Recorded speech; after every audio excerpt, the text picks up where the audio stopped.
Please welcome Hillel Neuer, Executive Director of United Nations Watch. Please welcome.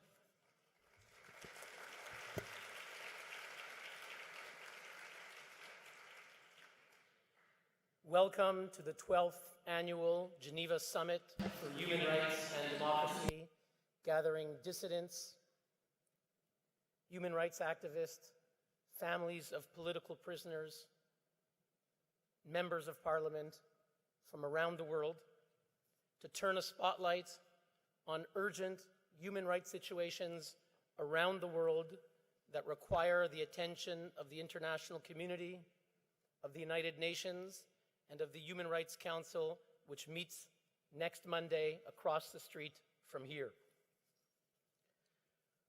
I want to thank the 25 NGO co-sponsors of the Geneva Summit Coalition, many of whom are here with us today, whose contributions ensured that we have the incredible panel of speakers that you will hear from very shortly.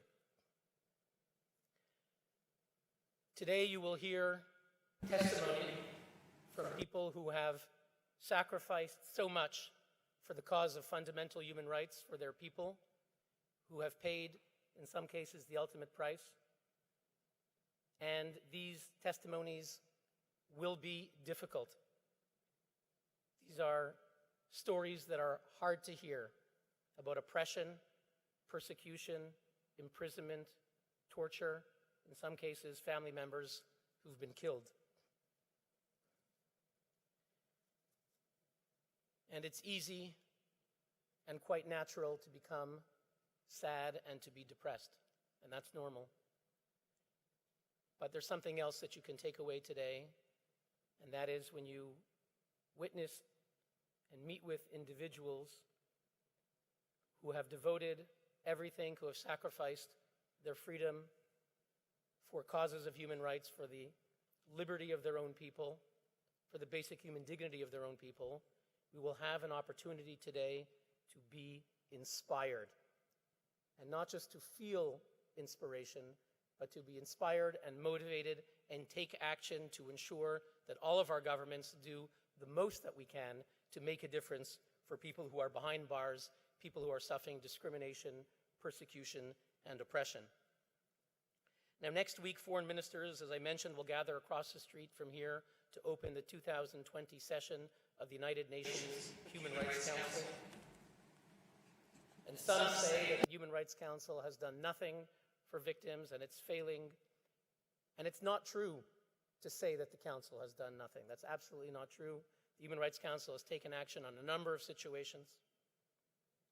There's a resolution every year on Iran which appoints an investigator, special rapporteur.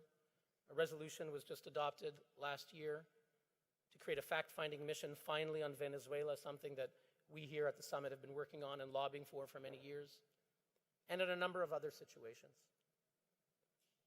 So we don't say that the Human Rights Council is doing nothing. That's not true. But what we do say is that we here at the United Nations and at the Human Rights Council can and must do more. We can and must do more for the victims and situations that you will hear about today.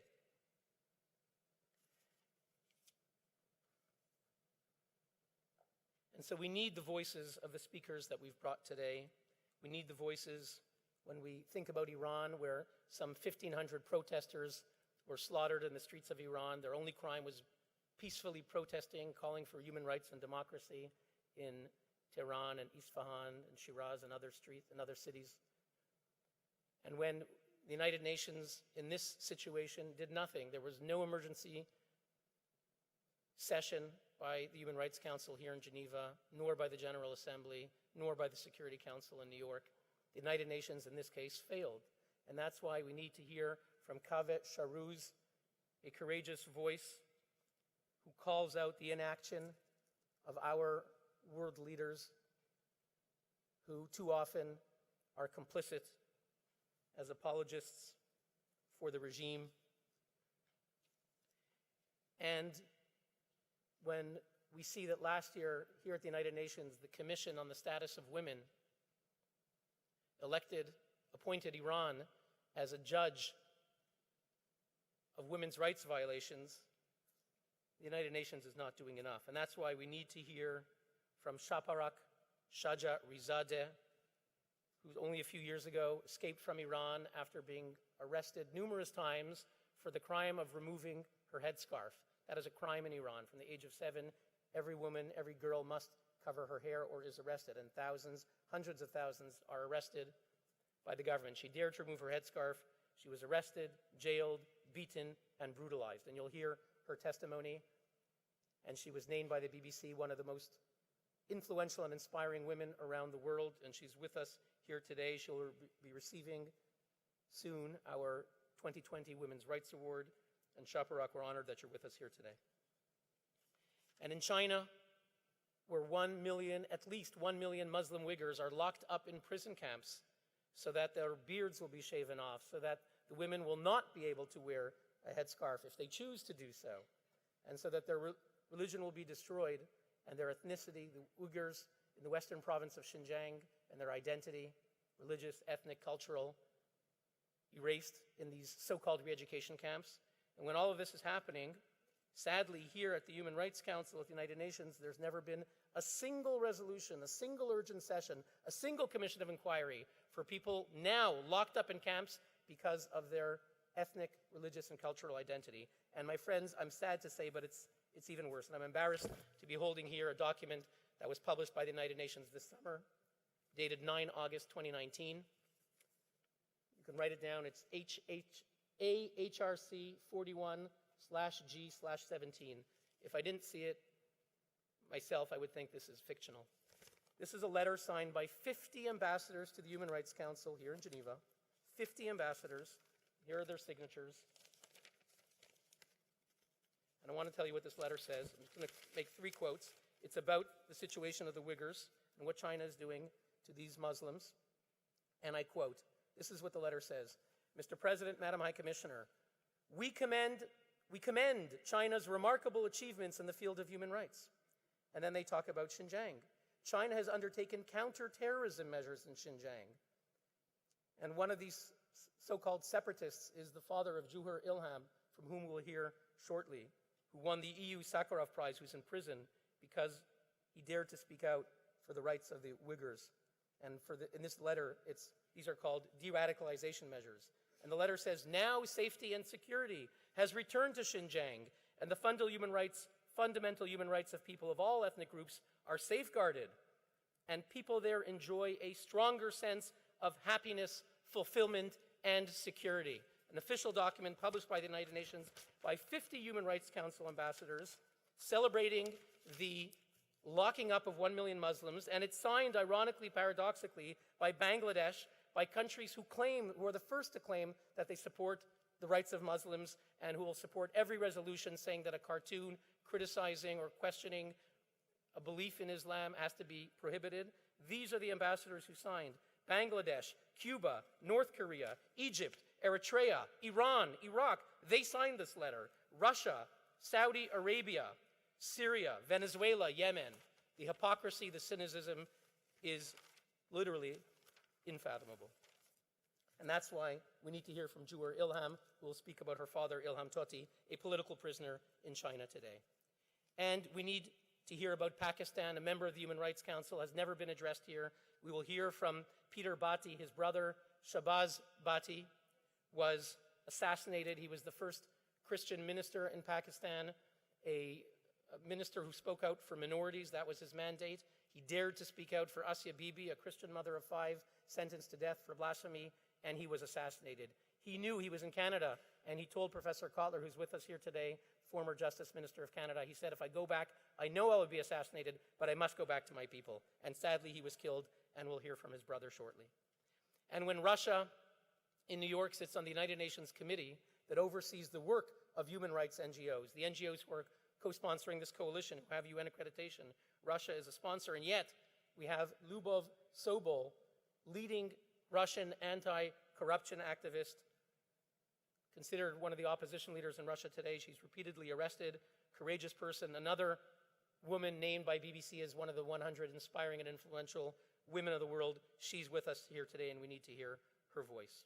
and when Qatar is a member of the Human Rights Council, obliged to uphold the highest standards of human rights.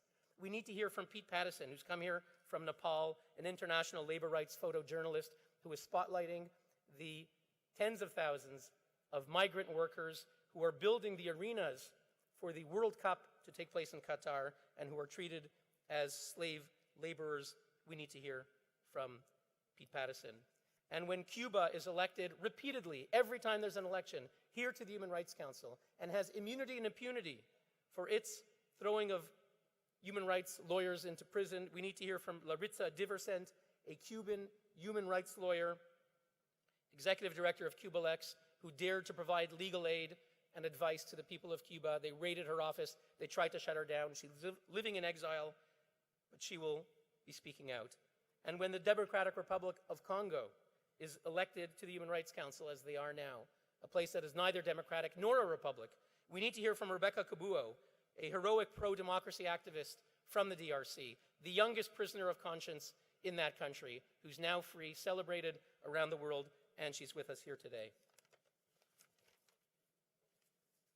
And we need to hear from Malawi, where there's still child marriage, from Memory Banda, whose sister at a very young age was forced to be married, if you want to call that marriage, and she leads the Girl Empowerment Network of Malawi.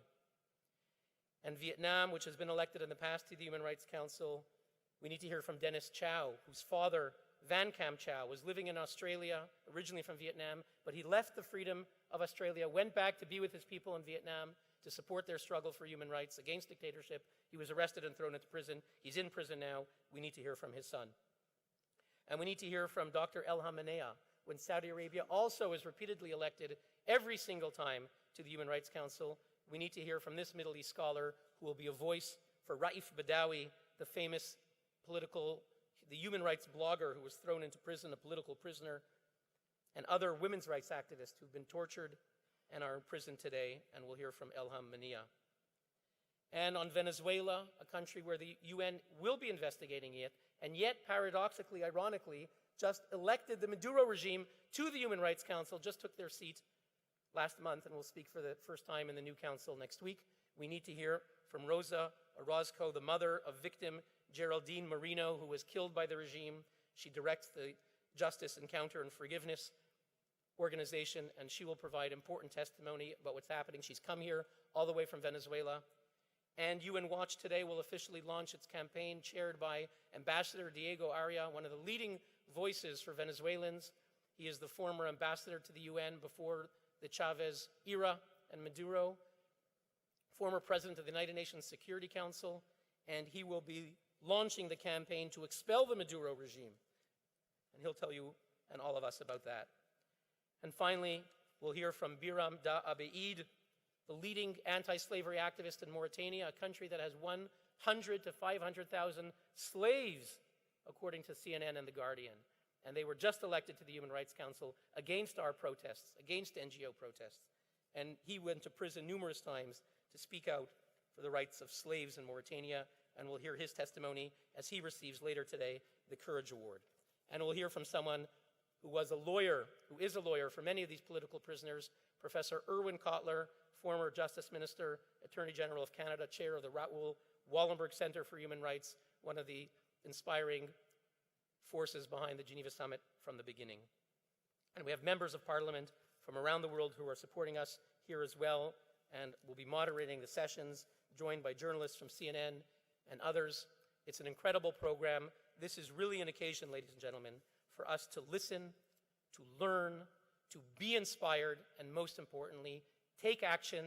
Let us commit to take action to make this world, to make the United Nations a better place. Thank you very much.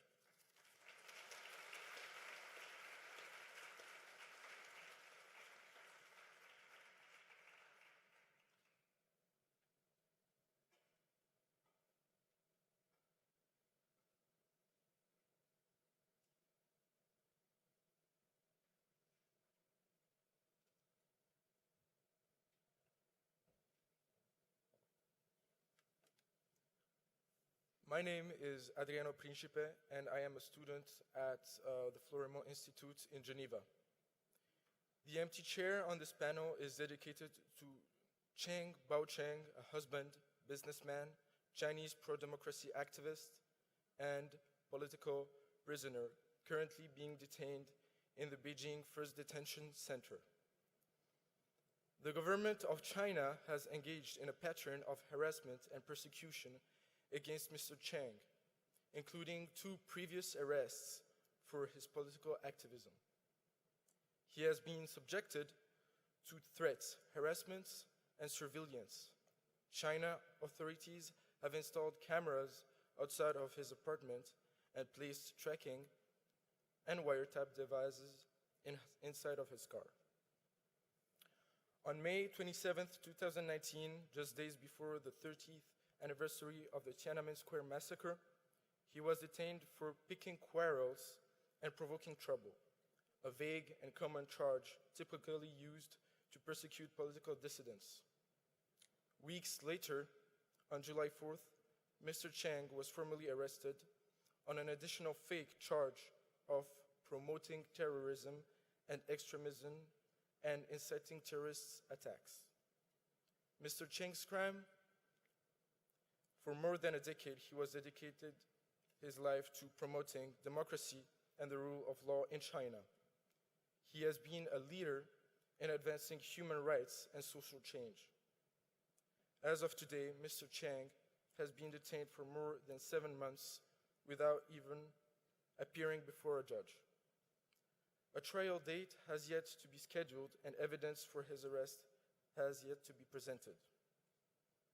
The prison conditions where Mr. Cheng is being held are known to be poor, with overcrowding, lights on 24 hours, and food lacking nutrients. He suffers from serious dental problems and has not been provided with any dental health care while in detention. Because he dared to speak out for democracy, China has locked Mr. Cheng and denied him the rights to communicate with his family and the rest of the world. Today, we hold China to account for its violation of human rights and arbitrary detention of human rights heroes like Mr. Cheng. Today, we say to Mr. Cheng, the world has not forgotten you. Thank you.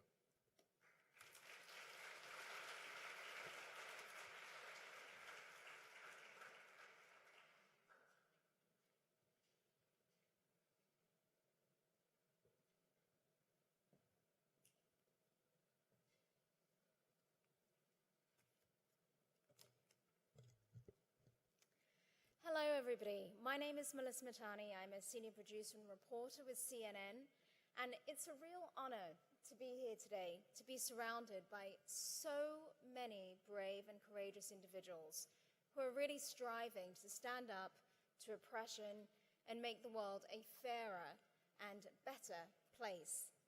I'm delighted to be moderating a panel with 4 excellent speakers from Iran, China, Russia, and Pakistan. So the world's best democracies, obviously. It's sure to be a lively one. My speakers include Peter Bhatti in the middle, the brother of Shahbaz Bhatti, the Pakistani minister, assassinated for defending religious minorities.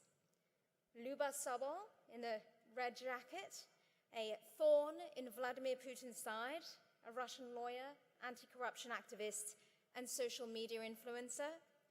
Kaveh Shahruz at the end, born in Iran, now living in Canada.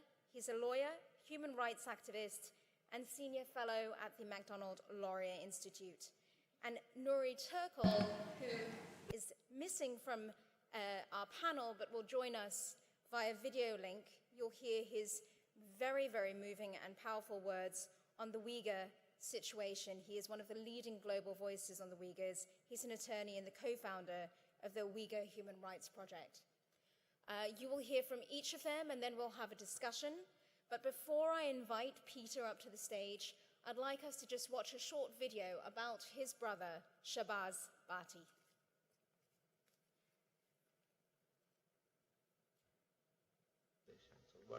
Minister Bhatti, we forgot one question in the interview. Your life is threatened. By whom? And what sort of threats are you receiving? The forces of violence militant band organization, the Taliban and pro-Al-Qaeda. They want to impose their radical philosophy in Pakistan. And whoever stand against their radical philosophy, they threaten them. When I'm leading this campaign against the Sharia laws for the abolishment of blasphemy law and speaking for the oppressed and marginalized, persecuted Christian and other minority, these Taliban threaten me. But I want to share that I believe in Jesus Christ who has given his own life for us. I know what is the meaning of cross, and I'm following of the cross. And I'm ready to die for a cause. I'm living for my community and suffering people, and I will die to defend their rights. So these threats and these warnings cannot change my opinion and principles. I will prefer to die for my principle and for the justice of my community rather to compromise against on these threats. Thank you.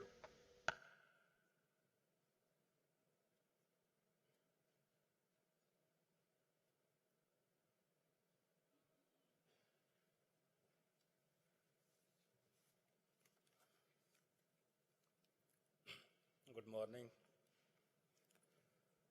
Thank you for inviting me, a small player in the global efforts to end religious persecution. Pakistan was created in 1947 as a progressive and democratic state.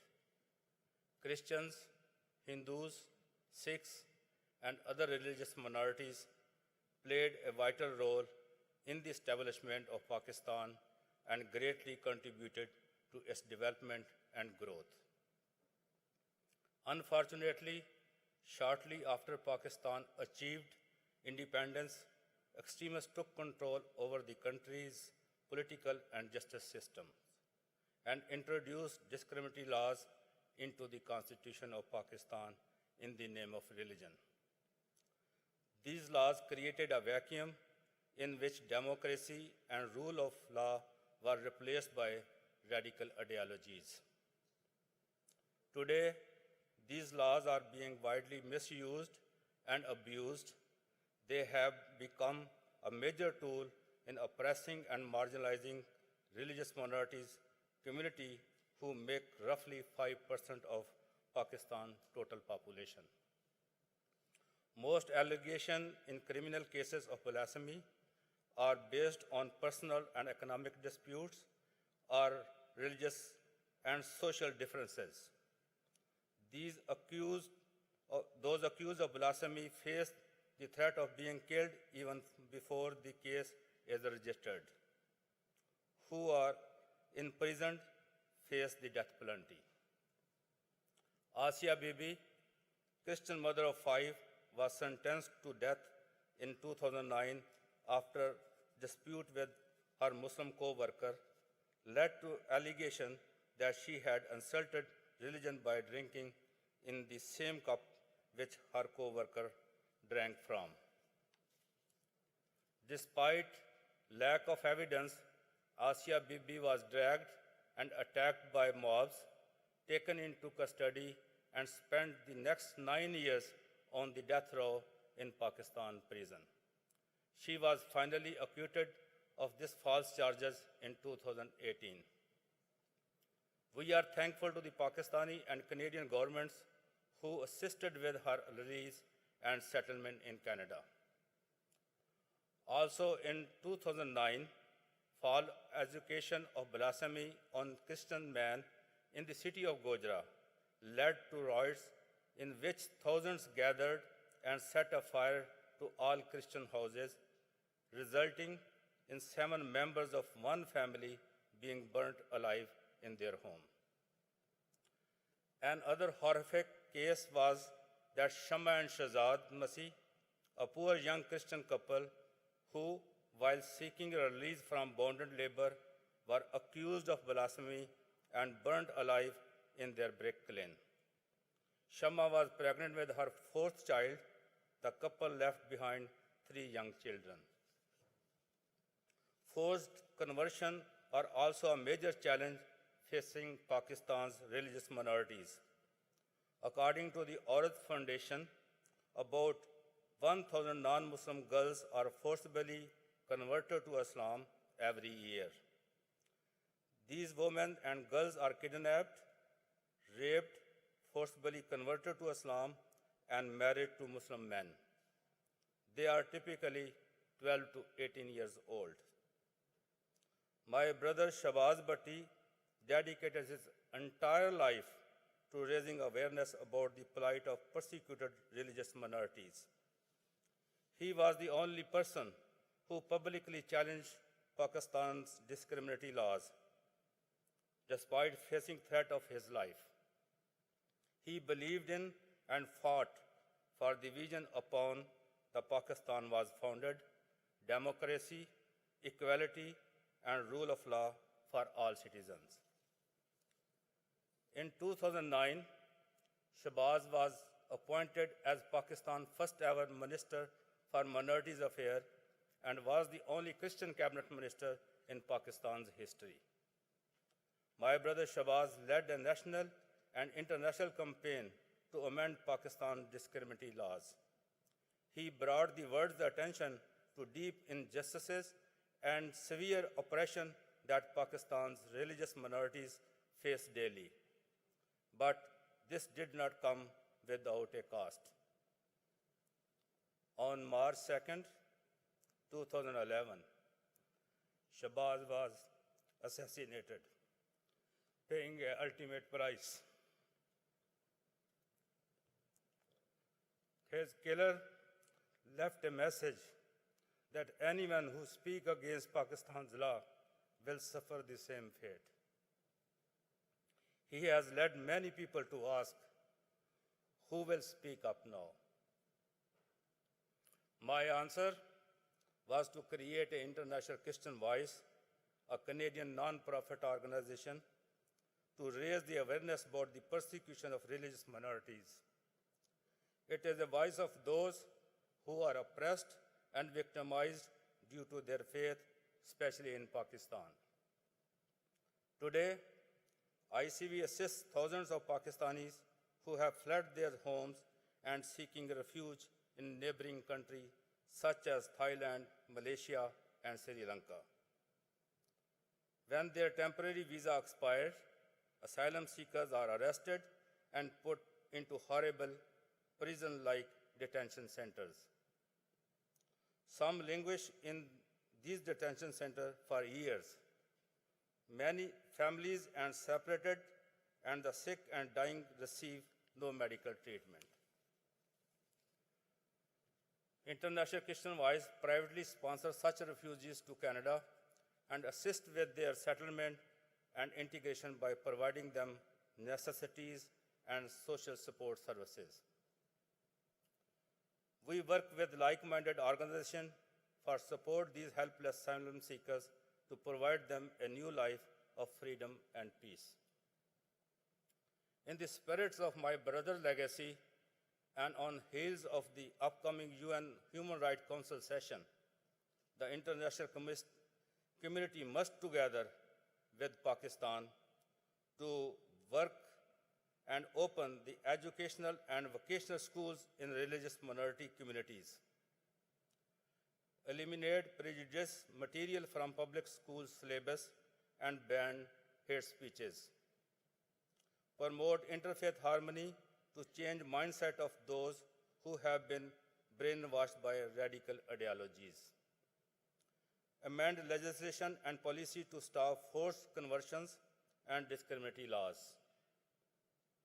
assist with the resettlement of Pakistani asylum seekers and refugees, identify and partner with the progressive Pakistani human rights organizations who stand for equal rights and justice. My brother was one of very few individuals throughout the history who had the courage to call out abuses of fundamental freedom and human rights in Pakistan. He was true champion of democracy and rule of law, and he firmly believed that through a united stance against injustices, our world could be a better place. He understood that freedom and peace come from struggle and sacrifice. He ultimately sacrificed his life to bring awareness to severe challenges being faced by Pakistan's minority communities. Although he is no longer with us today, he has left behind an example for all peace-seeking people to follow. To be bold,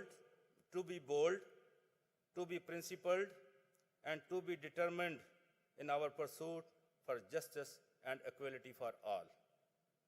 May we all follow his legacy and courageously take on the challenge to stand against abuses of human rights, to be voice for the voiceless, and to ensure that every citizen of every nation in this world is free from violence and oppression.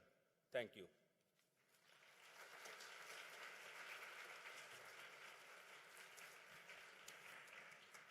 Thank you, Peter. Your brother's courage, I think, runs in the family. Luba, could I invite you to take the stage?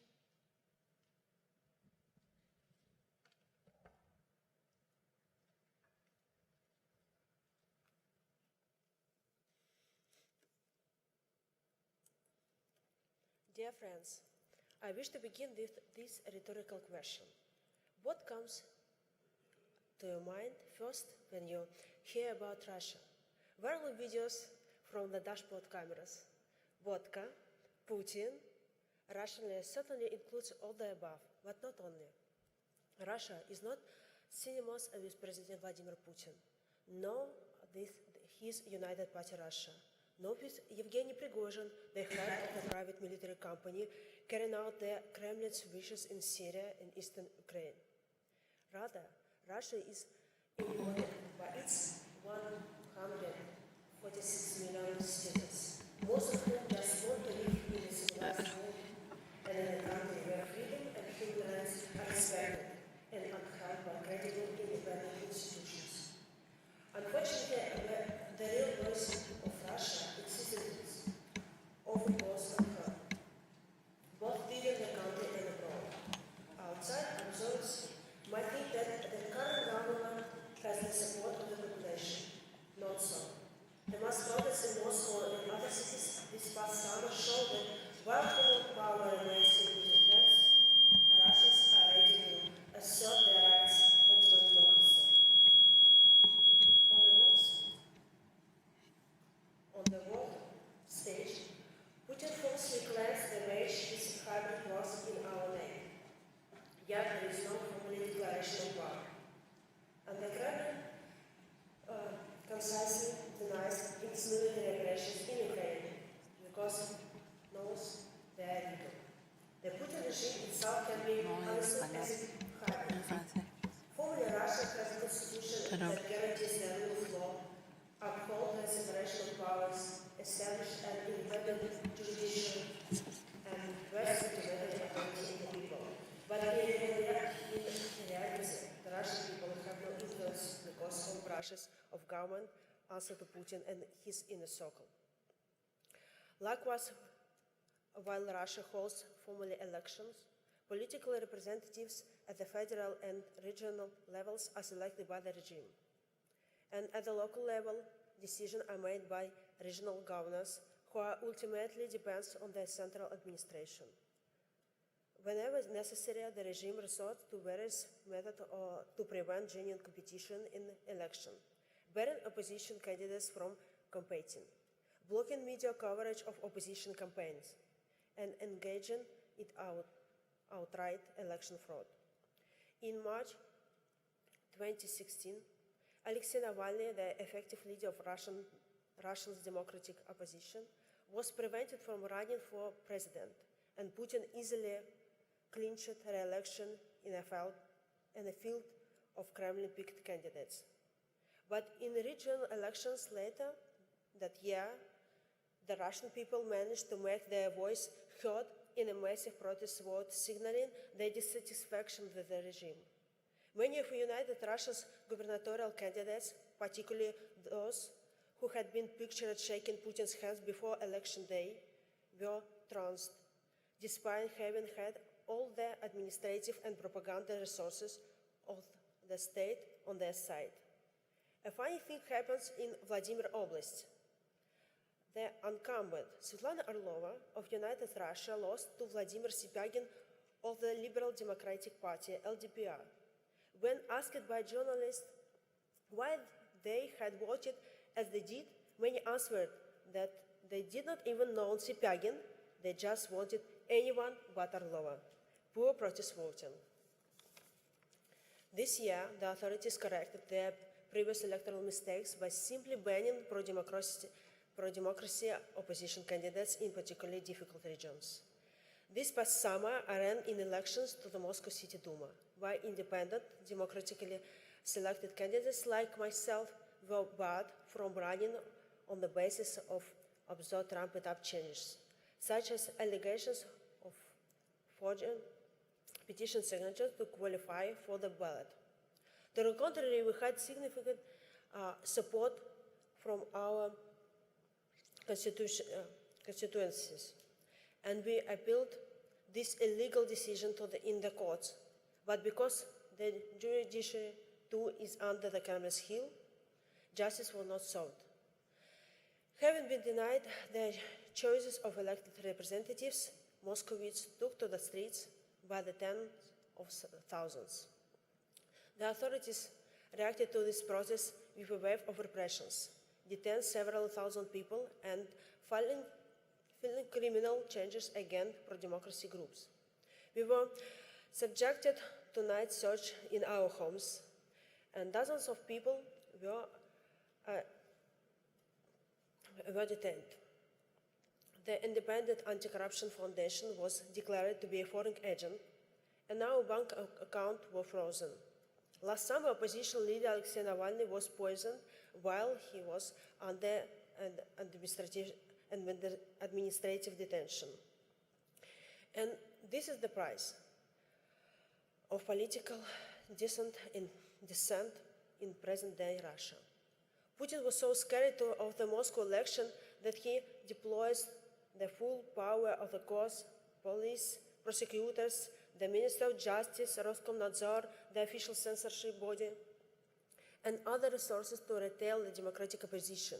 The reason for this full court press is obvious. An opposition victory in the capital would have destroyed the myth that Russians actually support Putin and his party, and that the democratic opposition represents just a small share of the population. The Kremlin could not permit such a dangerous precedent. Putin wants the world to think that he represents the Russian people, but there can be more compelling evidence that his power rests on a lie than his violent crackdown on Russians who are demanding that their representatives be allowed to put that power to the test in free and fair elections.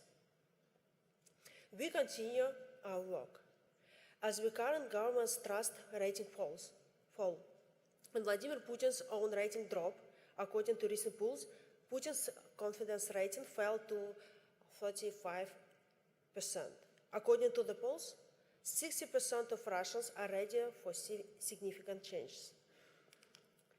Now, in response to these numbers, Putin has conceived a constitutional reform. While people do not clearly understand the details, it is quite obvious to everyone that Putin is redrawing the constitution for himself, trying to maintain his crucial position in the power structure. Is it still an open question? Will Putin remain at the helm after 2024, when his current presidential term expires? Will democratic changes occur in our country during the next election? No one knows the answer. But it is absolutely obvious to everyone that Putin is obsolete and belongs in Russia's past. The future of our country with the Russian people who are demanding democratic changes. I was told to address a couple of words to the audience at the end of my speech. I am used to believe that the changes in Russia that I just that I was just speaking about, we can and must achieve ourselves within our country. But of course, the world community of young leaders, diplomats, the opinion makers can help us achieve them by spreading the word, by expressing fundamental disagreement with Putin's policy regarding the violation of human rights and freedom in our country. Not only by expressing deep concern, but also by forcing the Putin establishment to respond at international press conference, private and public official meetings. After all, Russia is certainly part of Europe, and peace in Europe depends, among other things, on our country. Thank you.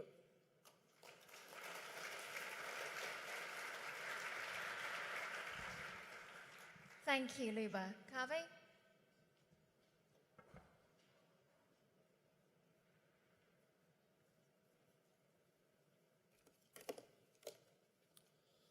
Good morning.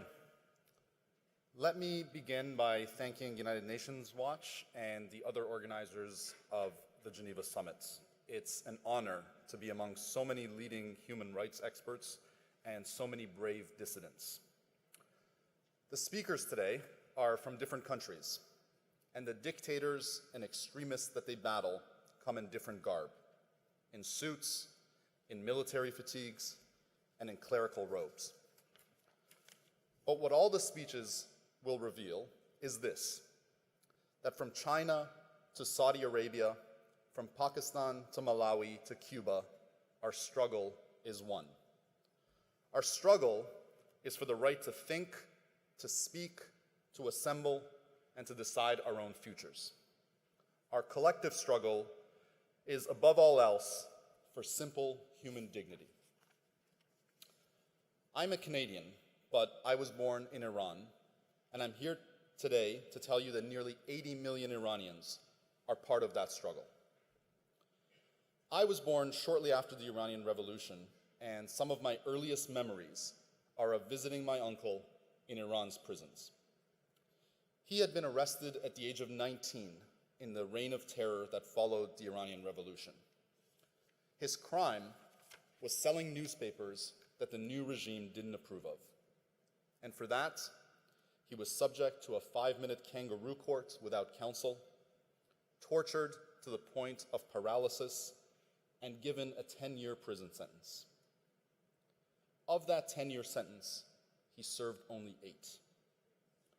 In the summer of 1988, he was, along with thousands of other political prisoners, summoned out of his cell, brought before yet another kangaroo court, which the prisoners themselves called a death commission, questioned for no more than 2 or 3 minutes, and sent to hang. Like thousands of other families, mine heard about his execution weeks after it happened. We were summoned to a prison to collect his few belongings. We were told that we were not allowed to hold a funeral for him. No body was ever returned to us. To this day, we do not know where he's buried. There has never been justice in his case. In fact, not only has there never been accountability, but the very people who carried out that massacre continue to be promoted. In her seminal book, Eichmann in Jerusalem, Hannah Arendt wrote, "It is one thing to ferret out criminals and murderers from their hiding places, and it's another thing to find them prominent and flourishing in the public realm. The men who arrested, tortured, and murdered my uncle are today prominent and flourishing in the public realm." One such man, Mustafa Pur Mohammadi, who served as a member of that 1988 Death Commission, was until recently Iran's Minister of Justice. What a cruel joke. Another such death commissioner, Ebrahim Raisi, is today the head of Iran's judiciary. And the same man, implicated in the murder of thousands and its cover-up, has now been assigned to lead the investigation into the murder and cover-up surrounding the shooting down of the Ukraine international flight. What a cruel joke. The Western media that covers Iran constantly tells us that Iran's politics is limited to a battle between hardliners and reformists. while none other than the so-called reformist president, Hassan Rouhani, appointed these death commissioners to their roles. What a cruel joke. But I'm here today to tell you that there's another story which the Western media has not been telling. It's the story of Iranians who have risen up repeatedly against an authoritarian regime that kills dissidents, imposes gender apartheid, and treats certain religious minorities as non-persons under the law. There have been many widespread protests in recent years. Just last November, hundreds of thousands of Iranians took to the streets, even in the most conservative and religious corners of the country, to demand an end to a regime that has left them unable to find work, to feed their children, and to live normal lives. They demanded an end to the regime's vast and uncontrolled corruption. They demanded the right to speak. They demanded that Iran's political prisoners be set free. And the regime responded with violence that shocks the conscience. It shut off the internet for nearly a week, preventing Iranians from organizing and stopping the world from seeing images of the regime's brutality. And then, in approximately 3 days, the regime killed 1,500 people, often using snipers in helicopters to shoot indiscriminately into crowds.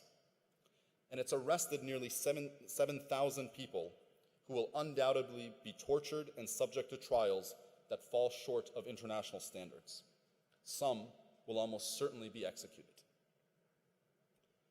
The other story you don't often hear is of what the people chant when they take to the streets. They chant in Persian, "Not for Gaza, not for Lebanon, I give my life for Iran." They chant, they tell us the enemy is America, but our enemy is right here. And they chant, "Reformist, hardliner, it's game over." What these chants mean is that Iranians are sick of a regime that squanders their wealth on terrorist proxies abroad, in Gaza, in Lebanon, and elsewhere. They're sick of the lie that America is to blame for all their problems, and they're sick of the lie that this regime can be reformed. So what do Iranians need from us? They need us to be their voice. And for those of us who are fortunate to live in democratic societies, they need us to tell our governments that the only way to help the people of Iran is by helping them topple by themselves, and I stress, by themselves, this authoritarian regime. They need us to be their voice at places like the UN Human Rights Council, which, regrettably, too often turns a blind eye to dictatorship. And they need us to reject the lies told by the Iranian regime's lobby in the West, the lie that absolves Iran's theocracy of all guilt by blaming America and Israel for all of Iran's sins, and the lie that Iran's regime needs less pressure from the human rights community, not more. In short, what Iranian people need from us is meaningful and sustained solidarity. I began by saying that all of us in this room are united in common cause and common struggle, because we all recognize that the desire for human rights and democracy is universal. Today, the people of Iran are sacrificing life and limb to achieve that desire. I hope that you'll support them. Thank you.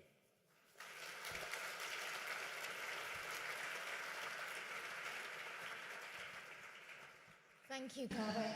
I believe we're now going to watch a short video from Nuri Turkal.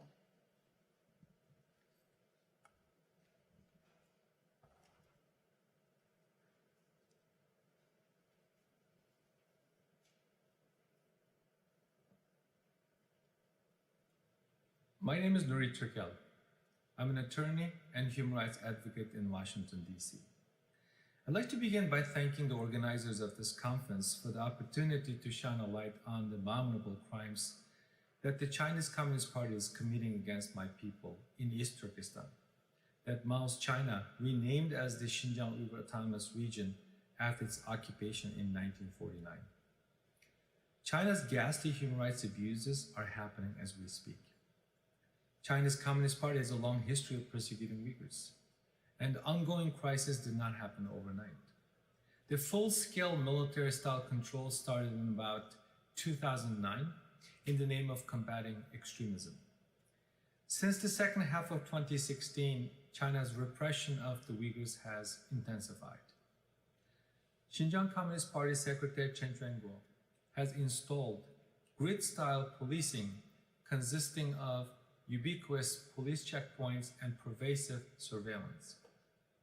The authorities ramped up technology-enabled controls like surveillance cameras, mandatory DNA collection, and iris scans, and compulsory monitoring apps on every phone.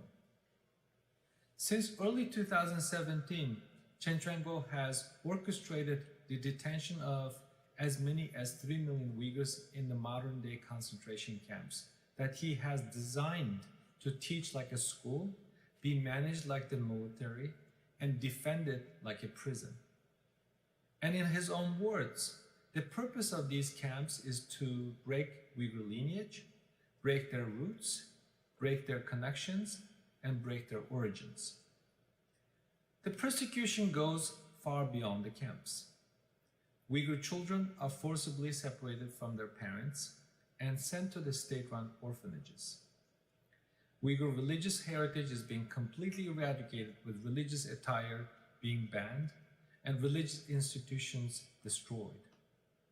Uyghur activists and policy experts have been started to use the term cultural genocide when describing China's forced elimination of Uyghur identity. Despite what China says, the journalists, the academics, advocates who have been exposing these abuses have not made this story up out of a thin air. In fact, they have been using evidence the Chinese government itself left behind that includes satellite imagery, construction tenders, photographs from government websites, and social media postings, and more. Several high-profile document leaks in the final month of 2019 proved this even further by showing the following. First, evidence of China's intent to back up what Uyghurs have been telling the world for more than 2 years. Second, the orders come from the very top. In one leaked speech, China's Communist Party General Secretary Xi Jinping gives orders to show, quote-unquote, absolutely no mercy. Third, party insiders took a tremendous risk in leaking these documents, and whistleblowers have been punished with jail time. Fourth, the authorities methodically tried to hide what it was doing. It wrote an entire script to ensure that students knew missing family members would face even worse torture, misery, if they were to complain. Fifth and finally, China itself sees these camps as concentration camps. The documents use the word 集中, meaning concentration, which shows that the Communist Party intended to round up individuals for collective punishment, transformation, solely because of their race, ethnicity, and religion. This is all deeply personal for me. About 12 years ago, the Chinese authorities revoked my parents' passports when one of my brothers was planning to marry a high-profile Uyghur dissident, Rabia Qadir's daughter, in the United States. My parents have only ever seen 3 of their 8 grandchildren. I haven't seen my mother in the last 16 years and my father for about 6 years. But I was able to keep in touch with them until December 2018. Even though we knew we were being monitored, our ability to video chat and exchange photographs across borders helped us to feel a sense of normalcy and connection. But today, we don't have that right, and our lives are not normal. Every day I wonder what my parents are doing, how their health is, whether there's anyone taking care of them. I wish I could talk to them. And also that my own son could have a chance to know their grandparents. I worry that my ailing parents may not leave this world in dignity, and heartbreakingly, that I may not even know when they pass. But there's another element to this story that should worry all of you. and that is China's model for digital authoritarianism, which it has been perfecting in the Uyghur region to export to the rest of China and the world. What is happening in my homeland is not being confined there. China's tools of monitoring and surveillance are spreading across the globe, making it readily available for authoritarian governments to suppress populations that they find bothersome. Today, at least 18 countries around the world, including Malaysia, Singapore, Zimbabwe, Angola, Venezuela, and the UAE, have already adopted China's surveillance techniques to monitor and repress their own citizens.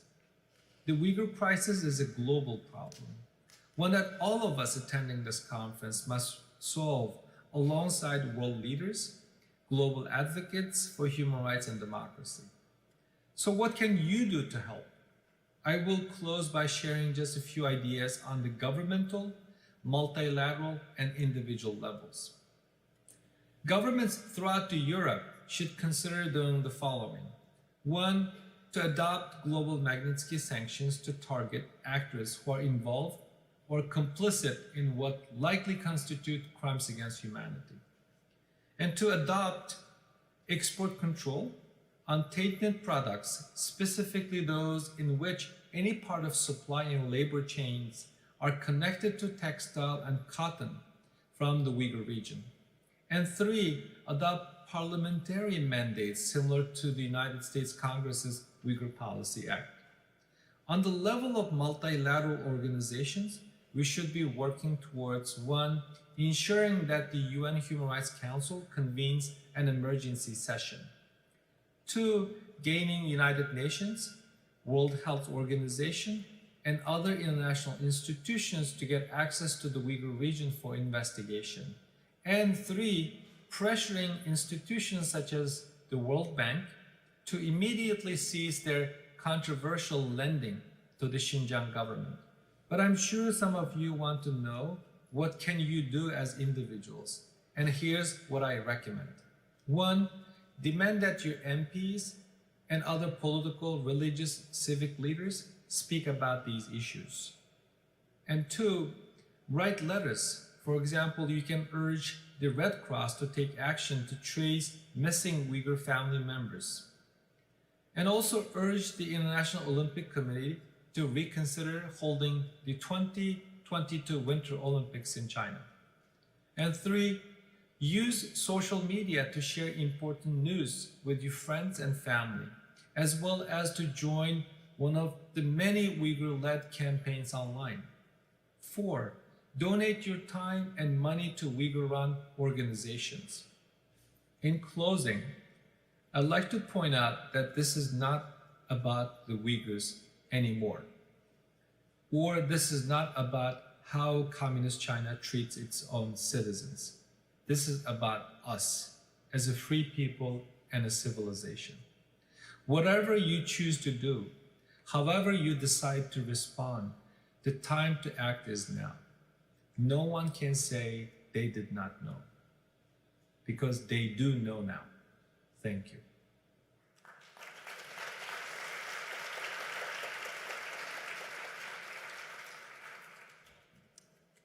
That was incredibly powerful. I would like to just begin by taking a moment to really recognize the courage and sacrifice that all of you, including Nuri, have really taken. I don't think it gets hardly enough recognition, so please just join me in giving them all a round of applause.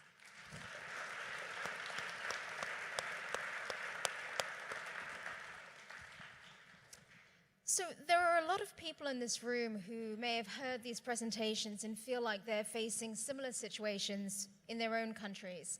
And equally, I know there are a lot of students here who may be deciding which path to take, corporate law, human rights law, maybe becoming an activist. So I really want to just take a step back and ask each of you, when was the exact moment you really decided that enough was enough, you needed to speak out and take a stand? Kaveh, if I could start with you. Sure. So, I mean, I think I alluded to it a little bit in my own speech. My own family experience, I think, really sparked in me a desire to kind of be the voice of a lot of voiceless people that I saw when I was going to these prisons as a child. I would see families going to see imprisoned relatives that really were voiceless and really were powerless against a really brutal tyranny. So that, I think, sparked something in me. I had the good fortune of going to law school, and I think that equips you with certain skills and certain abilities. And that's, when I was in law school, I decided to focus a lot on human rights and expose some of these crimes that I'd heard about. I think, I'm sure there are law students and lawyers in the room. You are uniquely positioned to do that, so I really urge you to use your platform. But if you're in other lines of work, if you're a journalist, if you're just an activist or just a student, I urge you to do that. I think everyone really does have a platform, and all of us have some family connection, some friends, all of whom have suffered. Again, I think it's really important just to draw from that personal experience and then use whatever little platform you may have to push these the human rights movement forward. Luba, you were also a lawyer. You studied law, and then when was the moment you decided that you wanted to go and work for the opposition? I mean, taking on Putin it's not the easiest job in Russia. That's true. I was always worried about the situation in Russia, about some injustice in our country, and I always hate then some strong offense the weak. But I remember the very moment. I was studying at Moscow University, and I was the observer at the election in Moscow region, and I just wanted to control the honest of election, but it was not honest, it was dishonest absolutely, and so I just was literally kicked out of the election station by the police, and then I decided that there is enough. So you were escorted out because they wouldn't let you actually observe that there were fair elections or even the counting process. And so then at that moment you decided you would go and work for... Yes, because I didn't do anything wrong, but I was kicked out from the election station by the police, and I decided there is no, it's not okay. So it's enough. I want to do something more for my country and for me and for my family and so on. Enough was enough. And for you, Peter? In Pakistan, after the creation, religious minorities are continuous suffering day by day. And when my brother was assassinated, he assassinated because of helped victimizing people and oppressed people in Pakistan. When my brother was assassinated, I took a torch and decided myself that despite of all problems my brother faced, I have to continue his legacy for the peoples of religious minorities of Pakistan and even other vulnerable peoples of Pakistan. Because if we will not raise our voice, who will speak about them? So I decided, despite of all threat of my life and my family's, to continue working behalf of the victimized and oppressed people of Pakistan. Yeah, they're not easy decisions to make. I mean, I think it's fair to say that we've seen the world in the past couple of years really shift. We've seen a lack of moral leadership from heads of state and from institutions, which on the one hand is depressing, but we've also seen a real rise in citizens like each of you taking a stand and doing something with their own power. Social media has really helped this cause. And Luba, you're a prime example of somebody who has taken that power and is really using it effectively. Tell us about your YouTube channel and the impact it's having in Russia. Yes, our team, I have been working with Alexei Navalny, a Russian democratic opposition leader. for 9 years, and we have some Twitter account, Facebook account, Instagram, not TikTok, just YouTube channel, two YouTube channel with 1 million subscribers and 3 million subscribers now. And we use some social media because we are blocked on TV, and all discussion in Russia. On Twitter, on Facebook, there is no discussion about food, lifestyle, and so on, like in Europe.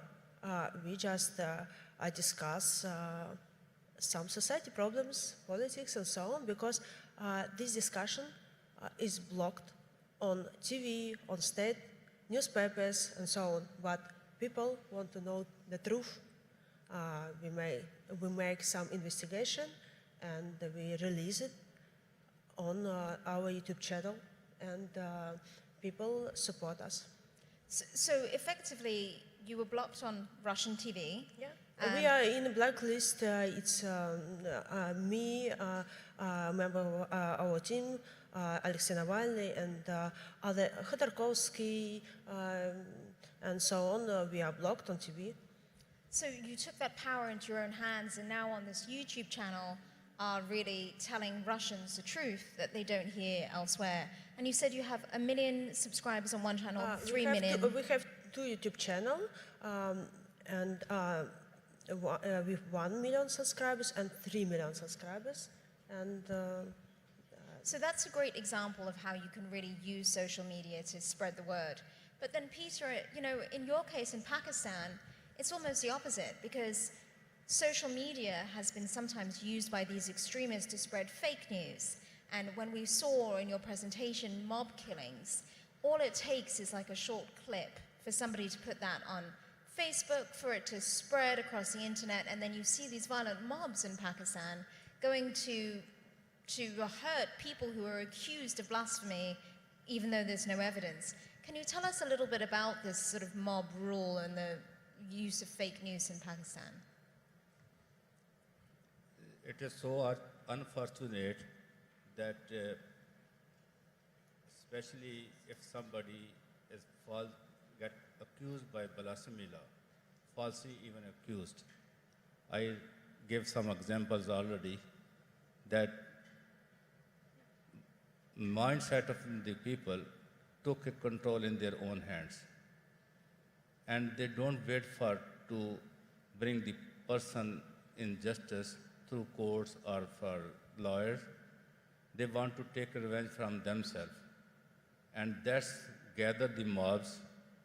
And for example, if one person accused blasphemy and it was announced in any local mosque, thousands of people get together to take their revenge from that person that he has insulted our religion or our prophet. And they are not asking for any witnesses or anything else. And that person not only be victim or affected, whole region of that area is affected by the mobs because they want to kill whole areas, whole families are, that's why whole villages are being burned, whole Christian colonies are being burned, even church and properties are going to be burned to the ashes, and there is no safe place remain in that country. So a short video can be used to spread fake news that gets taken out of control, and a mob goes not just after the person, but after an entire village. Yes. So which means that, I mean, in addition to leaders, we need to be holding tech companies accountable for what they're doing. And as Nuri mentioned, you know, oftentimes these tech companies are also providing countries like China the tools for surveillance that's being used in other countries. And also, I believe that there are some section of the extremism, they are doing this one, and our government tried their best to control this one, but sometimes they took law and order in their own control, and it's hard to control the government of Pakistan. My suggest to the all audience and people in media that it is a time to stand with the Pakistani people, those want to promote human rights and religious freedom to sabotage. If international community will not stand with the people, even the government, those who want to make changes. I give you one example, maybe only last week. There is forced conversion is very common in Pakistan. About 12 to 18 years, young Christian and other religious minorities are being kidnapped and forcibly raped and converted to Islam. Government of Sindh, one province, want to bring the law that it can be possible to isolate that girls or ladies, those can be converted. But extremists make big shout on the country that no, you cannot do that one. And judge gave a ruling against that laws that, okay, if any woman is young or 9 or 10 years in first period, she is able to marry. And once it get married, she has to be converted to Islam. And if she want to go back, she cannot go back either. So, and family and the women's families cannot do anything about that girl because they are already converted. And once it's converted, they are officially their husband, and nobody can challenge that. So the country has effectively been hijacked by extremists. Yeah. So we've just heard a little bit about the blessing of social media and technology and the curse. But Kaveh, in your case in Iran, there's a case of no news. When there were the protests last year in November, I mean, the government just shut down the entire internet, which really is, kind of unheard of. We've seen that in very rare instances. What was that like for Iranians who were in the country? What were you hearing? Well, unfortunately, I wasn't hearing much while the protests were happening. Subsequently, in talking to family and friends, and then seeing people's reactions on social media after internet had been restored, I mean, there was this incredible sense of frustration and anger that the Iranian regime had taken the step. Now, this was not entirely unexpected. The Iranian regime has been talking for some time about getting Iran off the internet and connecting Iran via an intranet, which they can then control and basically cut Iranians off from the world. And unfortunately, this seems to be a regular tactic now used by a lot of authoritarian regimes. I think, I would encourage any of you that are in positions of power and influence to really focus on this issue. The democracy movement nowadays desperately needs to be connected by the internet for two reasons. One, it helps activists organize, and two, it helps them get the images and stories out to the world. And so what I think what our democratic leaders should be thinking about, what our tech companies should be thinking about, is how to avoid authoritarian regimes being able to do what the Iranian regime has done and plans to do more of. How do we keep people connected? I know there are technological solutions out there. I've heard rumblings. I am by no means an expert on this, but I know the solutions are out there, and I hope those of you that are in positions of influence that have technical knowledge will work on this, because that's really critical to keeping the democracy movements alive around the world. Well, I mean, even when we are connected, fake news and propaganda has been around for years. I mean, you see it in Russia all the time, Russia Today and other channels. But, there was an interview very recently by the Iranian foreign minister that he gave to NBC where he was presenting Iran's version of what happened to the plane, as well as the missile strikes. What did you make of it? Iran's foreign minister is in the business of the spread of false news. He smiles and he lies simultaneously and constantly. In that interview, for those that had the pleasure of not watching it and not hearing his lies, basically he said that he thought the US, Canada, and Boeing were involved in some sort of conspiracy to keep the black box. Now, the black box is held by Iran. Iran refuses to cooperate with international authorities to release it. It was entirely consistent with what the Iranian regime and a lot of authoritarian states do, which is they push false narratives into the atmosphere, and they allow social networks and their lobbyists in the West to keep pushing these stories. And what they're hoping to achieve is just create confusion. And the solution to that, again, I think, is for people in this room not to give into that kind of confusion. Moral clarity, I think, is easy. It's easy to find out the truth, to look to credible sources and push the truth out there and counter these as best as you can on social media, in print, and elsewhere. Really, those of us that live in the democratic world have that obligation. And so just in closing, because we have a great program to get through today, The Human Rights Council is meeting next week. To each of you, what is one single thing that you want them to do next week that will help you? Luba.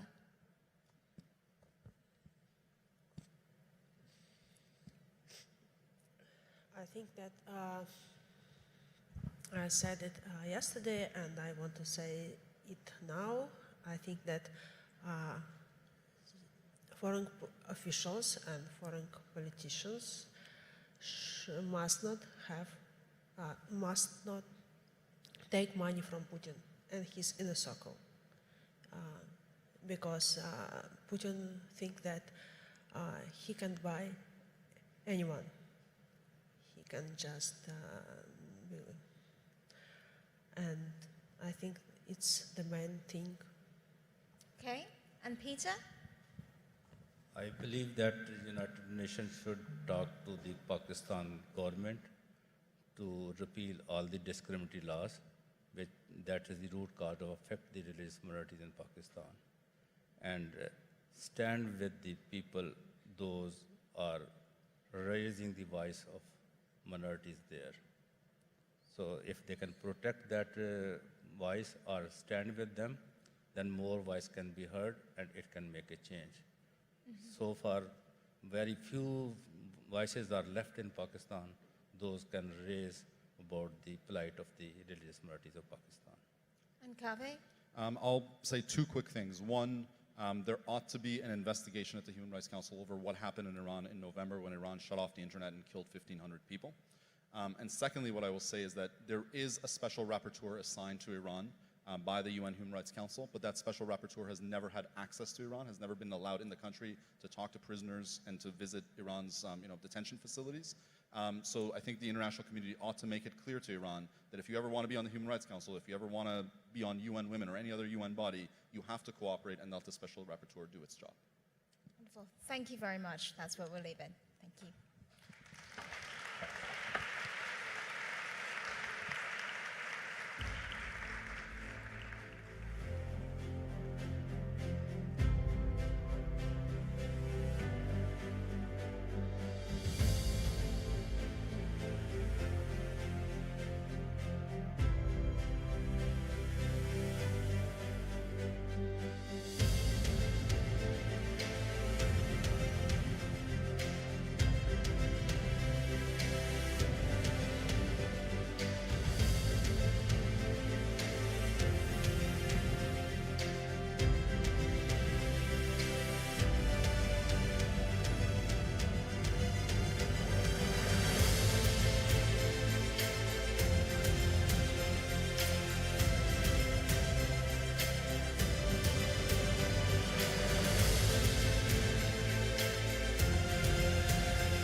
Please welcome photojournalist Pete Pattison, an advocate of workers' rights.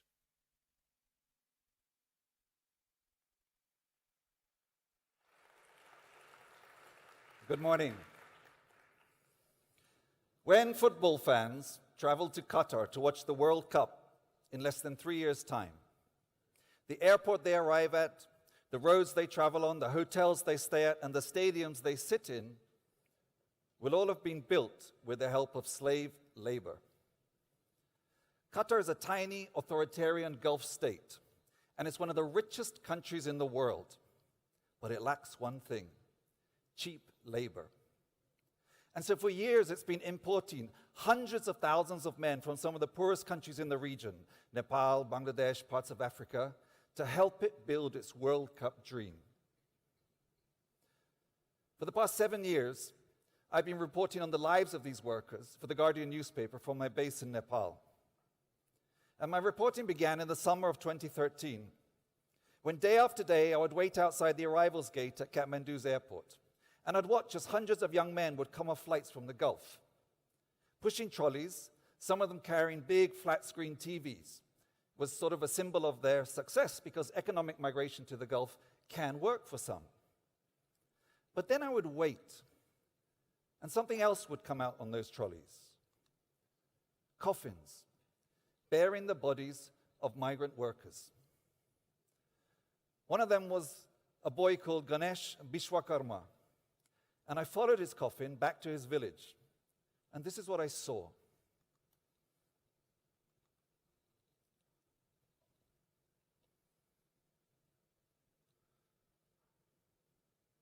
A sound, please.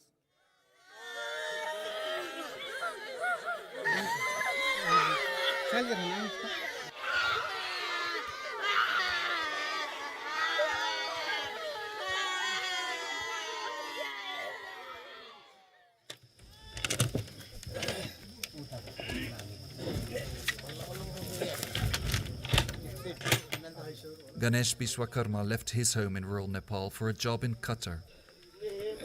6 weeks later, he died of a cardiac arrest. He was just 16.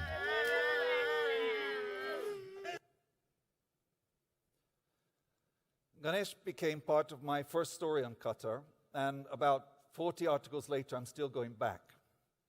I was there in September, and I heard about a Nepali construction worker who died suddenly in his sleep. His name was Rupchandra Rumba, and he was 24 years old. So I managed to track down some of his co-workers, and they said at the time of his death, he was employed as a scaffolder on one of the new World Cup stadiums. Now, the committee that is organizing the World Cup make a big deal about how well they treat their stadium workers.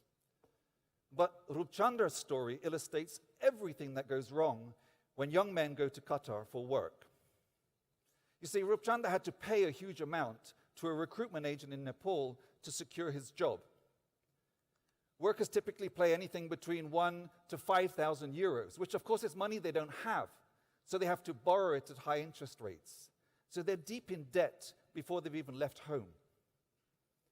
And then when Rupchandra got to Qatar, the job and the salary that he had been promised in Nepal turned out not to be true. He ended up earning just 8 euros a day.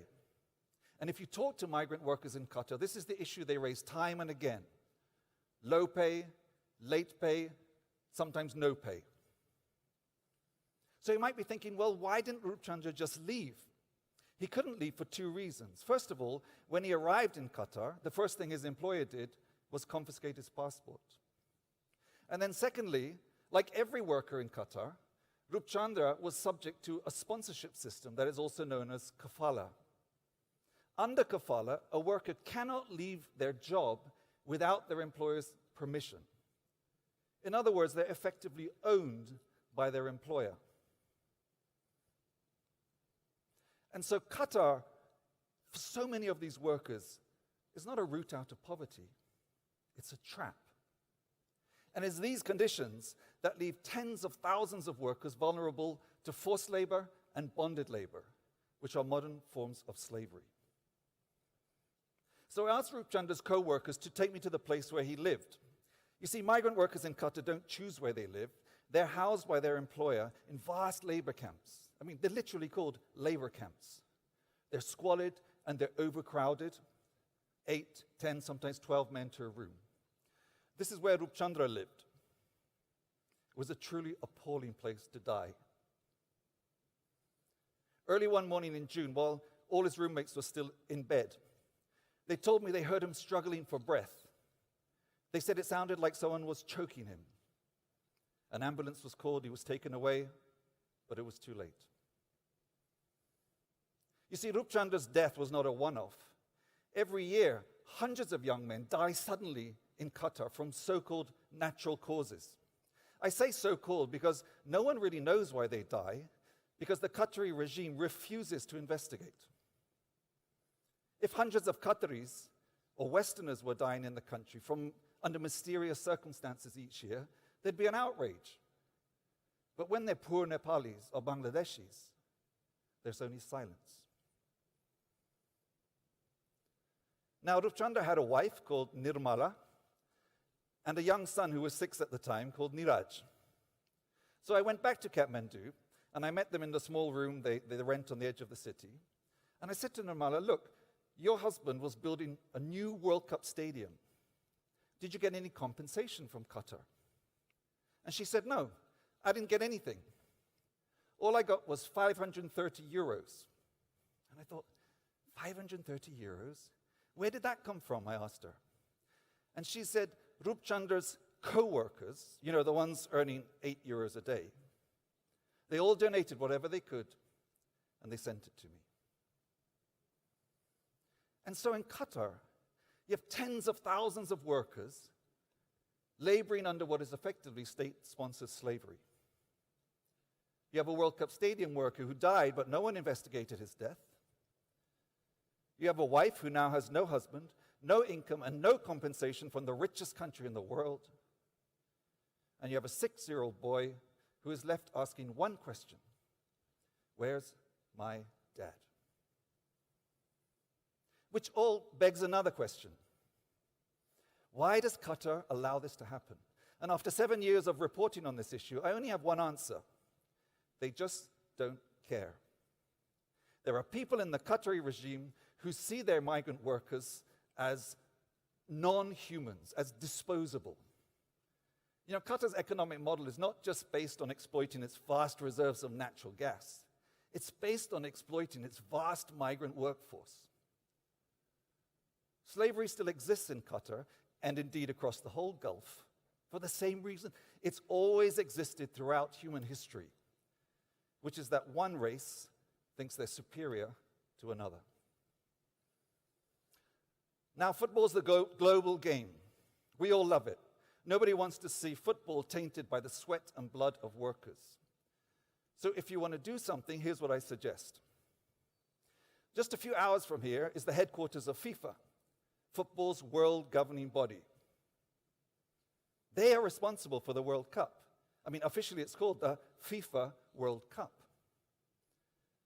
So I'd urge you to write to Andreas Graf.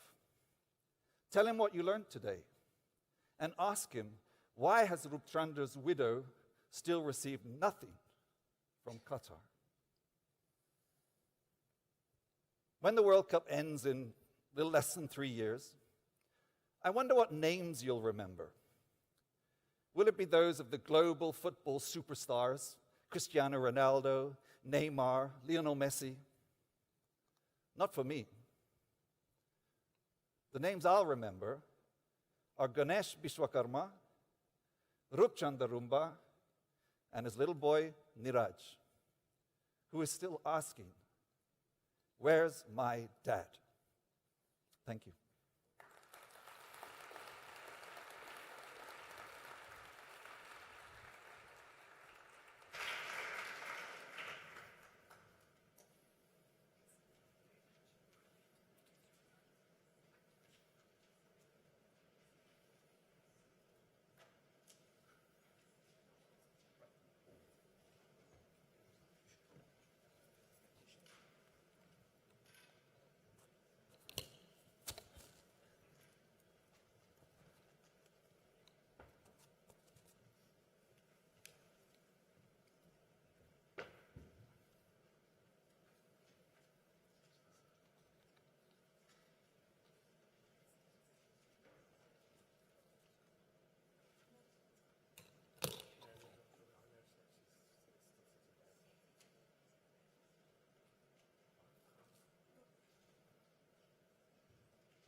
Hello, my name is Electra Favre, and I'm a student at Institut Florimont in Geneva.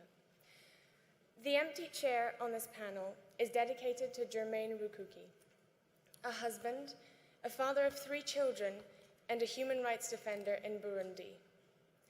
He is soon about to complete 2 years behind bars as part of a 32-year prison sentence, a punishment for his human rights work. Mr. Rukuki is a well-known activist who engaged in peaceful protest and dissent. He is among the many activists in Burundi who are harassed and targeted for promoting human rights. Authorities targeted Mr. Rukuki for working on behalf of ACAT Burundi, an anti-torture organization, and for his creation of Jabutse Tujane, a community organization that fights poverty and famine and improves access to health. In July 2017, Mr. Rukuki was arrested at his home and brought to the National Intelligence Service headquarters, where he was interrogated without a lawyer present.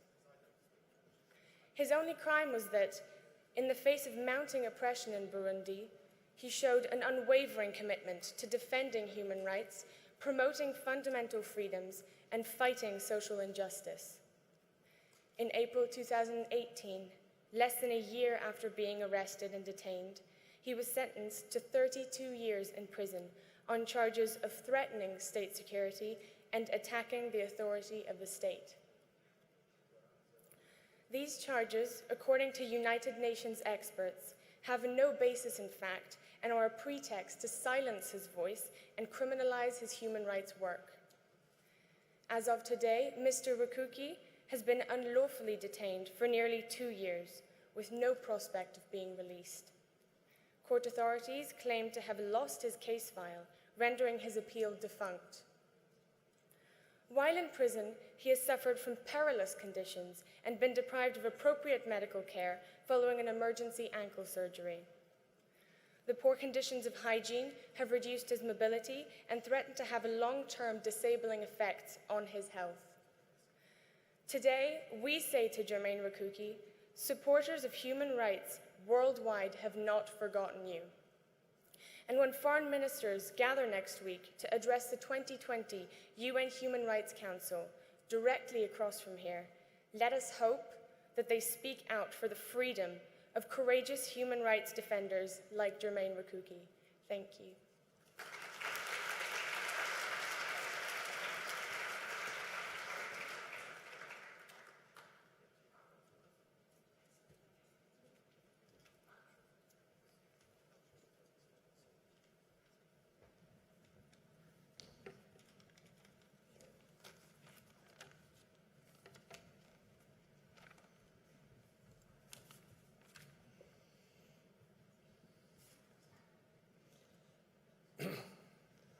Thank you, everybody.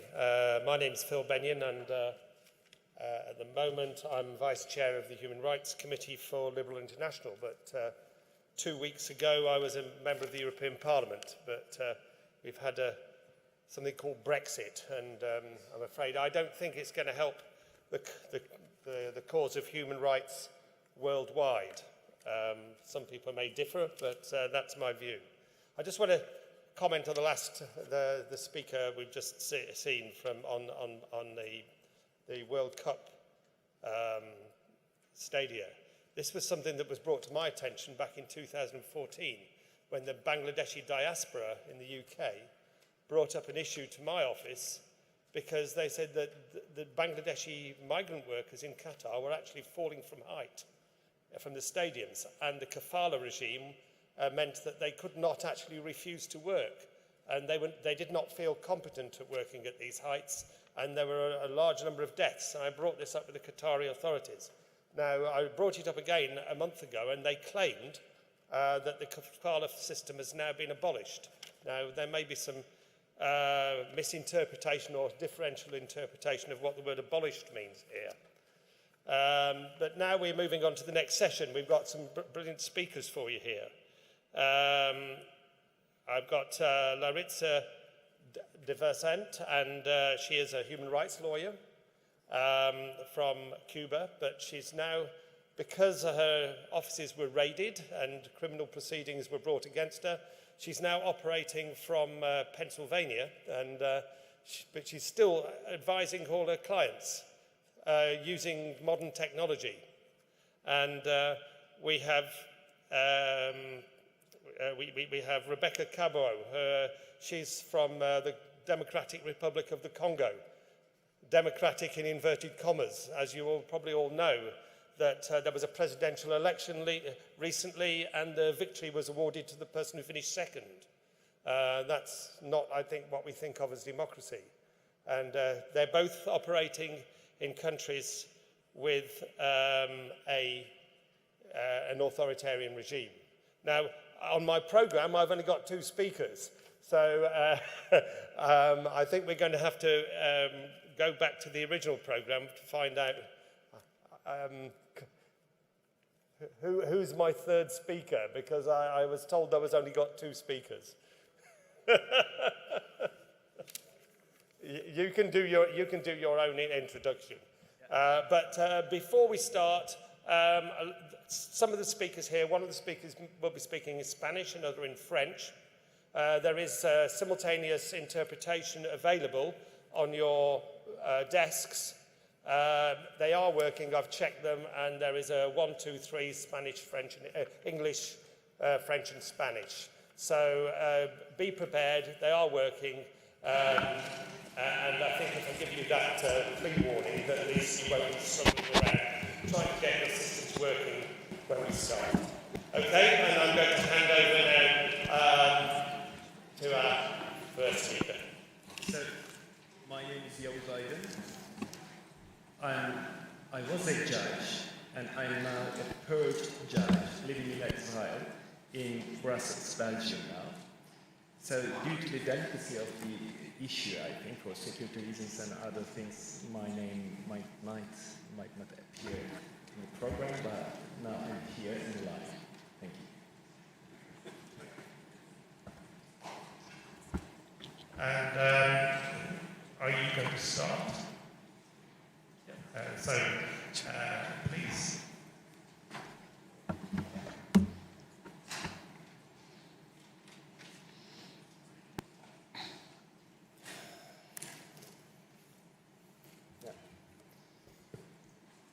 Hello, everybody.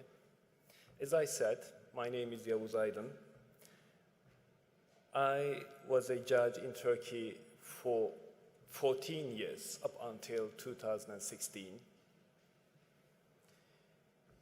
And now I'm a refugee, a judge in exile, a student, a jurist, whatever you call. So I want to talk about the sad story of Turkey, and with a special focus on my colleagues, my beloved and lonely colleagues in Turkey and outside of Turkey. To start with, you must have heard that something very interesting happened on the night of 15th of July 2016.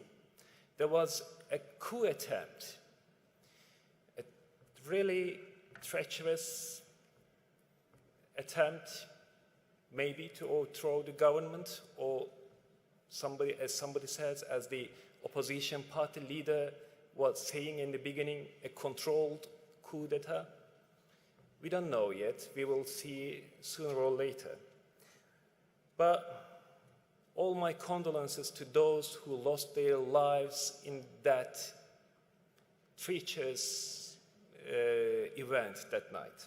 But that night changed the lives of many people, millions of people in and outside of Turkey. When I saw the things happening and when I saw the jets bombing somewhere and people on streets, I saw it on the TV, and it was really, really shocking. And after some hours, around 6 a.m. in the morning, I went to bed knowing that, okay, everything was under control now.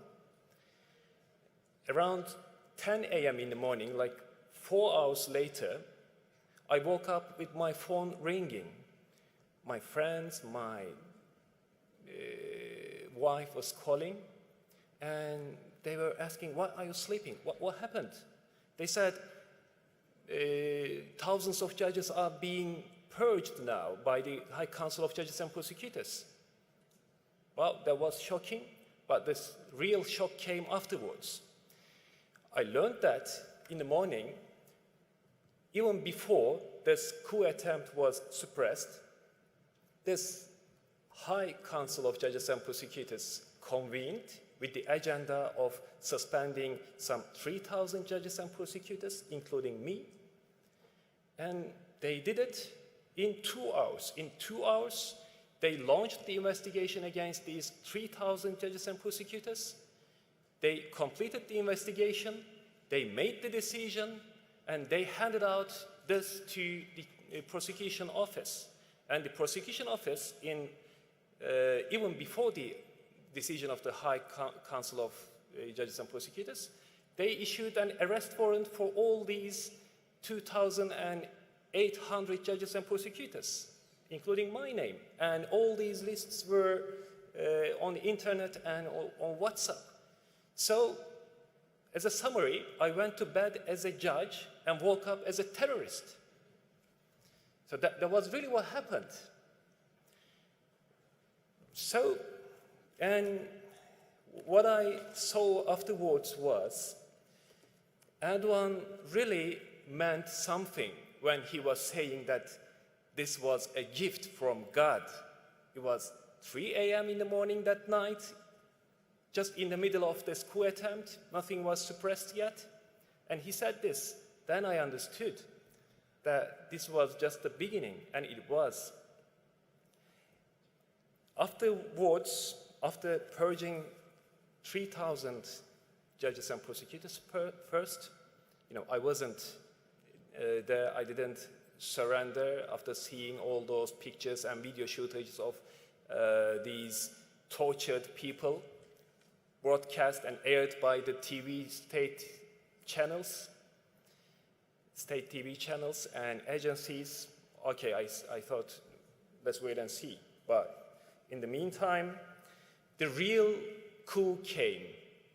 The state of emergency was declared, and Turkey derogated from all international human rights conventions, including the UN Human Rights Declaration and Convention and European Court Convention on Human Rights and all others. And Turkey purged more than 150,000 civil servants, including more than 4,000 judges and prosecutors. I should underline a fact here. First, they came for us. First, they came for the judges. Maybe they also read Shakespeare's Henry VI, in which this character, Dick the Butcher, says, the first thing after the rebellion, let's kill all the lawyers. Maybe they have such a cultural heritage, I don't know. But since the time Shakespeare wrote this, it's the fact. First, you need to attack lawyers, the judges, then media, then others. And it happened in this way in Turkey. More than 500,000 people were subject to judicial investigations. More than 263,000 people were detained. Out of this number, almost 100,000 people were arrested. There are still and currently more than 58,000 people under detention in Turkish prisons with the accusation of terror-related crimes. So this is how it goes. So I was planning to talk about my story, but until a few minutes ago. But I remembered some other things. And while there are so sad stories, that would not be good to focus on my story. I will write about my story afterwards.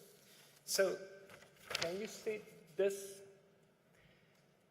These people crying next to two tiny graves on a Greek island, Chios. These are judges and prosecutors purged by Erdogan regime in Turkey. And they buried their children on this Chios island. And this land you see over the seas, is Turkish land. They wanted to bury their kids to the Turkish side of the island. What happened to these children, do you know? These ones. One was at the age of 3, the other one was 3 months old only. They were trying to flee Turkey. They were trying to buy their freedom. They were trying to get to Europe for security, for rule of law, because they were purged, they were detained, they were in jail for years, and afterwards their passports were cancelled. everything was canceled. They were not banned from being employed. So there was no other option than leaving Turkey, like tens of thousands of others. So there are many fathers and mothers in this room, I'm sure. Please ask yourself, under which circumstances do the mothers and fathers risk the lives of their children? And their kids were drowned when their boat sank off the coast of Chios. So there are thousands of such stories, and these are the people, these are only the judges and prosecutors who died in prisons in Turkey after being detained and arrested illegally. So there are many sad stories, but now what I can do for them is only speaking up and trying to remind you that there is something happening. As our Uyghur colleague from Xinjiang region said, nobody can say we didn't know. You saw and you know. UN knows, EU knows, Council of Europe knows, European Court of Human Rights knows, European Court of Justice knows. Everybody knows. And please, don't be a part of this crime.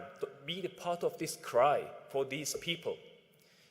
Okay, I don't just say forget about real politics or high politics, but as Erdogan has a motto about this UN Security Council, about this mentioning this permanent 5, he says, world is bigger than 5.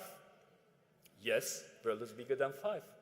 And world is bigger than the political aims and political benefits. There is human dignity, there are human rights. And as people from Turkey, we are much more than being Erdogan's opponents. We have rights, we have dignity, and Turkey is much more than Erdogan.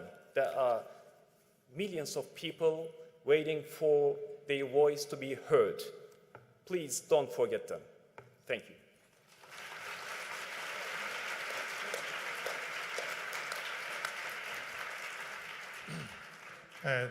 Yes, thank you, Yunus. I think it's, at least Turkey, we shouldn't give up hope at the moment. There's been some renaissance of opposition in the cities, and we've seen mayoral elections won by the opposition. So there is hope that this sort of authoritarianism that Erdogan's been pushing, I think, is hopefully on the wane.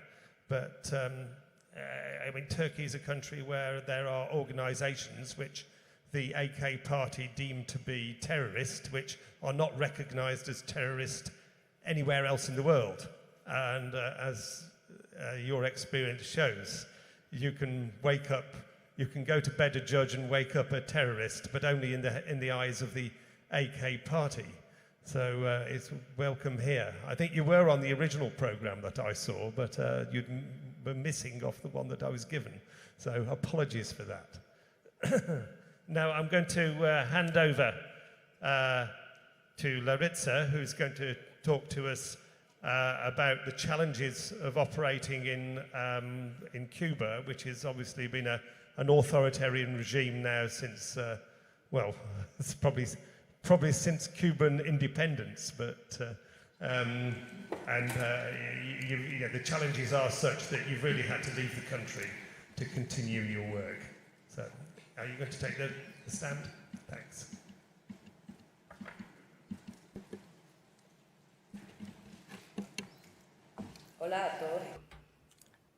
Good morning, everyone. You will certainly have heard that all human rights are the equal, necessary, and interdependent. That some cannot be restricted in order to guarantee others. It doesn't matter what the political system is or the prevailing ideology. States are obliged to guarantee, promote, and respect all our rights without distinction of any type. You will also have heard that free education and health care are state obligations. In my country, These represent government achievements, and Cuba has been praised in the world for this. And also having survived the actions of its more powerful northern neighbor. Yet, all overlook the fact that there is one political party and one ideology, and those who think differently cannot express themselves or participate in the government. There are periodic elections, but they're not free or transparent. A political group has remained in power for more than 60 years without alternation. The same person holds political positions in many state bodies and participates in drafting laws and in enforcing them. The judiciary does not exist. The state and individuals who lead the country have a great deal of power. They control more than 80% of the land in the country, including all the hospitals, schools, and the communication media. They're the main employer, and nobody can disclose matters, and supposedly any criticism comes from people who have been paid off to represent the interests of a foreign power.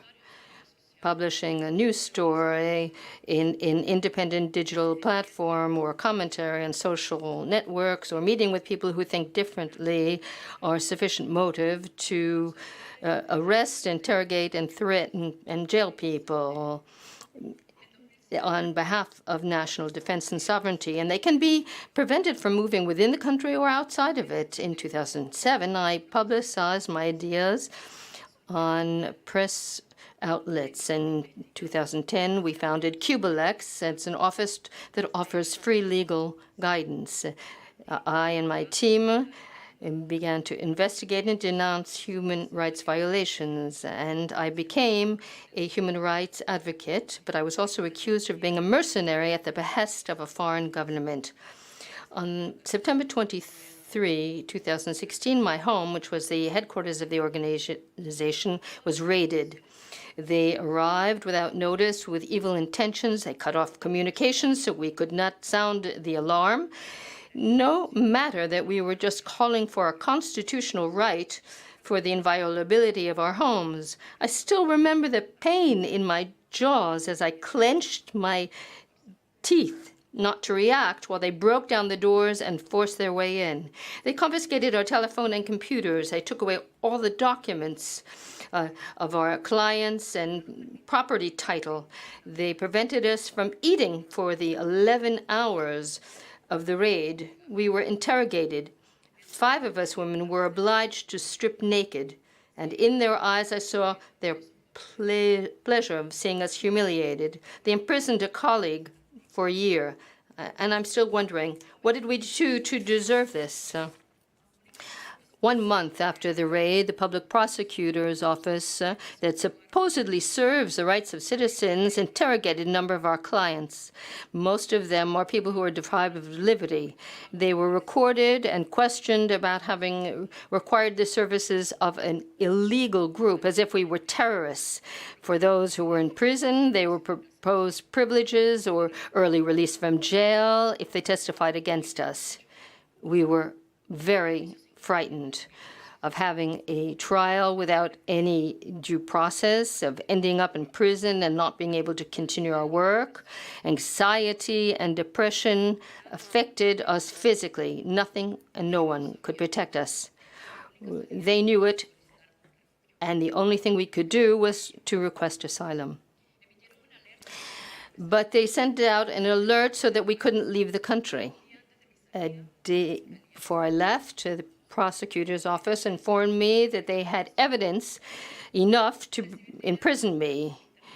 Receiving international cooperation and hiring people to offer us services was infringement of domestic law, they told me. Free legal advice is not amongst the 240 activities that the state allows citizens to practice as a form of self-employment. They had a bogus bill with the signature of the owner of the building that we used as our headquarters.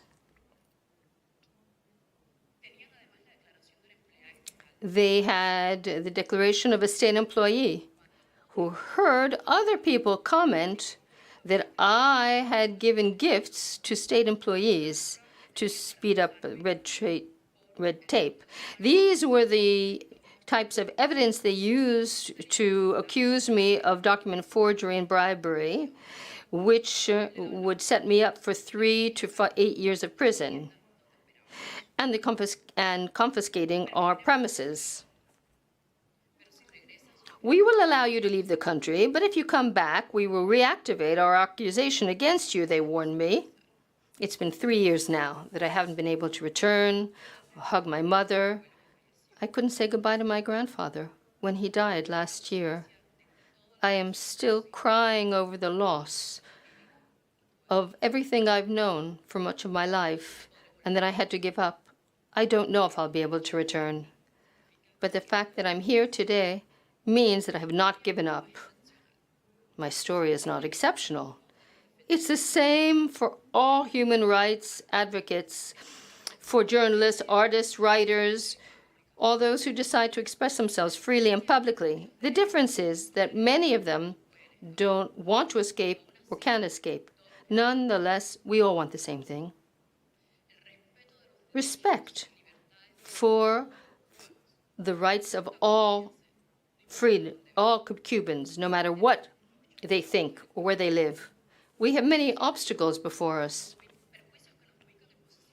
We have prejudices accusing us of extreme ideologies and radical positions without judging us, without hearing us out. We need you to help us fight this silence and indifference. You can help us change this reality. You can help us make our voices heard and have our stories listened to. You can carry our messages and stories to different corners of the planet in different languages so that the public can hear the truth about the situation of human rights in Cuba.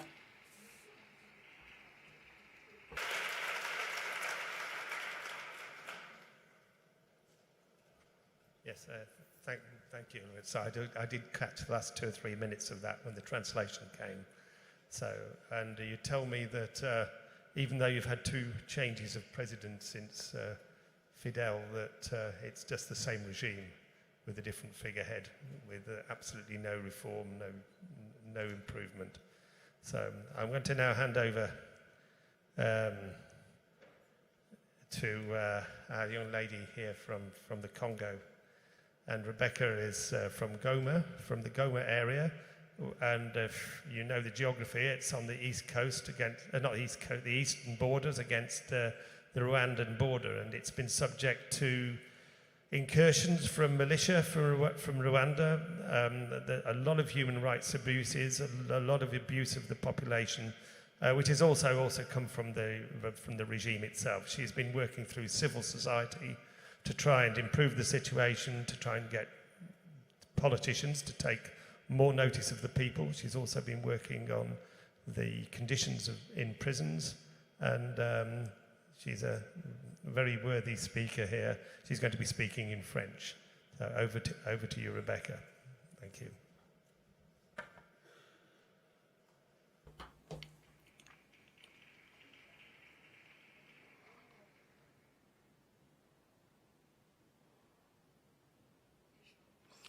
Good morning. I would like to thank, first of all, the organizers of this conference who are allowing me to express the views of many people active who are voiceless, and the voice of many people from DRC who cannot be here today. And I'd like to talk to you about my country. It's a pleasure for me to be here. It's very important for me to speak today, the eve of the Council of Human Rights. It is my country is a member of the Council. It's a true aberration. We do not have a democracy. We do not have freedom of expression. We do not have the right to express ourselves or to demonstrate. My name is Rebecca Kabuo. I'm 25 years old. I'm a young activist with civil society in a movement that we call La Lucha.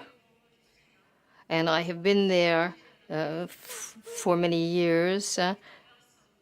And I am there because of the battle that we're carrying out in my country. My country is very rich, but the population is still poor. We live in destitution. We don't have drinkable water. We have water near us, but we don't have access to water in our villages. So we lack everything that a country needs to develop, and our population is very poor.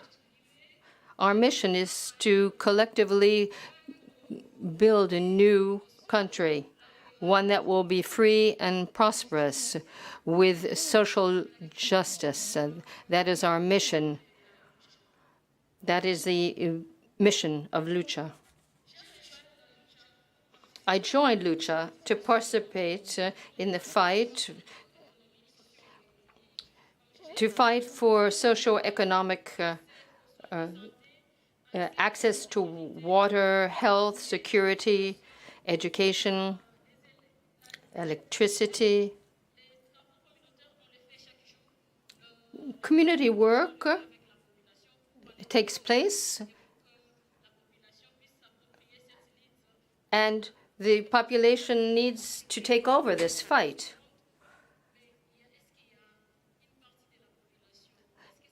Today, is this population going to be able to continue as the situation stands today? That's the question.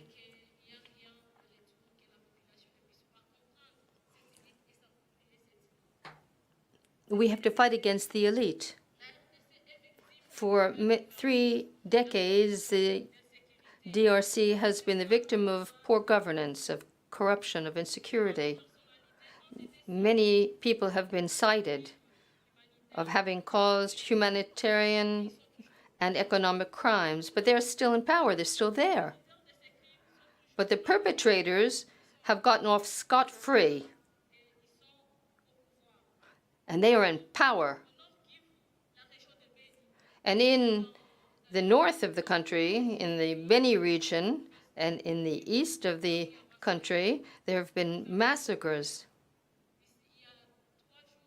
3 days ago, 13 people were slaughtered in my region, Beni. I have grown up in a country of war, but will I die in a country where war prevails? That's what I wonder every day. And if I've said this to you, it's because I want to show you what is going on in my country, the violation of human rights.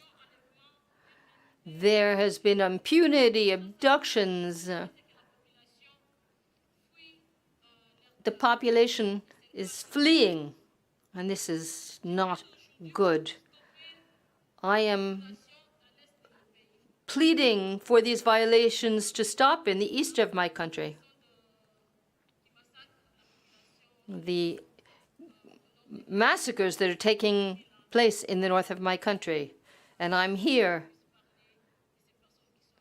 to be able to talk about these people and the deaths that have taken place who have not been identified, for them to be able to have dignified burials. I'm here to talk about the center that I defend. I was imprisoned. The longest period I've spent in jail was 6 months. It's because I fight against the elite. And it's not with this elite that we will be able to carry out any changes in my country. We have a nonviolent struggle that is taking place. We have a cycle of war that brings in hate to my country. Will I continue? We will fight for nonviolence because it is liberating. So I'm fighting, I'm struggling. I am repressed by the regime, but I will fight for access to water. We have helped to organize elections in the RDC, and I'm here before you today. It's not because I'm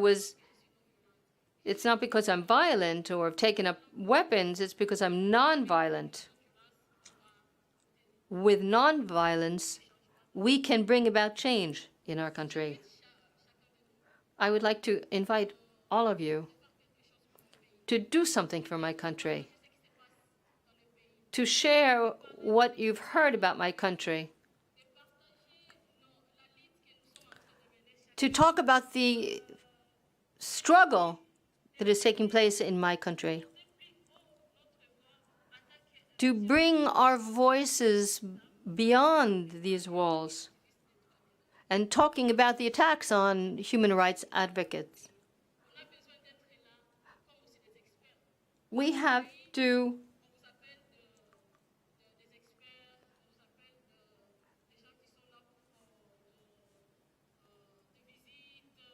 call in experts. We have to have people come in and see. But what we really need in my country is to become free, to have peace, to be able to stay there, and to be able to come to Europe just to visit it, not to be pushed to come here because I'm fleeing war.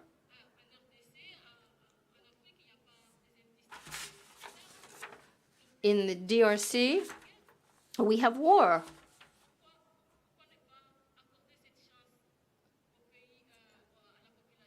We have to give the population a chance to live, to experience peace in the DRC, in Africa. I would like to live in a country of peace, calm, in my country and in Africa.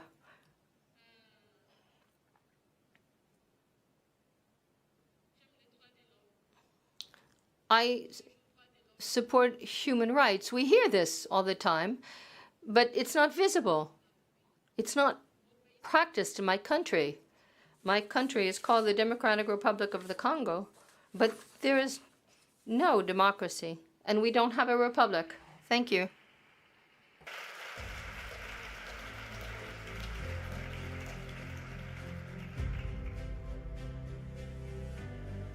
I think the music suggests we're have I got time for a question? One question from... No? No. We haven't got time for a question, so I think we're running a few minutes late. So thank you, and could you give the speakers a round of applause? Thanks. Thank you.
Dear friends, fighters for human rights, it is an honor that I feel that I can stand here today and ask one incredible woman to come forward and receive the 2020 Geneva Summit International's Women's Rights Award.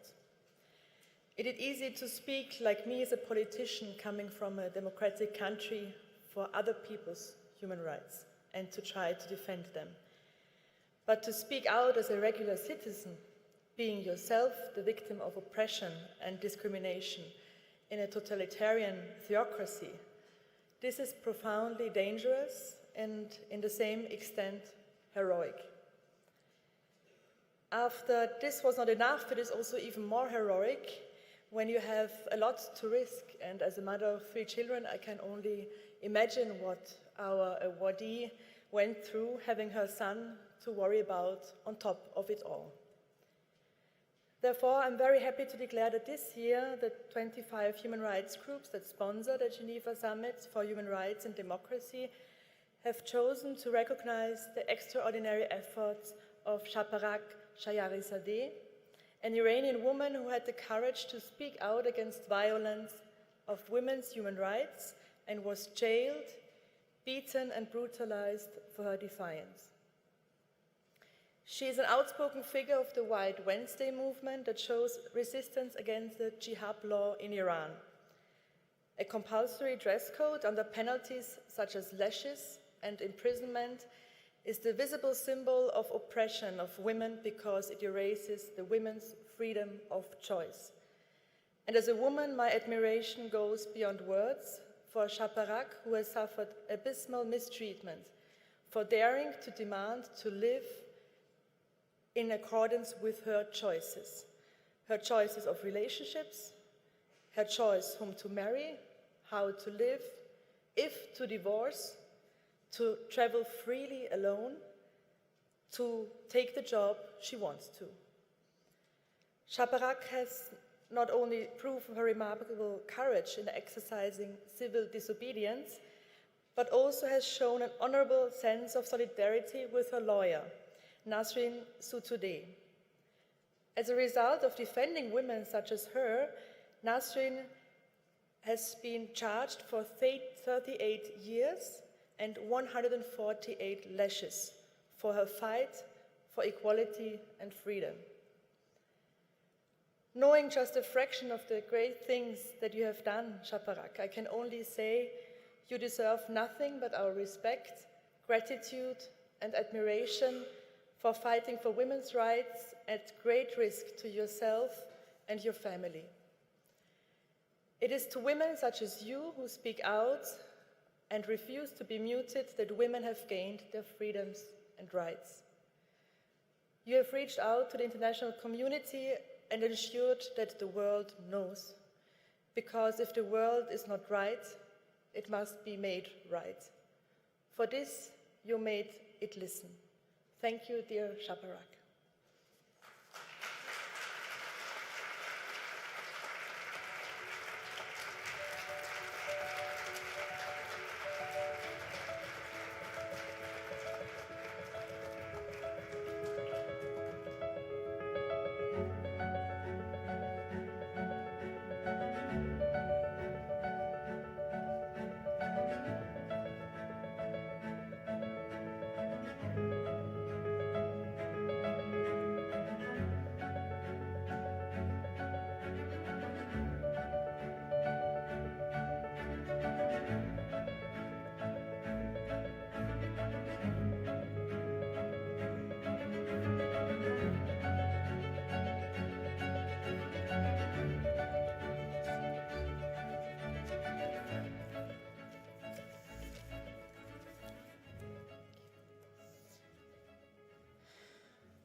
I would like to thank the Geneva Summit for this award, which I accept with great honor on behalf of the brave Iranian women who are risking their lives on a daily basis to get back their dignity, and all the women around the world who are fighting for freedom and equality and continue to give me the motivation to follow their path. Thank you for listening to my pain when there is so few ears in my own country to care for what we call humanity. From the bottom of my heart, I thank you. 2 years ago, I had an interview with a Canadian journalist, and she asked me if I expected anything from the world. In tears, I told her that I wanted the world to know about the repression on Iranian women and the regime's systematic violence against women, and that I expect the world to stand in solidarity with us, the people of Iran. That day, I never imagined that I would be here among the world's greatest human rights defenders, sharing my story and receiving this incredible award. As an Iranian woman, I've been exposed to violence and inequality in every aspect of my life. In Iran, women don't have the right to choose who they want to be. Women are not treated as free individual human beings. I've always believed in civil disobedience and peaceful resistance. Always fascinated by the suffragette movement, I knew women's rights activists didn't get anywhere in Iran because they were alone with no support from even ordinary women like me. So I decided to do something and joined the White Wednesday civil disobedience movement to oppose Iran's compulsory hijab law, which requires women to wear a headscarf in public even if it goes against their will. For 40 years, the Islamic regime used hijab as a tool to repress women, enabling their forces and followers to abuse, violate, and subjugate women. This has prevented Iranian women from having any important role in society. I was first arrested on February 21st, 2018, because of my involvement with the White Wednesday, a campaign encouraging men and women to post images on social media of themselves, either wearing white or no headscarf, to protest Iran's compulsory hijab law. Can you imagine? I was arrested for the crime of waving a white flag of peace in the street, only to be punished by the regime and detained in Qarchak prison. I was beaten up and brutalized during the interrogation and thrown into solitary confinement. It was the most frightening experience in my life. I not only felt extreme physical pain, but also real emotional distress. I was released on bail only after being on a hunger strike. Then on March 17, I was arrested again with my husband for exposing the brutality that I experienced in Qarchak prison. The authorities eventually transported us to the notorious Evin prison for further interrogation and accused of being spies. I represent no one but myself, but I have a platform now that many others don't have. So from my experience, I want to share the truth. Inside Iranian courtrooms, there is no law. There is no justice. Inside Iranian prisons, there is no humanity or passion.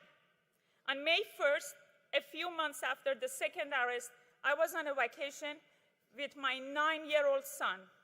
When I was arrested for the third time, the state authorities interrogated me in front of my innocent child and handcuffed me while he was crying, begging, and screaming,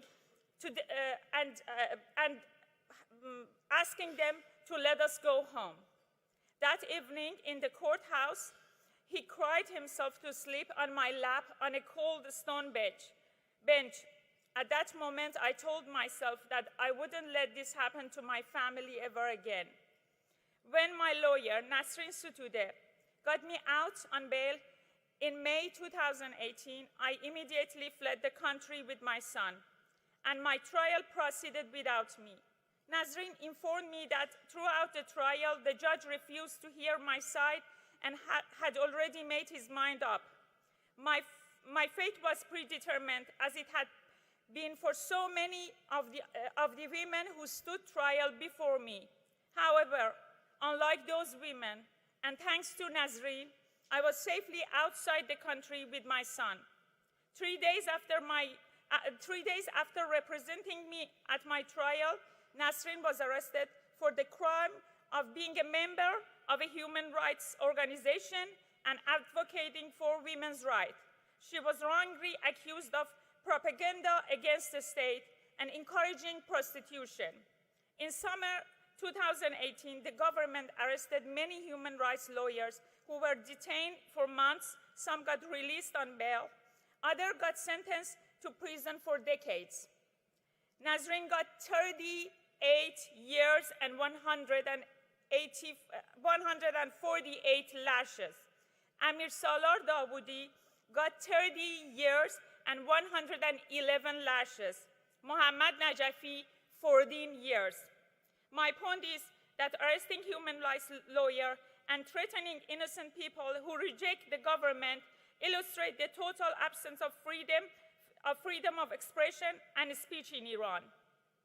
In the past 2 years, Iran's regime has violated international human rights law yet again, but by approving only about 20 lawyers out of more than 20,000 across the country to represent anyone charged with so-called security or political crimes. At the same time, the regime continues to charge more and more activists with such crimes. Since last year's November's uprising in Iran, the number of people charged with fake crimes is now in the thousands. What does this mean? It's simple. In short, contrary to international law, those charged with security and political crimes are simply not afforded legal representation. And if this was not enough, the regime continues to throw more lawyers like Nasrin Sotoudeh in prison. In 2019, the government arrested many other women who were opposing compulsory hijab. When I was in jail, a woman named Mojgan Keshavars told my story in public. In buses and in subway trains, she would say, Shaparak is a mother away from her 9-year-old son. Now I tell you here, Mojgan is a mother away from her 9-year-old daughter and is going to be in prison for years. Also, Sabah Kordafshari and her mother, Rahele Ahmadi. Yasaman Aryani and her mother, Monire Arabshahi, and the list goes on. None of these innocent women had a lawyer during arrest, interrogations, and imprisonments. None of these innocent women had a chance to have a fair trial. Last November, Iranian government killed more than 1,500 people on the streets in 3 days and arrested 7,000 protesters. None of them have access to a lawyer or a fair trial. 2 years ago, I was lucky to have a lawyer like Nasrin. I didn't have a fair trial, but Nasrin did her best to advocate for me. I keep thinking, what is going on inside those walls, behind those doors right now, when those 7,000 protesters have nobody to represent them? For 40 years, the Iranian government charged political activists with trumped-up accusations, forcing them to get false confessions. They have executed thousands of political activists, including many children under the age of 18. None of them had a chance for a fair trial. Every year, the United Nations makes statements about human rights abuses in Iran. Politicians talk about the human rights situation in Iran. But when it comes to pressuring Iran to change, it seems human rights are forgotten and buried. Also, 3 years ago, the Vice President of the European Commission, Federica Mogherini, came to Iran. She not only obeyed compulsory hijab, but also took selfies with some of the regime's worst human rights abusers. This is unacceptable. I want the United Nations and politicians all around the world visiting Iran to stop enabling our oppressors. They should instead shine a spotlight on human rights abuses by meeting with the activists and those unjustly detained in prisons. The truth is what is really going on inside those courtrooms and prison would shock anyone with conscience. Nazreen would tell them about the plight and pain of the innocent rights activists she defended, until she became one herself. Nazanin Zaghari Ratcliffe would tell them about the injustice against her, about missing her daughter's early ages and milestone as she's held hostage. Narges Mohammadi would explain how she was beaten and battered for her peaceful protest. Arash Sadeghi would talk about not having medical care in prison while suffering from cancer. He's no criminal. He's a human rights activist, and he's dying a slow and torturous death in prison. I want the UN, politicians around the world, and ordinary people to stand in solidarity with human rights defenders in Iran and the Iranian people to challenge the oppressive Iranian regime. I believe there are a few ways to apply this pressure. First, all of us in this room should call on democracies in the world to target sanctions against these Iranian officials who violate human rights. Second, we must call on the United Nations to condemn Iran, to punish the Rouhani's regime, and to expose its transgressions before the world. How could the UN get Iran and other abuses a seat at the table? How could the UN allow Iran, run by a regime that believes women have no status, to be elected to the UN Commission on the Status of Women? Third, we must come together to effect real change. When I look around this room today, I'm reminded that our most powerful tool for justice is freedom, which remains out of reach for so many around the world, and especially for my sisters in Iran. We must use our freedom to help Iranian women secure theirs. We must be their voice. In doing so, we give Nazreen, Mojgan, and the women of White Wednesday the life-saving message that they had given me and so many others. You're not alone. Thank you.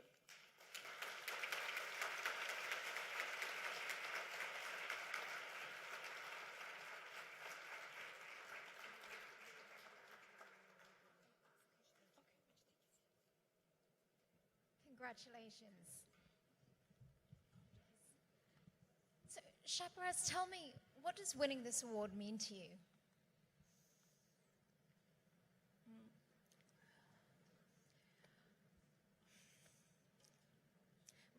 One of last fall of 2018, when one of the reporters of BBC contacted me and told me that I was going to be nominated like one of the 100 influential women in the world. It was midnight.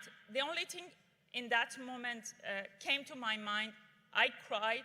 It was my son. He had been through a lot for several months. He got arrested with me. Then we went to Turkey. Live in hiding for 1 month. He was afraid of police, Iranian police, Turkish police. He went through a lot, and the only thing came to my mind was he has something now to be proud. Because when I came back from Karchak, he hugged me and told me, "Mommy, that morning he asked me not to go out. He knew about our movement. And he told me, I told you not to go out, and I said, you're gonna be proud of me one day. And when I realized that they nominated me, the only thing I was thinking was, I made my promise, and it became true. But when I realized that I never imagined I could, I'm no hero, I didn't do anything. I was just doing that for myself. I wasn't doing it for anyone. I wasn't representing anyone. I was just, I was my voice. in that time. And this is incredible. And the only thing came to my mind that I will use it. This time I said, I will use like this award to help other people and to help our movement and to have a louder voice.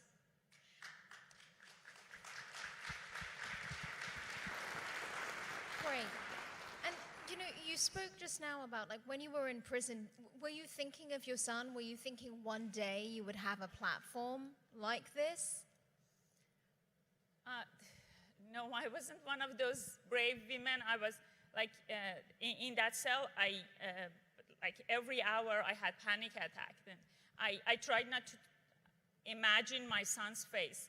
Every time I imagined my son's face, because I was banned from calling anybody, every time like her face came to my mind, I was going crazy and I couldn't breathe. No, I just wanted to like get out and like see my son and be in my husband's arm. That's it. I was just wanted that warm feeling. So take me back, because you were in solitary confinement. You said in your speech just now that There were in that section there were other women with me, the Darwish women. And you spoke about the inhumane conditions in there. Just take me back to those moments and tell me what was going through your mind. Like, take me inside that room with you. What was it like? It was horrible. You know, during interrogation, I got beaten up badly. But before that, through like for body search, they asked me to get naked completely and sit down and stand up several times. I couldn't do that, but they forced me. And the only thing that in that time I was thinking about the suffragette movement. I know their story, and I told myself the things that had happened like 100 years ago, more than 100 years ago, is happening in Iran. I was shocked. I had no idea that it was like that. But after that, during interrogation, the other day, I got beaten up. This time when they sent me to the other prison, they usually make record of all the scars and everything in your body. They didn't do that. They knew. They didn't make any record of the bruises, like of the cuts on my face, nothing. And when I went there were, it was like 3 cells in that sections. There was other women, there were Darwish, and you cannot imagine, they were covered, their bodies were black, pitch black. And they had like bruises, like they were bandages, and they didn't have any medical care during those days. So let me just understand. So you were in prison for taking off your hijab because they found that disrespectful. Yet in prison, male guards were allowed to ask you to undress and get up and down. No, it wasn't male. No, female. Female no, it was guards. Female. Okay. Yeah. So there was. Did you come into any contact with male guards whilst you were in prison? No, during the interrogation, like in Vozaro. And what was going through your mind? What kept you mentally strong? I was just thinking about Nazreen. I knew that they didn't let me contact her, tell her like about my arrest or anything. I was just thinking about her, and I knew that somehow she would help me to get free, and she also knew she couldn't do that through like justice and law. So she brought justice to the public, and she advocated for me. They were very supportive, but I don't know, inside prison, I wasn't in a very good situation mentally, but the only thing I did that from after one day, I started having hunger strike, and after being on hunger strike, I became stronger. It was like the panic attacks, like were less than before, because I was thinking that I was doing something, And at that moment, I got the power because they were like threatening me, begging me. They tried different ways to make me break the hunger strike. But I got the power with hunger strike. And now that you're out, and now that you have a chance to reflect upon your life and your childhood, do you see moments in your childhood that awaken the activist inside of you?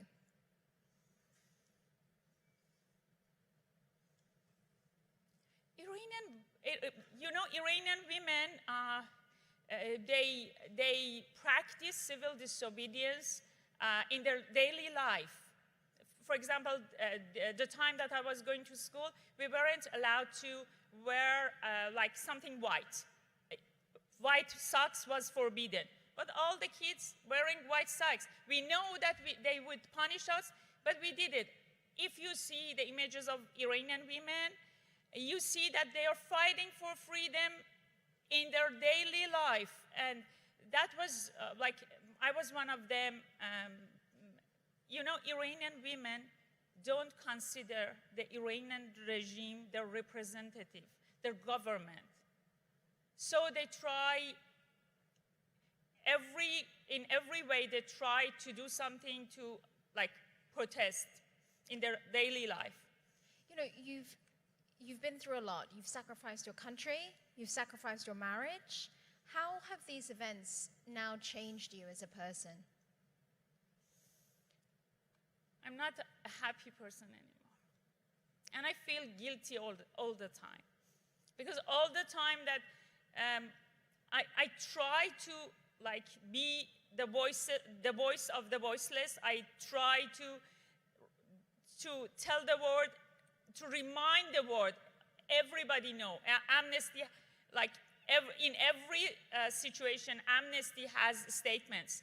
But the United Nations, the world, apparently they don't care. I try to remind the world that these people are inside jails, and these are the well-known people. There are lots of people in prisons, in other cities, in small cities, but at the same time, leaving my friends behind. Now they are in jail, my friends. Having Nazreen and other human rights lawyers, Nazreen was my hope the whole time. And now I know that the activists right now don't have any hope. That's why I talk about the law, because right now it's 2 years that nobody has a lawyer or representative. They don't have any hope. Tell us and tell the audience, what is your hope for Iran? What do you want to see Iran look like? From my childhood, I remember everybody wants freedom, democracy, and having no corruption. This is a corrupted country. So the only thing we hope that the other countries support the Iranian women, not the Islamic regime of Iran. Iranian people are different from Islamic regime of Iran. Support the people of Iran. And if that happens, we're gonna have freedom in our country, and we're gonna have peace in Middle East. And just in closing, is there one piece of advice you'd give to these other women who are sitting out there who, they're budding activists in their own right? I didn't want to be a women's rights activist. I didn't want to be active in this field. It happened. But the time that I started, when I joined the White Wednesday campaign, I was thinking, I just want to be my voice. I was fed up of being inactive, just nagging. My whole life I was nagging, and I was expecting the other women rights activists to do something for me, and I realized, no, it's not going to happen. I have to do something for myself, and I have to be my voice. So in that time, I had no idea that they could be that brutal. Yeah, we knew in the news, but I had no idea at that time. But I guess if I knew, I was in a certain situation that I couldn't be silent. And I want the women, if they see injustice in their home, in society, just be themselves and be their voice, and don't wait for anybody to hand you your rights. Give it back yourself. Sound advice. I want to thank you for your courage, thank you for your honesty, and congratulations. I think your son has a lot to be proud of. Thank you so much. I'm so proud of you. I'm so sorry. I know this, for some questions I have no idea.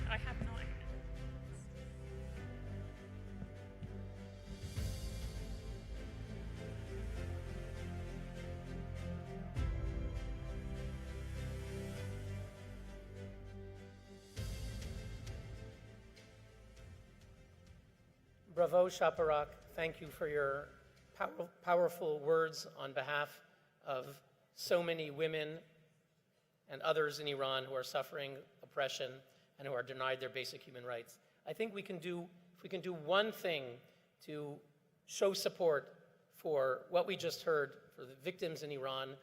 Everyone here in this room has a member of parliament who represents you, whether you're here in Switzerland or you've come from another country in Europe or anywhere else in the world. You have a member of parliament, you have a foreign minister, you have a president or prime minister. They all have Twitter accounts. If you're on Twitter, if you're on Instagram, if you're on Facebook, write one message today, one message. Dear MP so-and-so, dear foreign minister so-and-so, dear president, human rights victims in Iran need our help. Please speak out for them. That one message, if each of us here sends one message, it will reach your representative and it will make a difference. And I want to ask all of you, if you want to share the incredible testimonies that you've listened to, that you've seen today, go on our Twitter account. It's Geneva Summit. You can go to genevasummit.org. If you go to the blog, everyone's testimony is being published right away. Video, quotes, photos. Go to genevasummit.org. Go to the blog. Under Media Blog, you can find all of this stuff. Our Twitter account. We're on Instagram, geneva.summit. There's a lot of young people here using Instagram. Please share the testimonies that you've heard.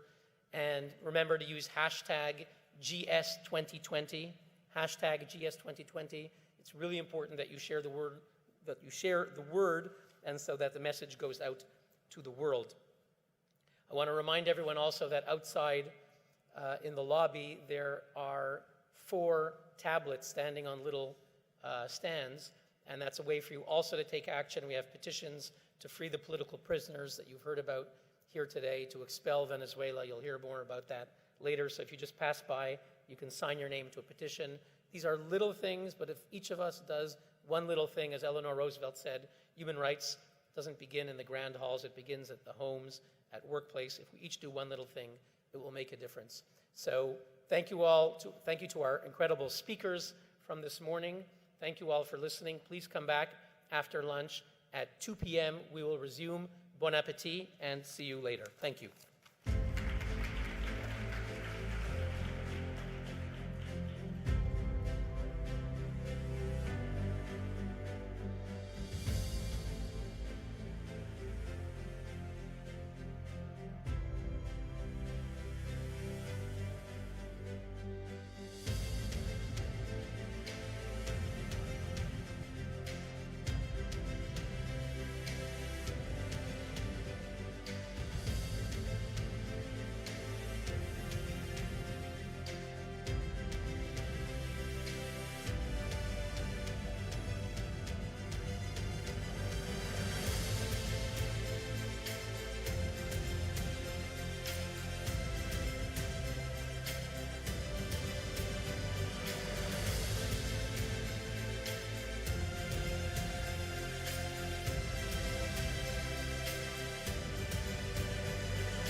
check it in your settings. And there should be a setting somewhere. I don't know where it is, or just go take a look. Yeah, it's in privacy. In privacy.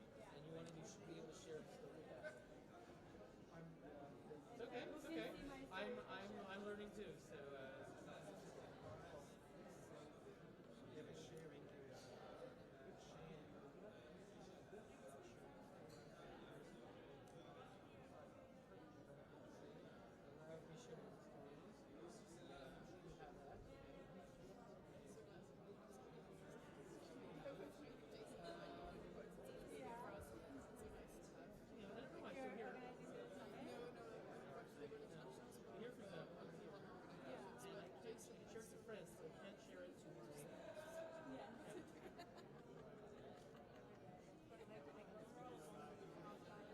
Well, no, but this is my personal life. This is my personal life. Let me see.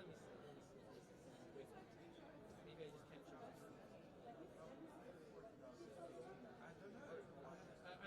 I may be wrong. I was no. You tagged me on my official account and I was able to share it. Then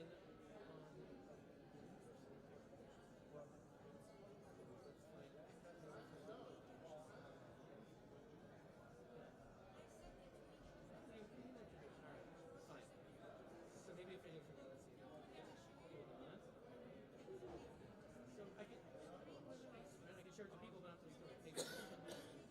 I don't want to send it to people. Normally, maybe because my account is locked.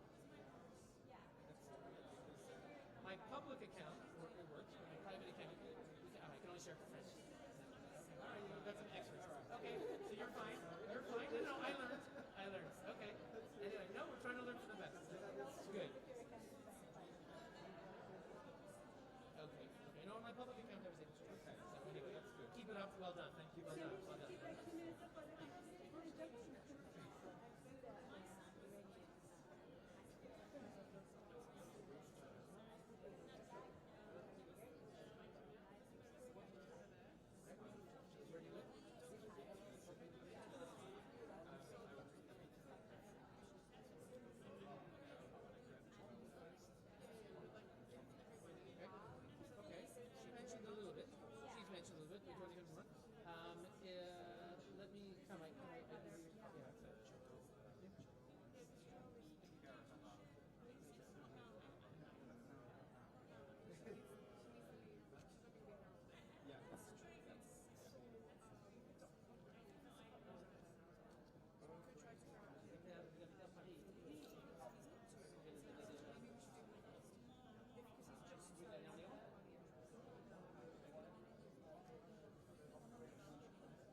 opinion article to talk about how the world has to act.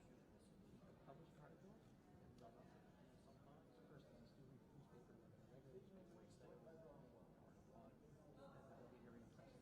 People will see it and publish it.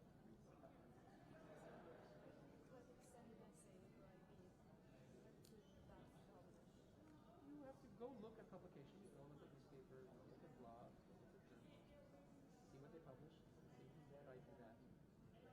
Publish in a newspaper an article that's impressive. Good luck. Thank you.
Please welcome Memory Banda, an activist fighting to end child marriage in Malawi.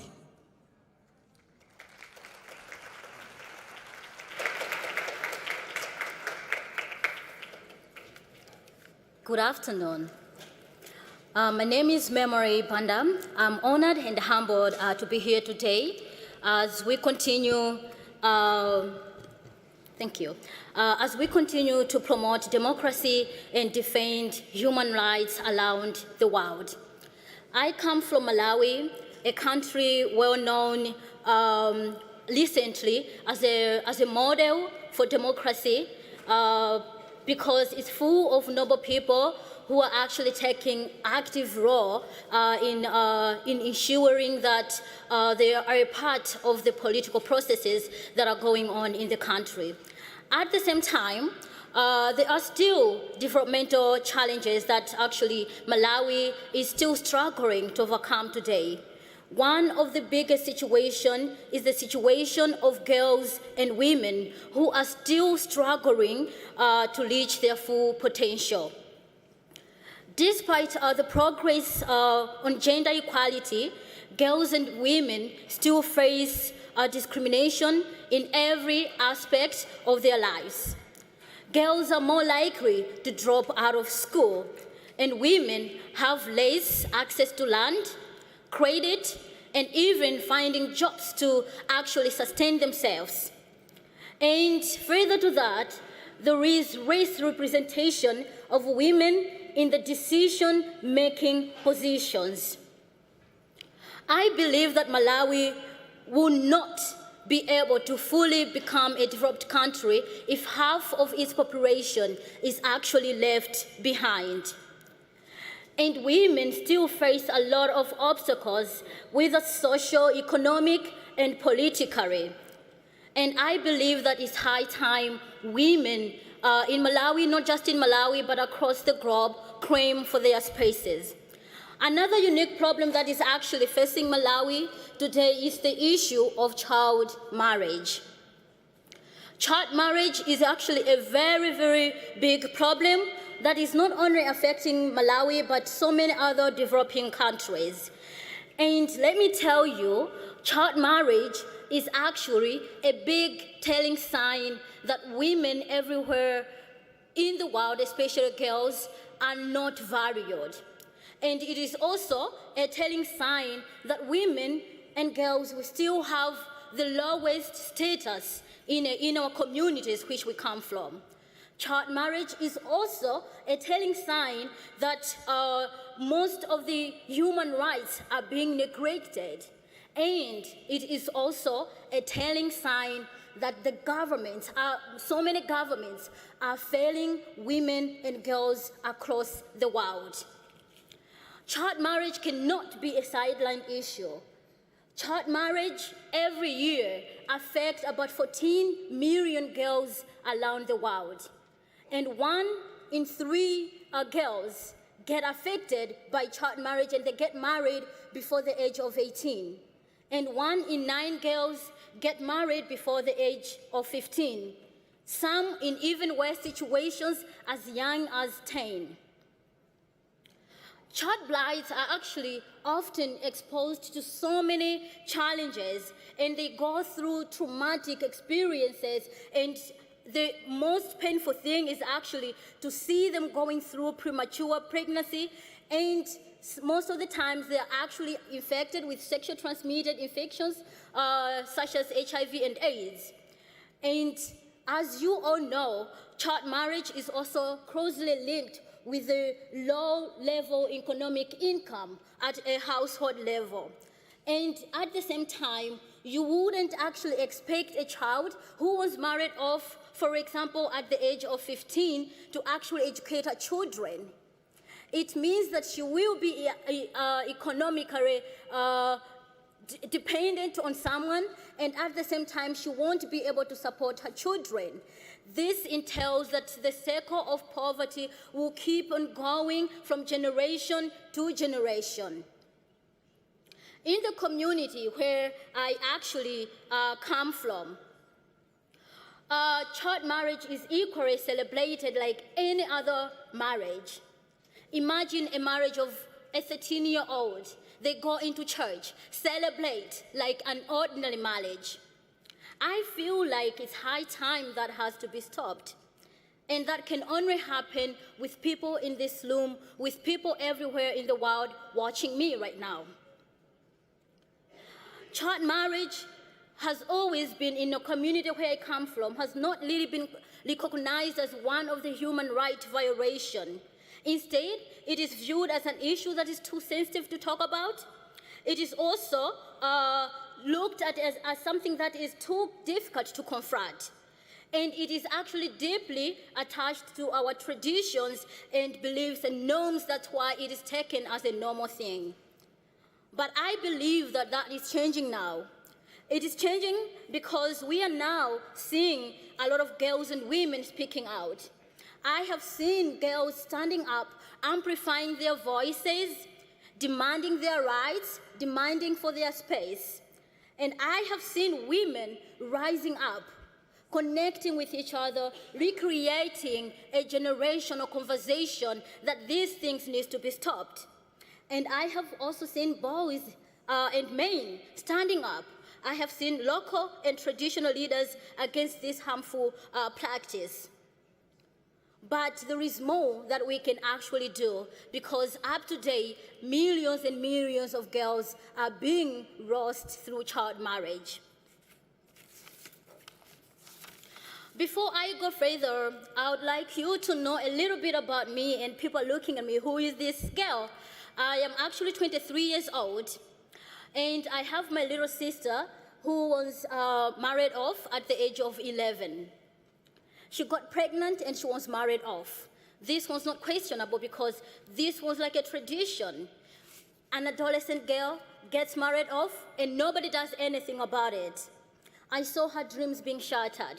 I saw her go. She had a dream of becoming a nurse. She never achieved that. Her childhood was actually locked from her. Her dreams were shattered. I have also witnessed my cousins, my family friends, and my classmates being married off. A lot of girls have been married off and their dreams have been shattered. There are thousands and thousands of girls like my sister. Their lives, their future, they have been destroyed. I had a lot of questions when I was growing up. Why should girls go through this? Why should girls actually, when she's growing up, her future should be defined? Why should somebody or lady write her story? Why can't she have the audacity, the power, the courage to write her own story? Why should somebody decide on her behalf? I decided I could be that girl to change the situation of girls like my younger sister. I rose up. I did not keep quiet. I made a lot of obstacles. I was so young. I was 13, but I had my guts up. And I was like, if I don't stand up, nobody will. Then I did stand up, and I rose, and I amplified my voice. And further to that, I remember a lot of injustices happening to a lot of girls. And I began to speak out. My first encounter was to speak to the traditional leaders, because child marriage can happen without them. They bless the marriage. The religious leaders, they are there blessing these children into marriages. And I questioned them. We went further, and I actually started hearing the voices of girls, relating with them, telling them you can start speaking out about this. And they started speaking out. With me together, our voices was greater in my community. A lot of things changed in my community. But I said, these things are changing in my community. But what if we take it further? This issue of child marriage is not only affecting my community, but it's a national-wide issue. And we took it further, and we actually lobbied the government. We started advocating for the change of legal marriage age, because then it was actually 15. We advocated, made the members of parliament, and I started this campaign called I Will Marry When I Want. This campaign it now became a global campaign. We started speaking out. The legal marriage age was changed in 2015. And by then I was young, and I looked myself and I said, yes, no matter how young you are, you have the ability to change things. People can listen to you if you rise up. Through my work, I have gone further to actually look in 2016 to 2017. I said, yes, the law has changed. What more? In our constitution, there was a different definition of who is a child. We needed to harmonize that. I went on another campaign to ask the government to amend the constitution and actually remove all the irregularities and define a child or persons below the age of 18. This campaign seemed impossible. I met a lot of people, like members of parliament, and they were asking me, you are asking for too much memory. In 2015, you asked for this, it happened. And do you know what it takes to amend the constitution? Do you know how much money has to go into that? I said, I know, and the government has that. And it's not just the government, but we have the global community. They're here to support us. We went on that campaign, and it really happened in 2017. The constitution was amended, and a lot of people were actually surprised. So all these actually show that change is really, really possible. This campaign actually favored us because the First Lady joined us, and she was a part of our campaign, and she became our goodwill ambassador. Despite all these legal victories, I believe that preventing child marriage is actually a multifaceted project. It's about getting our girls into school and knowing how to keep them there. It's about ensuring they have access to sexually reproductive health and rights, and actually including the services. That's the whole pack of our sexually reproductive health and rights. And further to that, it's also about giving girls economic opportunities and proper trainings. These girls need to be empowered. For us to keep this momentum, we need the cohesion of everyone. Everyone needs to be involved. If we lose the momentum right now, we might never actually achieve the goal that says that we will end child marriage by 2030, and we are only remaining, we just have a decade. So we need to ask ourselves as leaders, how far are we? Because child marriage is a global challenge. Child and forced marriage is also an international problem, and it actually needs urgent attention. Ultimately, it's going to take a massive cohesion, including girls, boys, parents, religious and community leaders, politicians, and of course, the international community, to speak out against this harmful practice and all the practices that are actually attached to child marriages. Prioritizing girls and women is one of the most fundamentally sound of changing our world for the better. I have actually learned that encouraging girls and women to help themselves raises the living standards for an entire society. Let's leave no one behind. An empowered and educated girl becomes an agent of change. I firmly believe that it does not matter where one is born. We are all global citizens, and we are all promised the same rights. And we must join our hands together as one community to protect our fundamental freedoms and to call on all the world leaders to ensure that we are living in an equal, equitable society where everyone flourishes. Thank you very much.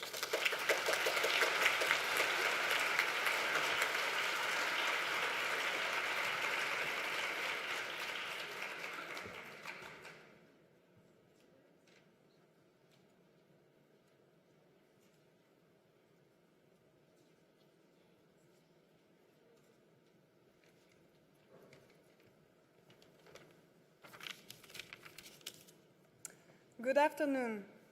My name is Pauline Ruda, and I am a student here in Geneva. The empty chair on this panel is dedicated to Venezuelan opposition legislator Gilbert Caro, a political prisoner who is being detained arbitrarily. Before becoming a member of parliament in 2016, Gilbert Caro was a social and political activist working with kids on the streets of Caracas. In his barrio in Gutire, with NGOs like Liberados and Marcha, he attended to the needs and rights of convicts, their families, and people living on the streets. On December 20, 2019, a special police unit took Caro into custody in an operation that opposition leaders described as illegal because he is protected by parliamentary immunity. He was indicted on charges including terrorism without the presence of legal counsel. His whereabouts were unknown for several weeks. Mr. Caro's arrest came as the government of President Nicolas Maduro carried out a new wave of legal actions against opposition lawmakers. Before his December arrest and current detention, Mr. Caro has already spent a year and a half in prison after being jailed without trial in January 2017 during anti-government protests, when he was charged with treason and stealing military material. His lawyer at the time said Caro was innocent and authorities had planted weapons on him. Over 1.5 years in prison, authorities had deprived him of food and water, causing him to lose a fifth of his body weight and left him in solitary confinement for up to 4 months at a time. He was released in June 2018. In October 2018, the military judge who had passed sentence on Caro, Luz Mariela Santa Fe, escaped to Colombia, where she confessed that Caro's arrest and judicial process was a shame. She wrote a text message to Caro, apologizing to him and all of Venezuela for all the harm she caused. He publicly accepted her apology. In April 2019, Caro was detained for a second time and released 2 months later, in June. This past December 20th, he was arrested for the third time and remains in prison today. Gilbert Caro is one of 30 lawmakers who remain detained, in exile, or in refuge at embassies in Caracas. Today we say to all of them, you are not forgotten. Thank you.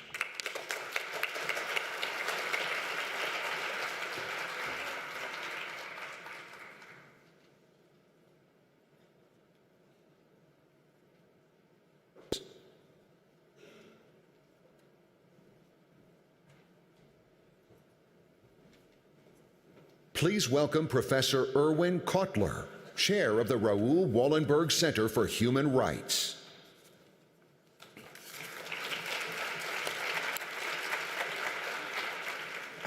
Good afternoon, everyone. Bienvenue. Welcome. This conference takes place at an important historical moment of remembrance and reminder, of bearing witness, and particularly important, of taking action. And I want to commend UN Watch under the leadership of its chair, Alfred Moses, and its executive director, Hilla Neuer, for convening this annual summit on rights and democracy in association with 25 NGOs who speak to the importance of not only bearing witness, but of taking action. And as I mentioned, this is an important historical moment. It is the 75th anniversary of the imprisonment and disappearance of Raoul Wallenberg, Canada's first honorary citizen, whom the United Nations characterized as the greatest humanitarian of the 20th century, who demonstrated how one person with the compassion to care and the courage to act can confront evil, prevail, and transform history. From mid-May 1944 to the beginning of July 1944, 440,000 Hungarian Jews were deported to the death camps in Auschwitz-Birkenau. The cruelest, most efficient, most horrific killing field in all of the Holocaust. Raoul Wallenberg arrived as a Swedish diplomat in the Swedish legation in Hungary in mid-July 1944. In a combination of courage and cunning and bluff and bravery and the mobilization of other legations and the like, he managed to save 100,000 Jews, of whom our Prime Minister in Canada, Justin Trudeau, on our annual Raoul Wallenberg Commemorative Day, recently stated on January 17th that Raoul Wallenberg saved more Jews than any single government or institution. A reminder to all of us, and an important and inspirational historical lesson, how one person with the compassion to care and the courage to act can transform history. It's also the 30th anniversary of the release from prison of Nelson Mandela, Canada's second honorary citizen, who endured 27 years in a South African prison, and who emerged to not only preside over the dismantling of apartheid, but to become the inspirational president of the first free, democratic, egalitarian South Africa, and who spoke always how each one of us, every day, can do one good deed and help advance the human condition. And we meet also on the 75th anniversary of the United Nations Charter, where Kofi Annan, in his inspirational appreciation of the import and vision of that charter, would say that a United Nations that does not put human rights at the forefront of its work would be a United Nations that would betray its founding ideals and that would be forfeiting its responsibilities. And that is why we are collectively gathered here today, to remind the UN and its institutions of our collective responsibilities with regard to the pursuit of justice and the combating of injustice, of advocacy on behalf of political prisoners. And that is what this panel is all about. And we have happily assembled a representative group of human rights heroes who have been acting on behalf of the imprisoned, who have been working in the trenches day in and day out on behalf of those political prisoners who are themselves the victims of the criminalization of human rights, of the criminalization of fundamental freedoms, be they freedom of religion, conscience, belief, expression, thought, and the like, of the persecution and prosecution of those who've exercised the fundamental rights mandated under the Universal Declaration of Human Rights, mandated under our whole framework of international human rights law. And so it's my pleasure now to introduce them one by one, each one to tell their story, to tell the story of the heroism on behalf of the political prisoner they are respectively advocating, whose rights have been criminalized and whose case and cause must be our individual and collective case and cause. Our first representative member of the panel, who I will call up to speak, is Dennis Chow, the son of Vietnamese political prisoner Van Cam Chow. It's interesting, and I was reminded of this today, one of the first resolutions that I introduced in Parliament, in the Canadian Parliament, some 18 years ago, was on behalf of Vietnamese political prisoners. One could say, plus ça change, This LMM shows the more things change, the more they remain the same. And so, Dennis, I would invite you to tell your story, which is our responsibility.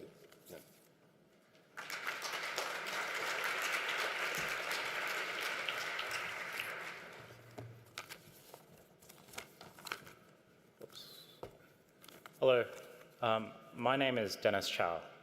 I'm the son of Australian activist, jailed Australian activist, Van Kam Chow. I'm here to raise awareness about the poor human rights issues in Vietnam, give my father a voice, and tell you my side of the story. Early last year, my father, now 70 years old, was in Vietnam on behalf of Viet Thanh, an international organization promoting reform through peaceful and political means. So how did I find out what happened to my father? Well, it was a week before my 29th birthday. At that point, I had been living in London for a couple of years, and it'd be typical that I'd call him every couple of weeks just to see what he'd been up to. I called, and to my surprise, there was no ring. I tried my mum next, and she answered.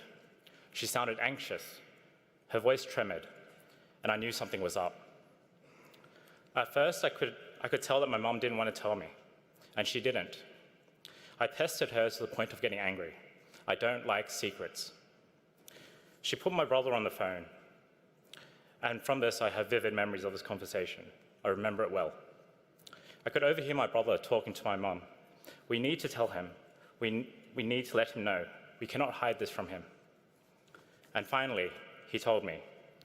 Dad had been missing for a couple of days. He had gone to Vietnam. I panicked and paused. What do you mean he went to Vietnam? What do you mean he's missing? He replied, that's all we know. We know the police had visited Auntie's house, questioning on her what she knew about Dad. That's all we know.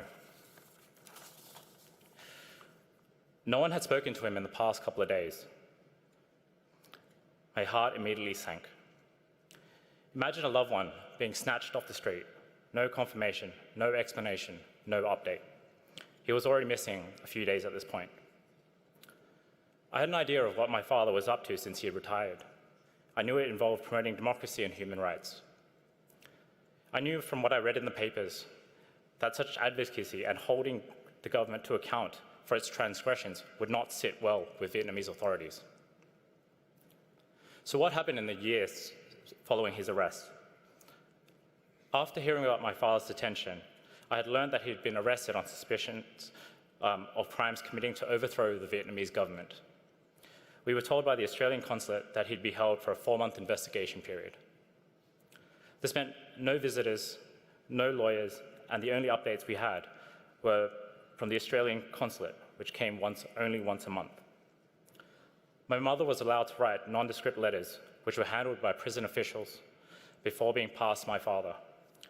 The consulate visits were flanked by prison and correctional officers. My father's responses were also nondescript and contained little to no information. These letters, which censored my father's real voice and character, contrasted greatly from his usual outgoing self. With this in mind, I feared that anything said against the administration would result in further punishment. They succeeded in silencing him.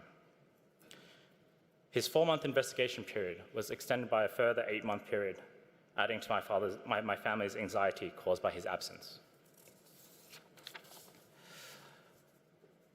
We were then abruptly informed about his trial, which was not given any semblance of due process. The entire charade was rushed and improper. He was assigned a lawyer who was allowed a 1-hour session with my father in person prior to the trial. I'd like to repeat, my father was given a 1-hour consult with his lawyer after being subject to an investigation for 11 months. He was tried along other associated members of the Viet Thanh rights group. Neither media nor family members were allowed access to the courtroom. They were held waiting outside by the gates, only to see a glimpse of their loved ones' fates. In quick succession, the trial was wrapped within 4 hours in what was a wholesale predetermined verdict. He was sentenced to 12 years in prison. The whole affair left me thinking, how could this injustice be done to my father, a person whose only crime was calling for a more free and democratic Vietnam. So what's his situation now? The next day after the trial, I saw a photo of my father in the courtroom. He looked defiant, but much older than I last remembered. Jail hadn't been good to him. This is the first I'd seen him all year. In the monthly consulate emails, his voice is raised as part of the correspondence. From what little information I do know, his condition is not great and the list of illnesses continues to grow. He is held in a cell for 23 hours of the day with 1 hour of exercise permitted. His mental health is deteriorating. We've made requests for family visitation, none of which have been granted. My father turned 70 last year, and so with a 12-year sentence, he'll be 82 when he is released. Factoring in the prison conditions and poor access to medical treatments, it is effectively a death sentence. So I asked myself, why did my father go back to Vietnam in the first place? My father isn't a fool, and he would have known about the dangers of returning to Vietnam, but he went anyway. My father came to Australia with nothing but the clothes on his back as a refugee after the Vietnam War. He worked hard all his life to make something for him and his family in his new adopted home. He grew proud to be an Australian, proud of the freedoms we take for granted. I feel as though my father left the land he loved. He left something behind. He knew the freedoms we have here were the virtues that his people lost. I knew he felt for the people of Vietnam. This is why he felt compelled to advocate and effect change. He never abandoned his sense of duty to call for a more open and free society in Vietnam. So what can you do to help? Right now, in this moment, it is devastating that I cannot end my father's 12-year sentence, that I do not know when we'll see each other next. But there are ways that you can help. I hope the international community will continue to highlight my father's case to Scott Morrison, the current Australian Prime Minister, and the Australian government. The Australian government must be held to a higher regard as a Western democracy and not to put trading relations above basic human rights, the ones we hold so dear. As trading partners of Vietnam, you are also accountable for the treatment of its people when you sign that trade agreement. I'll be unwavering in my mission to keep my father's voice and story alive, and I hope you may feel compelled to do the same. Thank you for listening.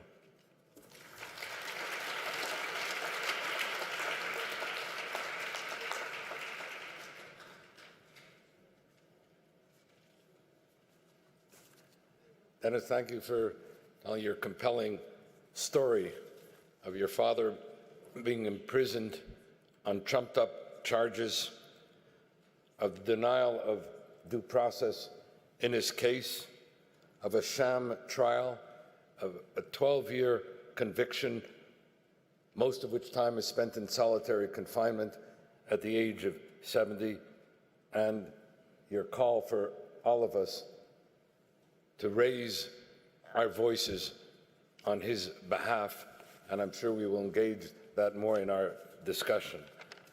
Let me now invite to the panel Juher Ilham, who's the daughter of the Uyghur scholar Ilham Tohti, political prisoner in China.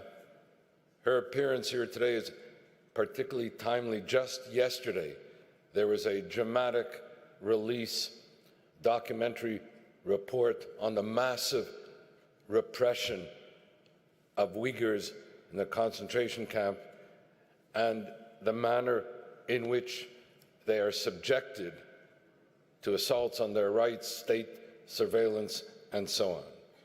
And so it's my pleasure to call Juher Ilham to share her testimony on behalf of her father's plight as a political prisoner in China.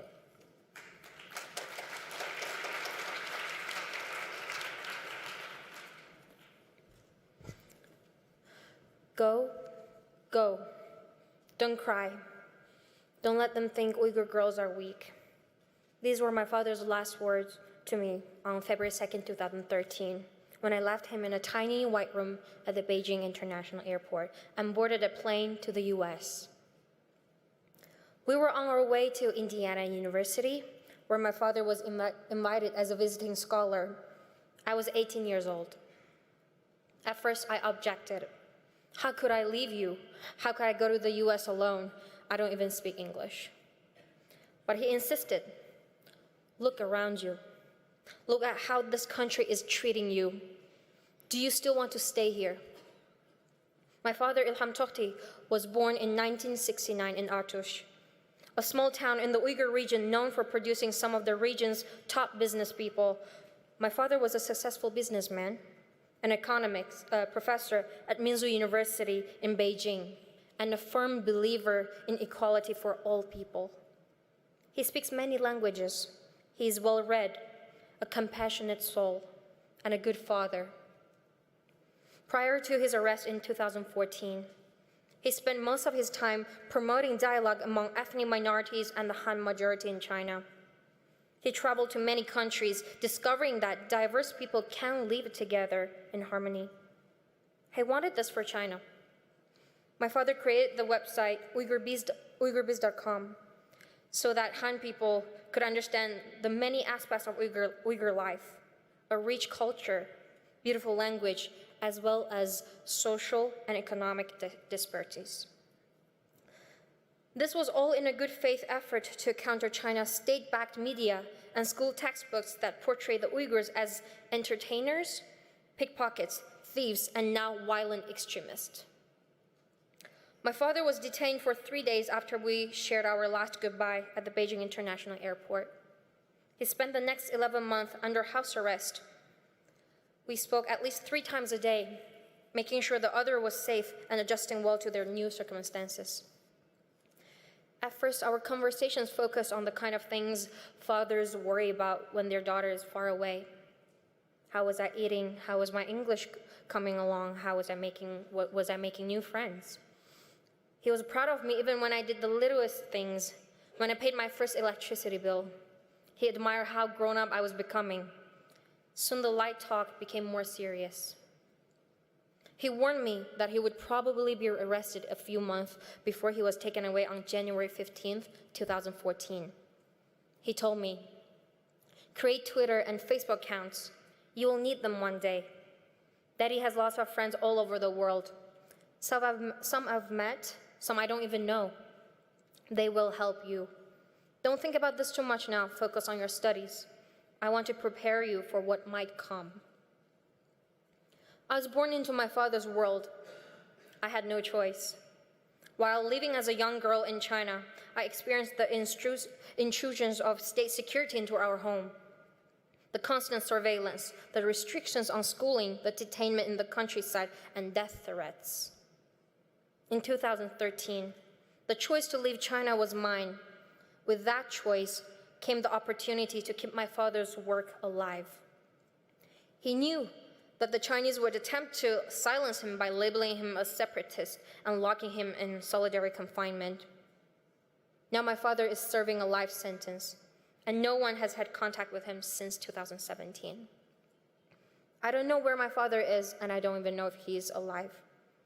But my father's wishes for freedom of thought and expression could not be silenced. He was right. My father has friends all over the world. Those friends on Twitter, Facebook, and Instagram have become my friends and the friends of all Uyghur people. They're friends to the protesters in Hong Kong. They are friends of the Tibetan people. They're friends of lawyers, labor activists, and human rights defenders working inside of China. My father is a wise man who knew that unity around a common cause is more powerful than isolation. The time has come for all of us to find each other and unite in our demands for freedom. With that, I offer a few calls to action. First, preserve the United Nations missions to protect the human rights for all people. Stop allowing the Chinese government to politicize the institution. Second, protect multilateral organizations from the influence of authoritarian countries who are destroying the spirit of collaboration that these bodies are designed to deliver. Look at the World Health Organization and its relationship with China now.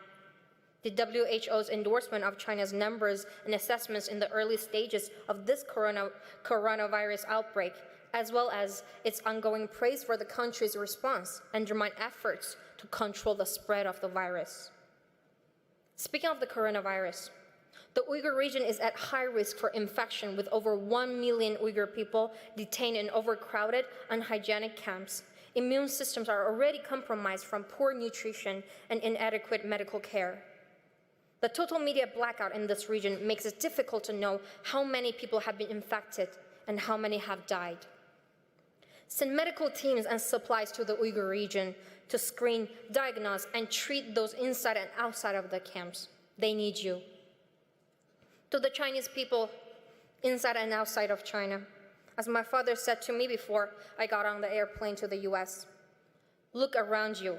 Look at how this country is treating you. Do you still want to remain silent? Can you remain silent anymore when so many of you, your friends, and your families are suffering? Please speak out, no matter how intimidating or threatening it may be. The Chinese government has locked up my father to keep him quiet, but we're not locked up. We're free to speak. Through us, his voice cannot be silenced. Through us, over 1 million people detained in camps can be heard. Let's tell our friends and everyone we know what we heard today. Let's stop buying things that are sourced from forced labor camps. How do you know where your products come from? Supply chains are complicated. It's time we start asking questions, and if we don't know, we can figure it out together. Let's call on China to close the camps and release my father. My name is Jawhar Ilham. I'm the daughter of Ilham Tohti. I'm the daughter of the Uyghurs, and the Uyghurs need you. Thank you very much.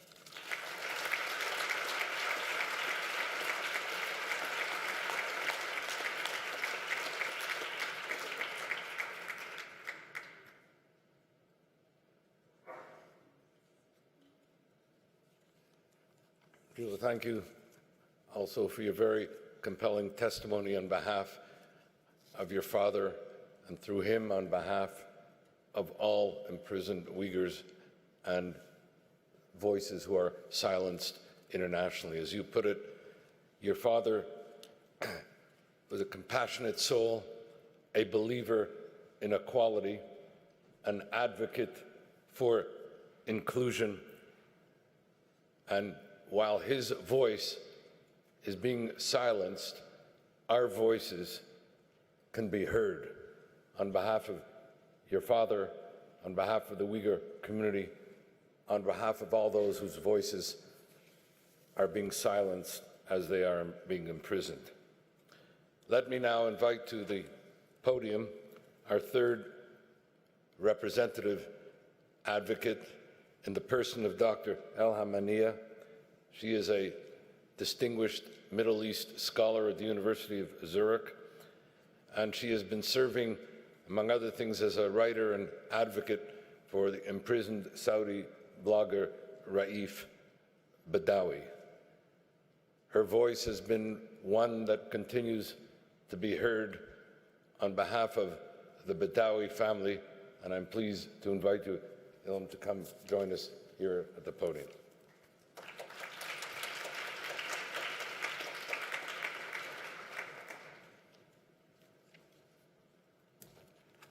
Thank you very much. I have to say I'm puzzled. I see positive reforms taking place in Saudi Arabia. There is progress in certain domains. But in the same breath, the very people who worked and fought for these reforms are being sent to prison, mistreated, tortured, silenced, and in one famous case, brutally murdered.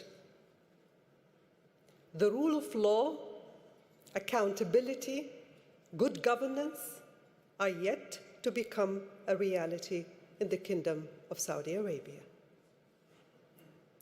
Since Crown Prince Mohammed bin Salman's rise to power, Saudi Arabia embarked on a much-needed economic and social reforms. They are certainly welcome, given the suffocating stagnation the kingdom was experiencing. They aim at diversifying an ailing economy heavily dependent on oil, turning the country into an attractive economic hub while fostering local tourism and entertainment and women's active participation in the labor force. And they have allowed women's mobility and a relaxation of the draconian Wahhabi control of society. It is, however, staggering that while these winds of change are sweeping the kingdom, some of its finest men and women are suffering in prison. An unprecedented wave of persecutions, sometimes with the help of the specialized criminal court, hit the country, targeting human rights activists, writers, economists, journalists, political activists, and members of the Shia religious minority. How can we make sense of these reforms when Raif Badawi, the writer and founder of the online Saudi liberal network, and Walid Abul Khair, his attorney and a renowned human rights lawyer and founder of the Monitor of Human Rights in Saudi Arabia, are still in prison for nothing but peacefully expressing their opinions and demands for reforms? How can we believe in the sincerity of these measures when Raif Badawi and Walid Abul Khair are left with no option but to resort to a hunger strike to protest against their prison conditions and solitary confinement?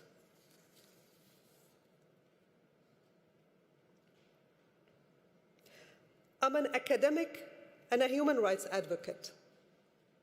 My advocacy is shaped and tempered by my scholarly work. When I see positive developments taking place, I acknowledge them. So I cannot ignore the positive measures to end what Saudi women's activists termed as gender apartheid. Wajih al-Huwaidar was the first who used that expression in an interview, a well-known women's rights activist. Saudi women finally enjoy what should have been normal decades ago.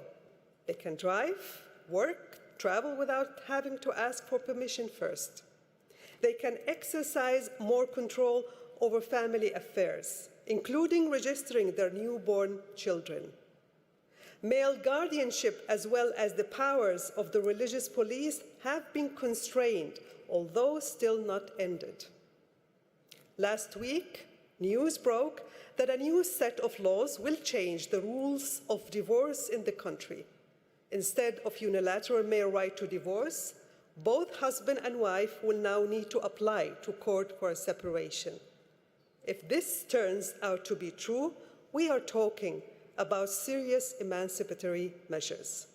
I am aware, of course, that changing social reality and the patriarchal structures dominant in the kingdom need more than laws. Nonetheless, at least the legal foundations for change are being enacted. But again, and but is always important, how can we make sense of these reforms when the very women's rights activists who fought and demanded for these reforms were and are being arrested, intimidated, humiliated, and tortured? Take the case of Lujain al-Hadloul, a renowned women's rights activist. She has been instrumental in the movement to allow women to drive and the push to end male guardianship laws. When on 15th May 2018, women in Saudi Arabia were celebrating the end of the driving ban, she was detained on bogus national security grounds. She was tortured during her incarnation and turned down a deal offering her freedom in exchange for renouncing her statements. In these statements, she made sure to tell the world she's been also threatened with sexual harassment. In September 2019, UN human rights experts issued a statement to urge Saudi Arabia to release her. I'm quoting them. "It is shockingly hypocritical that Ms. al-Hadloul remains in prison for campaigning to change laws which have since been amended. Indeed, she should never have been imprisoned in the first place for exercising her fundamental rights to freedom of expression, peaceful assembly, and association. Samar Badawi, the sister of Raif Badawi, is another example of a human rights activist turned to a prisoner of conscience. She is internationally respected as a peaceful campaigner for women's rights, the release of imprisoned human rights defenders, including Raif Badawi and her former husband Walid Abu Khair, and for her work with the Monitor of Human Rights in Saudi Arabia. In 2012, she received the International Woman of Courage Award from the US State Department.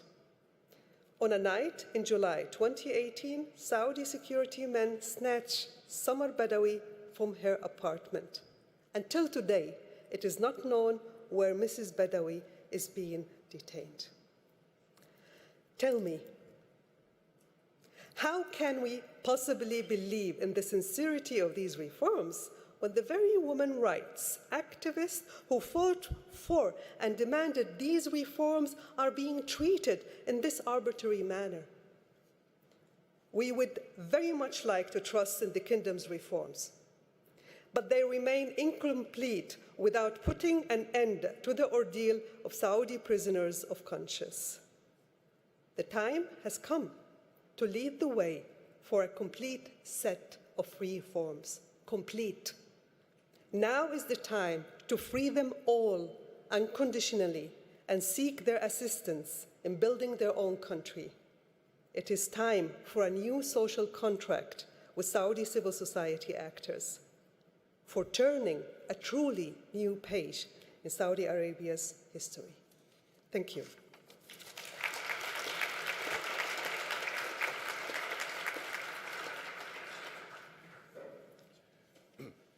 Elam, thank you for your moving words and for putting the crucial question to us. How can we take the proposed reforms in Saudi Arabia seriously, where those who advocated for those reforms have themselves become political prisoners? Indeed, Raif Badawi is in his 8th year of imprisonment for saying 8 years ago what the Crown Prince Mohammed bin Salman has been saying himself for the last 2 years about speaking for a more open Saudi Arabia, a more moderate Islam. Just as Samar Badawi has been imprisoned for calling for the right to drive, and after the reform was instituted to his credit by MBS, that is when she was imprisoned. And in all cases, all 3 political prisoners whom we have been discussing today, we are seeing really case studies. I spoke of the 75th anniversary of the UN Charter and the hope of that charter for the case and cause of human rights. 75 years later, we are witnessing a resurgent global authoritarianism, a growing assault on human rights, and regrettably, a retreat of democracies. And where these political prisoners and the pain and plight of these political prisoners are a looking glass into the human rights condition today. And so I'd like to just, at time remaining, have a dialogue or suggestion.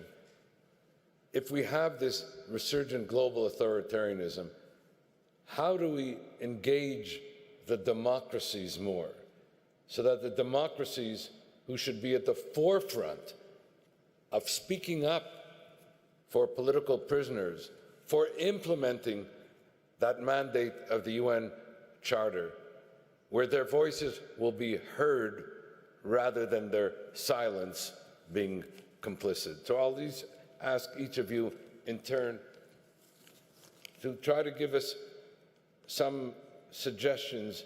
How do we alleviate the pain and plight of political prisoners by engaging the democracies to undertake their collective responsibilities and to underpin the work of the UN human rights system. Then we'll start with you. Hello? So on that, just not putting trade relations above basic human rights when you're thinking of, signing these new trade agreements as countries do. Oh, sorry, again. Not putting trading relations above basic human rights. I think what Dennis has said about the importance of not putting trade above human rights is a phenomenon that we have been witnessing not only in Vietnam, but in the phenomenon of a mercantile diplomacy that puts trade interests and not only at the expense of human rights, but preempts the advocacy on behalf of human rights. Let me turn to you and ask yours, how do we mobilize the democracies? I think it's very important to start with younger generations. So I believe now in the societies, younger generations are not involving in politics enough. A lot of people would assume this is politics. It's too far away from my life. But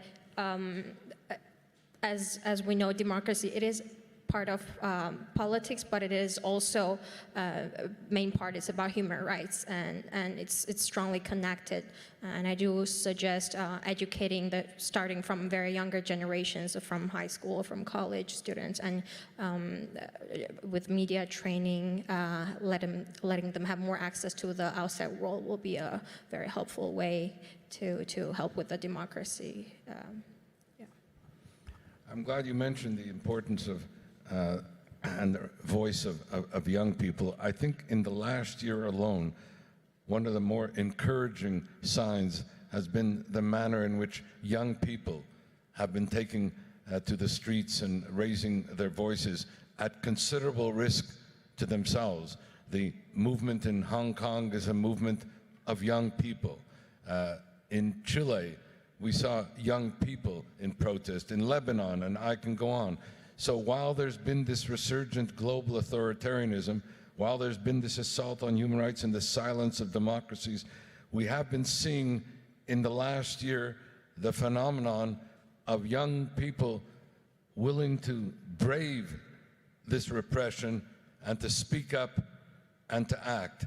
And that I have found has been one of the most encouraging developments that we have seen, and I'm glad you mentioned that, because young people can play and are now playing an important role in the case and cause of human rights. Elam?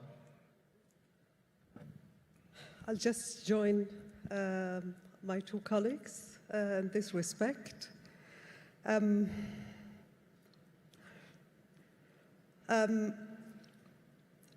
Let me just say something. It's like I have stopped expecting anything from governments. Real politics, as you said, realist approach seems to be dominant in the way they conduct their policies. I understand that. What I learned over the time is that you have to take them to task. And that means that we work as civil society actors, all the forces within and outside, working together and making sure that these violations taking place are not taking place in silence, and shaming the government, because that can be also effective.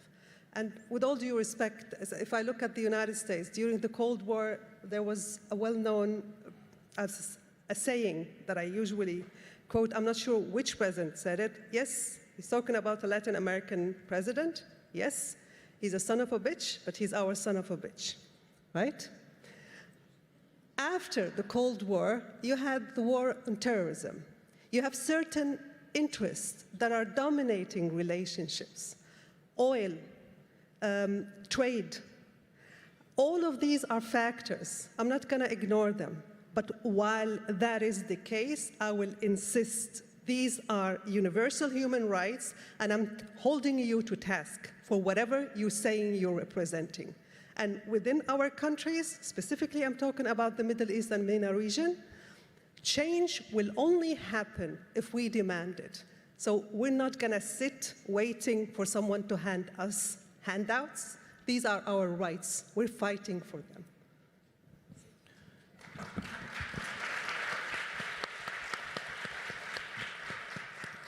You know, Ellen, when you mention these words and the words of our fellow panelists, I'm reminded and recall an incident that took place and speaks to the issue that all of you have been speaking to and the responsibilities of the international community in matters of universal human rights and, regrettably, at the retreat of democracies. This occurred a little over a year and a half ago when the then Foreign Minister of Canada, Chrystia Freeland, called for the release of the Badawis from the Saudi Arabian prison.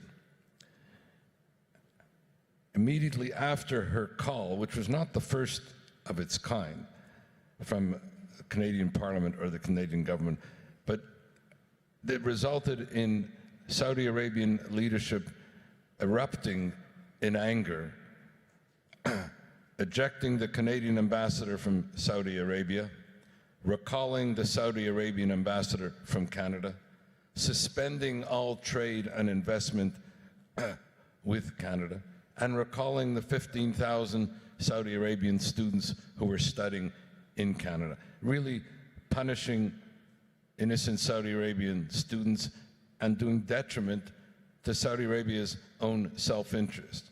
When all that Chrystia Freeland had done, and you reminded me, Elham, with your words, was call for the protection of universal human rights. But the disturbing part of all this was that after this occurred, after the Saudi Arabian eruption for Canada seeking to do nothing else but to implement universal human rights, not one democracy came to Canada's defense. And as I wrote at the time, because 2 months later we witnessed the brutal murder of Saudi Arabian journalist Jamal Khashoggi, as I wrote that it was the silence of the democracies when Canada called for the implementation of universal human rights that took us down the road to the brutal murder of Khashoggi, because it allowed the Saudi Arabian leadership, and this is true elsewhere, I'm not singling out, but in the resurgent global authoritarianism, to believe that they can act with impunity, to believe that the international community will not hold them to account, to believe that the democracies will remain silent in the faces of these assaults on human rights. And what we've seen here in the panel today are the faces and voices of those who are speaking up on our behalf for these universal human rights and who have been imprisoned for doing so, and where these universal human rights have been criminalized, whether they be freedom of religion and belief, freedom of thought, freedom of conscience, expression, and the like. And so it's our responsibility. I've said this before, but it bears constant reaffirmation and, most importantly, action. It's our responsibility to speak on behalf of those who cannot otherwise be heard, to act on behalf of those who have put not their livelihood, but indeed their lives on the line, and to become their voices and their faces, not only on behalf of their individual cases and causes of false imprisonment and criminalization of human rights, but on behalf of universal human rights, on behalf of the promise of the UN Charter 75 years ago, on behalf of the conscience of humanity. And I want to thank each of you for sharing your experiences, your stories, for letting us be a looking glass through you to the pain and plight of the political prisoners on whose behalf you have been advocating, and serving as a reminder to all of us here and the international community that this remains our individual and collective responsibility. Thank you all.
Hello everyone, my name is Denise Ho.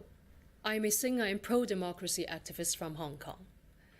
It is my honor to address the 12th Geneva Summit for Human Rights and Democracy before an audience of diplomats, human rights activists, students, and concerned citizens.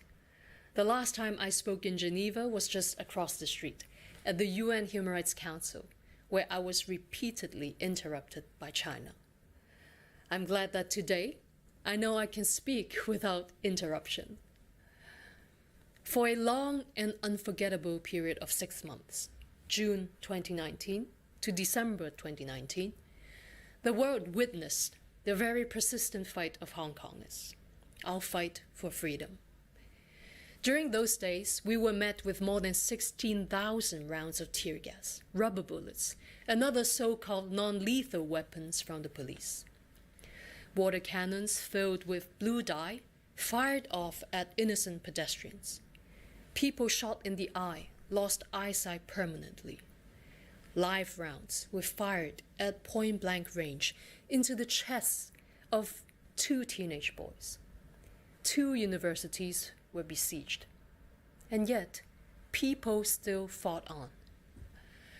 In this leaderless fight against the biggest and most powerful dictatorship in the world, it was the young and fearless force that sustained us and amazed the world. Our youngsters, equipped with only the bare minimum of protection, with these makeshift gear made out of cardboard boxes and foam swimming boards, ran onto the very front lines to protect the city from a steady erosion of our freedoms. Fortunately, after these long months of protests and unbearable police violence, we won the district elections in November with a landslide victory. More than 80% of the seats were won by pro-democratic candidates, with nearly 60% of the votes. The silent majority, as the government loves to phrase it, is no longer silent, and they are standing on our side. Despite this encouraging result, and even with the retraction of the extradition bill that triggered the whole movement, for us, the fight is still not won. With more than 6,000 people arrested, and even more so severely injured, we are now dealing with the aftermath of this prolonged movement.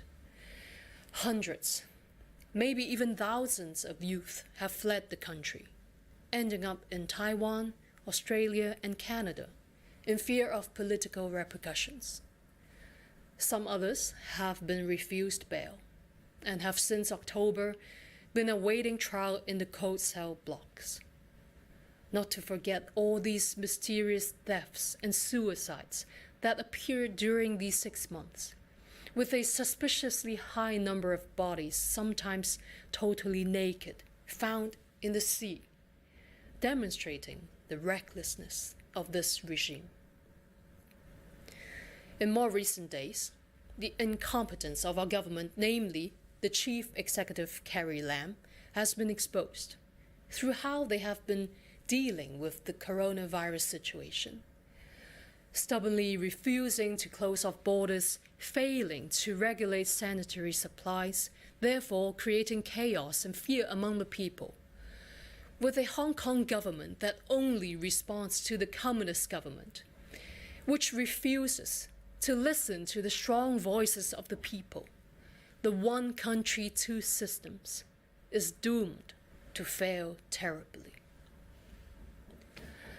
My own story started back in 2012, when I confronted this facade of freedom. I realized that our legislative systems were working only in favor of the government. I then chose to come out as the first openly gay female singer in Hong Kong and China, in hopes of pushing forward LGBTQ rights. You see, celebrities in Asia, oddly enough, are taught to keep themselves out of politics. In this era of self-censorship, people, myself included at that time, tiptoed around sensitive issues, especially those concerning this mega power that is China. That moment of personal truth made all the difference for the coming years. I started to understand the negative impacts of a government that fails to serve the people. On 28th September 2014, when the first tear gas bomb was fired into these peaceful crowds of Hong Kong citizens, I decided to step further out of my silence and chose to stand together with the people. I was arrested at the end of the umbrella movement, and this decision changed my whole career, even my whole life. As a result, I was banned from China, blacklisted from all the corporate brands, and I had to terminate my contracts with my management and music label. Luckily, I was able to rebuild my own system, and I learned to do things on my own. With my team, we even launched a crowd sponsorship campaign for my concert in 2016, with 50,000 tickets sold out within hours. Then came June 2019. 3 days after the historical Million People Anti-Extradition Bill march in Hong Kong, crowds gathered around the legislative buildings, demanding a response from the government. I remember myself roaming around the outskirts of the crowds, believing that it was relatively safer to be where I was standing. Suddenly, riot police with weapons appeared and closed off all sides. In a matter of minutes, all hell broke loose. Tear gas, rubber bullets were fired. Injured people ran towards us, and I found myself helping out, rinsing off their eyes and their faces. That was the first time I ever felt the horrible effects of this chemical weapon. Students and women around me, totally unarmed, pushed and scrambled, trying to leave from the building behind us. And suddenly I found myself only 3 meters away from the charging line of riot police. Acting on my instincts, I tried negotiating for a halt so that people behind me could leave in peace. Despite my calm exterior, I was actually trembling inside. But at that moment, I knew I had to do it. Because, as the saying goes, if not me, then who?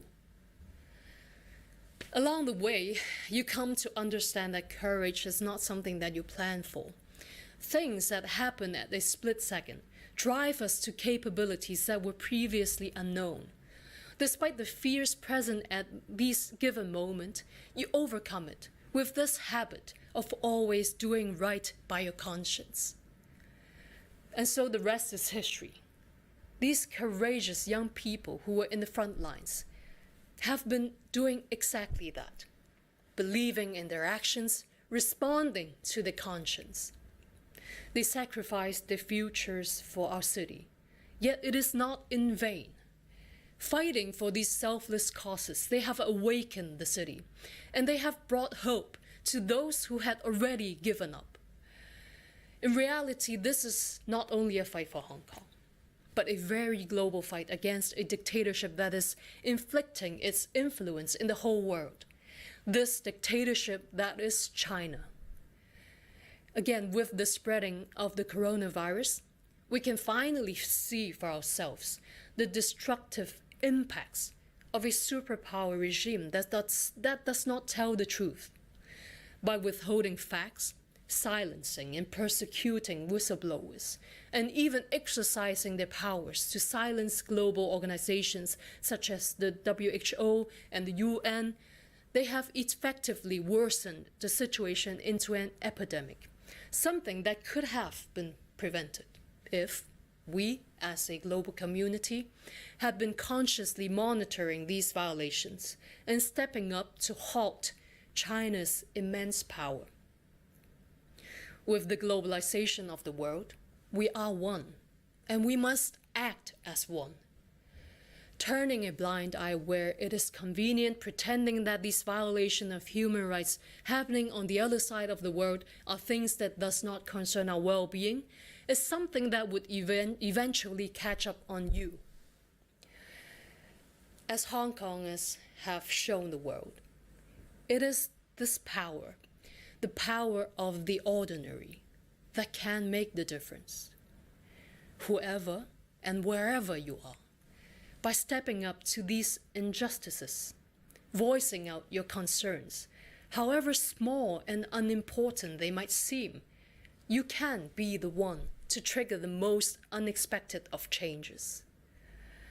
The one person who steps up to the situation, who gives their all in the most desperate of times, might not necessarily be the one to see it through, but he or she shall pass on the aspiration to create change onto many more generations to follow.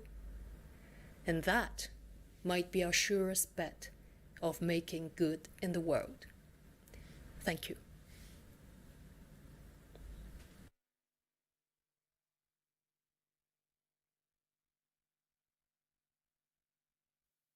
Please welcome Ambassador Alfred Moses, Chair of United Nations Watch.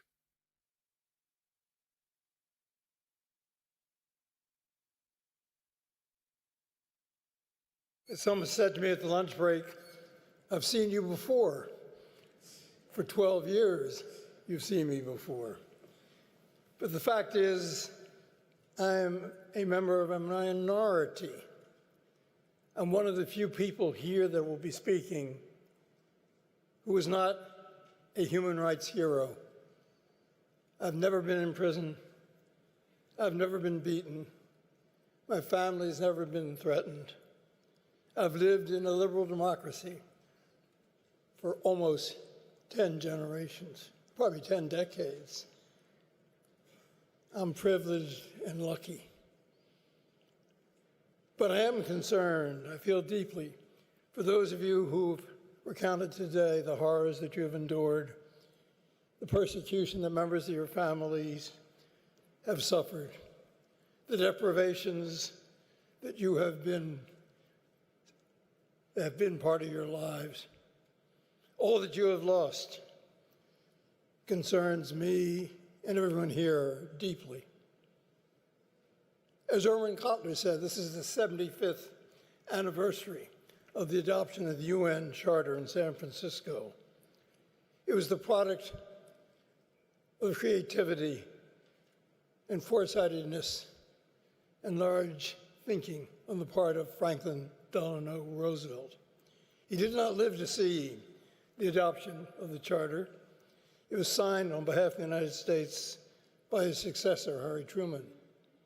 And for a time, the words of the UN Charter resounded throughout the world. Human rights was a cause that the world celebrated. But that changed with time. Sure, there have been rebirths. When Jimmy Carter was president of the United States, human rights was in the forefront of U.S. foreign policy, not the realpolitik of Henry Kissinger or the realpolitik of those who have succeeded him.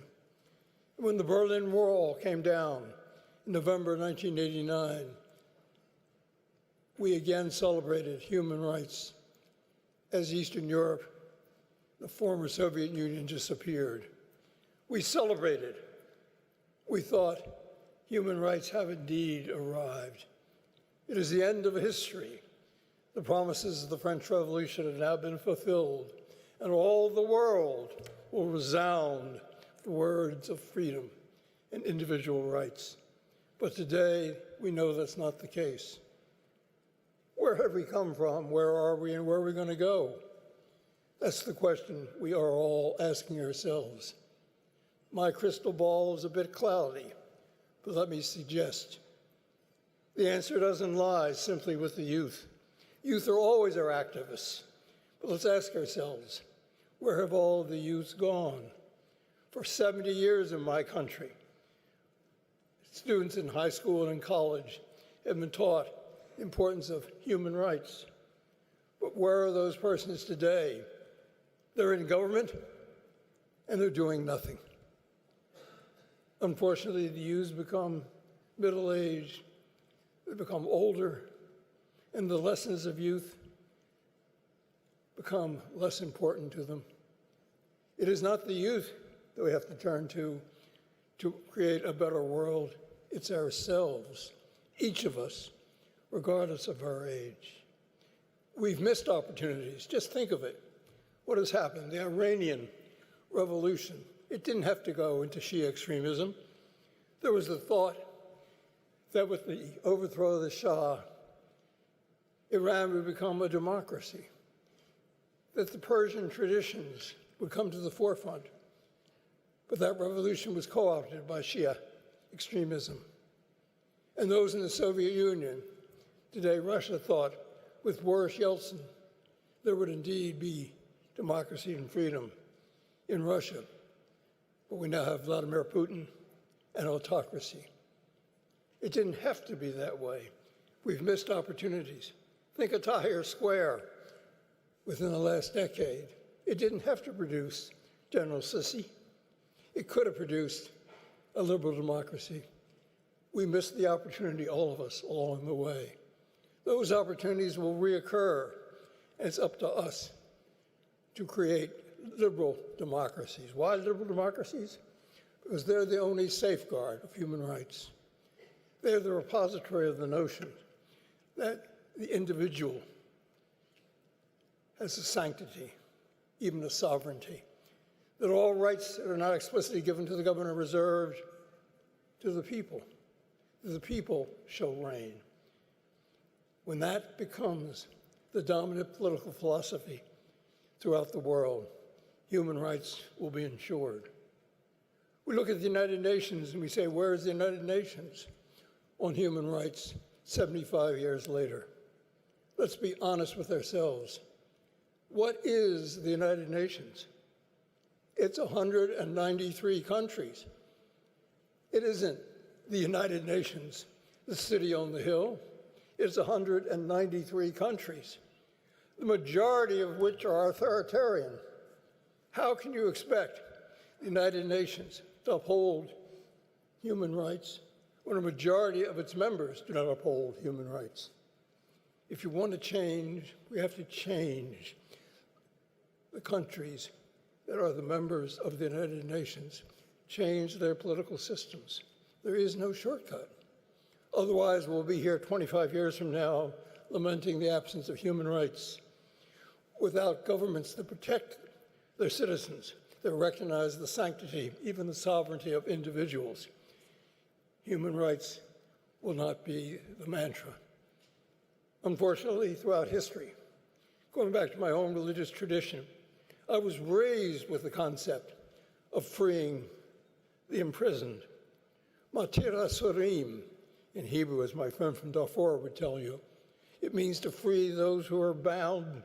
That has been the cry for 2,000 years or longer. It has to be our cry, but it has to be more than our cry. It has to be our cause. We can't look to others. Don't look to the United Nations. Don't look to the youth. The youth are my grandchildren, and I wish them well. But the responsibility lies not with them, it lies with us and with the countries we come from. The political systems in your country, and in mine as well, become truly functioning liberal democracies, we'll have a better world. And I'll let you in on a non-political statement. The world cannot be safe for individuals. Human rights will not be the mantra of the majority of the people of the world unless my country, the United States, takes the lead. When it does, human rights have been advanced. Today, that's no longer the case. We met last night at the Canadian Embassy. There were representatives there from some 8 or 10 missions. There was no one from the United States. So it is to my country that I must look, to be the leader on behalf of free people everywhere. If the United States takes the lead, if it responds when the Canadian ambassador is expelled from Riyadh, when it speaks out when Mr. Khashoggi is murdered in Istanbul, when it speaks out when your father, your brother, your sisters, your loved ones are imprisoned, we can truly have in our lifetimes a better world. So as to my own country I look, not the United Nations, but the United States of America, to take its rightful place as the leader on behalf of human rights for citizens, individuals everywhere. Thank you so much.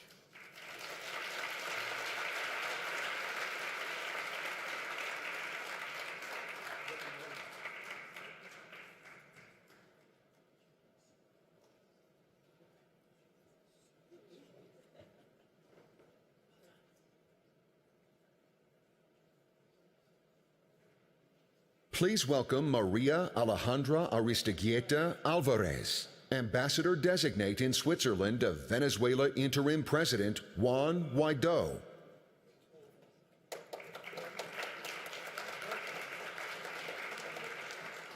Thank you, UN Watch, for allowing me to speak about Venezuela in this summit. As a partner organization and as an ambassador, I can say that we have come a long way, but much more needs to be done. 9 years ago, in 2011, I took my first steps in this painful path. For years, we had tried in vain to increase visibility in the growing human rights violation in Venezuela. For the first Universal Periodic Review on Venezuela, few civil society representatives came to Geneva. Among the main concerns at that time, we counted on the closing down of the media, the confiscation of companies, and some very emblematic cases of arbitrary detention, lack of due process, and independence of the judiciary. In 2013, although I found no record on the OHCHR webpage, I do remember some pronouncements from the High Commissioner's Office with regards to demonstrations after a rigged electoral process. The case in point was the abuse in the use of force by those meant to protect the citizens. In 2014, we lost yet another layer of innocence in the face of pain, as we witnessed death, injuries, and arbitrary detention of dozens of students during a new wave of protests. Geraldine Moreno, Rosa's daughter, was killed in that occasion. It will be 6 years of the death within a few days. At that time, Human Rights Commissioner Navi Pillay demanded that concrete actions by the authorities took place, including a full and independent investigation in the release of peaceful protesters who had been detained, as well as disarming the armed groups. Pillay also stressed that the government must ensure all law enforcement officials in the act in line with international standards at all times and under any circumstances. From that first statement 6 years ago until today, we have had recurring pronouncements from at least 24 special rapporteurs, many of them asking to be allowed into the country. The Committee on Human Rights, the Committee on Torture, on Children's Rights, on Economic, Social and Cultural Rights, the Human Rights Council, both subsequent High Commissioners through the reports at the Council 3 times a year, have all expressed the need for Venezuela to fulfill its human rights obligations and international human rights treaties. In 2017, after a new round of protests, where more than 50 people were killed by law enforcement officials, the working group of arbitrary detention reported on cases that we have discussed in this very room. 3 reports in 2017, 2018, 2019 have been written on the situation in Venezuela and the High Commissioner's responsibility. 3 oral updates, 3 resolutions, the approval of a fact-finding mission, and the establishment of a country office have been approved. I am talking about 60 actions calling the attention of the Venezuelan regime. At the time, in 2011, the concerns were about the violations of freedom of expression and freedom of assembly. Then we went down to arbitrary detention, torture, and independence of justice. Then down again to a new level of horror with extrajudicial executions. And later on the mandate focused on the loss of the most basic rights, the right to water, the right to health, the right to food. And to seek the protection, to protect those who suffer the most in a humanitarian crisis, namely the elderly, the children, pregnant women, and the poorest people. The universal human rights system has been documenting and underlying the increasing deterioration of the situation in Venezuela. However, it all fell in deaf ears. The system turned on the alarms, only to die off later in the hands of multilateral diplomacy. So, speaking about multilateral diplomacy, what does the Human Rights Council agenda include about Venezuela for member states this year? For starters, the HRC 43 will receive new council members. Venezuela will be one of the 47 member states. Indeed, the Maduro regime was elected over Costa Rica during the past UNGA. Let me recall that one of the conditions to be elected is to have a record of promoting and protecting human rights. The Maduro regime will be sitting at the council as one of the 47 after more than 60 calls on attention to from this very same house. This cannot be business as usual, and Ambassador Arria will speak further about it. Additional, in this March session, we will have 2 oral reports on Venezuela. At HRC 44 in July, we expect to receive 2 written reports that will address, among others, the violation of human rights in the Arco Minero del Orinoco, a region where illegal extraction of gold and other minerals is financing national and foreign armed groups, terrorists and rogue states. In September, HRC 45 will have 2 oral updates and the fact-finding mission on torture, extrajudicial killings, and enforced disappearances since 2014 in a report. The member states have a handful, they have a plateful actually, of the issues dealing with Venezuela in this current year. Let me finish with this number before calling to action. 4.7 million people have fled Venezuela by December 2019. According to UNHCR, and the IOM.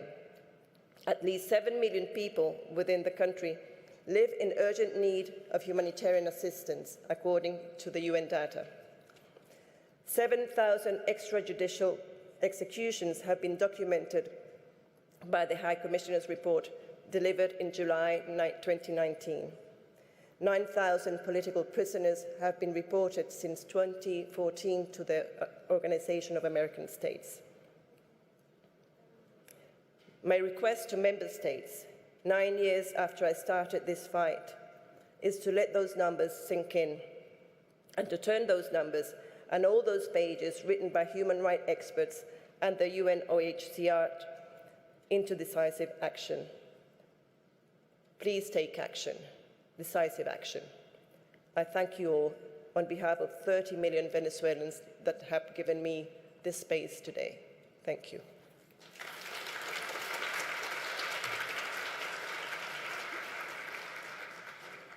Oops, you're there. So now I'm going to introduce Rosa Orozco, who is the mother of Geraldine Moreno.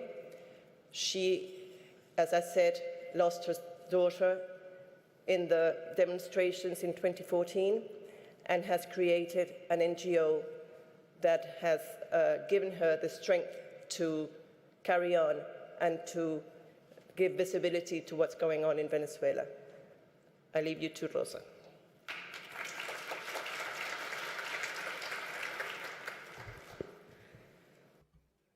Good afternoon. Thank you for giving me the opportunity that you've given to me, a Venezuelan mother. It is a bitter and satisfactory experience. It is bitter because I am here because of the tragedy of losing my child. It is satisfactory because I can tell you about the attack on human rights that we are grappling with in Venezuela today, thanks to world organizations and leaders.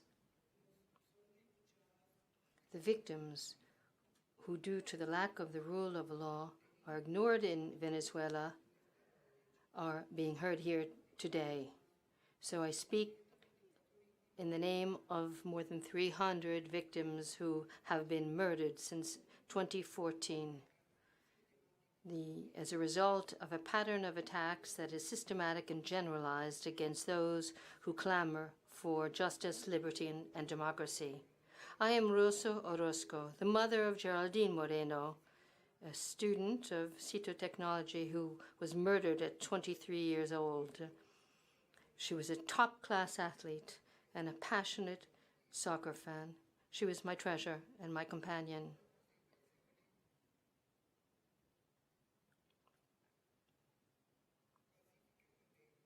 We went to all the peaceful rallies.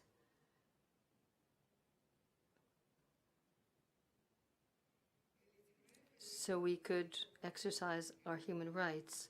On February 19th, 2014, my heart and my soul was snatched away. And that day I told her that we shouldn't go out because since February 12th, we had been avoiding the crisis that today has turned into a humanitarian emergency of hunger, repression, death, and more than 5 million migrants. On that day, she was playing on the football field of my housing project. And at about 8 p.m., she said, let's go out in front of the building and watch the neighbors who are demonstrating. She went out first. 10 minutes later, I heard 5 shots. I ran. I saw my daughter lying in a pool of blood, screaming because of the pain in her face and her legs. I thought that my daughter had only been shot in the face because she was still talking to me. So I said to her, they're going to take you to intensive care because you've been hit. God bless you. It will all work out. That was the last time I spoke with her. She fought for her life for 3 days. The doctors told me to have faith, but it wasn't enough. She died due to complications on February 22nd at 12:35 a.m. On February 19th, Unit 24 of the National Guard had come into the housing development where I live. There were 13 motorized guards under the command of Lieutenant Colonel Frank Osuna, and they arrived shooting at the neighbors who were only holding pots and whistles and flags. Geraldine ran, and the guard Francisco Caridad Barroso shot at her body. She fell, and then another guard, Alvin Bonilla, shot her in the face. And not happy with that, he got off the motorcycle and shot again at her point blank. Our cries for mercy were useless. The guard embedded a cartridge in my daughter's right eye, and she lost 90% of her brain mass.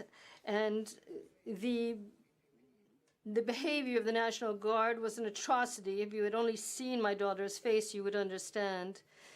In 5 days, it will be 6 years since Geraldine was extrajudicially executed, and only 2 soldiers out of the 24 participants have been brought to trial. And this is my double tragedy, to lose a daughter and to have to put up with the absence of justice. I have tirelessly denounced the complicity of all the National Guards and the command line. I will continue to denounce this till all the blood has drained from my body. But my daughter won't come back, and every day I have to face this fact. But I demand that there be no more extrajudicial executions in my country, no more impunity, justice for my case and for all. With the existing impunity, I'm demanding justice from the international community. I condemn the 324 murders of Venezuela since 2014 because they disagreed with the illegitimate government of Nicolas Maduro, because they demanded political transition, or simply because they went to the streets to protest, calling for basic services, like the case of Rufo Chacon, who was blinded for protesting with his mother of a lack of gas. During the protests of 2019, an armed group of the national police in Bolivia identified the protesters and then went to their homes and murdered them next to their families and friends. There were human rights groups outside of Venezuela accused them of 18,000 murders for different motives. Even the High Commissioner for Human Rights of the UN recommended that this group cease its work, but that because their work was more extermination than anything else. But Maduro and those with him in his regime supports the group. I cannot help but talk about the Dantes types of inhuman treatment for political prisoners. People have lost their eyes, they've been becoming chronically ill, they've died, like Council Fernan Alvan, capital Acosta Arevalo. Their families suffer from abuse, persecution, threats, and their food is stolen from them, and they're putting in jail. They even kill their pets. They are tortured. People are tortured until they are killed as measures of coercion against the detained. It's all been documented. But even the International Commission of Human Rights have tried to come into my country to observe this situation, and it's been denied. Nonetheless, we, the victims, will continue condemning these facts and demand truth, justice, and guarantees that it will stop. We created my organization, Justicia Encuentro en Perdón, for this reason. It's a human rights organization that documents and denounces these cases before the national and international courts. And we try to raise awareness in society and to generate historic memory. This is why I am still living, because I'm calling for justice so that no other mother will suffer the way I do now. I am aware and thankful of the support that the democratic world has committed to give to the fight for human rights, and that they put in their help for my country. But much remains to be done. And the choice of Venezuela, represented by the unconstitutional regime of Maduro, to join the Human Rights Council of the UN even though the High Commissioner has recognized these abuses, means we must continue. I will conclude and ask that all the governments of the world working in different organizations should work so that all different forms of human rights protection be granted internationally, and that we shouldn't wait until it's too late. We must not just stand by and count the number of victims and write up reports under the promise that it will never happen again. We have to avoid them. I am imploring you, I, a victim. Thank you.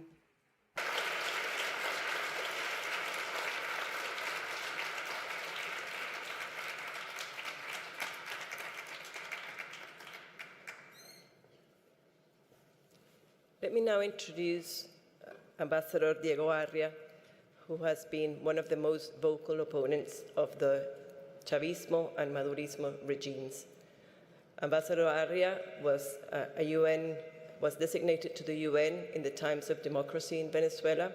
He was later on an envoy of the UN Secretary General to Sarajevo and has been working in international affairs for the last 30 years. He has also become the face of a new movement, a petition that has, under his auspices, been launched very, very recently. Ambassador Arria, please come to the podium.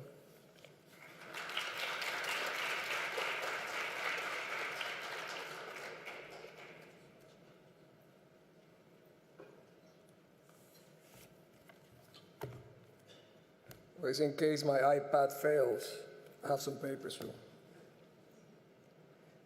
Knowing that I will be probably one of the last speakers, I have to take the opportunity to thank UN Watch, Ambassador Moses, Irwin Kotler, and more especially Hillel Neuer, because this is an extraordinary experience for the people who watch this all over the world, and for you who are here present, because to see and to interact with so many defenders of democracy, freedom, human rights, and to interact with victims of gross violation of human rights is something I think is a big lesson there, that pains and sufferings of other people should never be foreign to you. En español sería que the suffering should never be something that we are unaware of us. And this is what we're seeing today. We see this very clearly.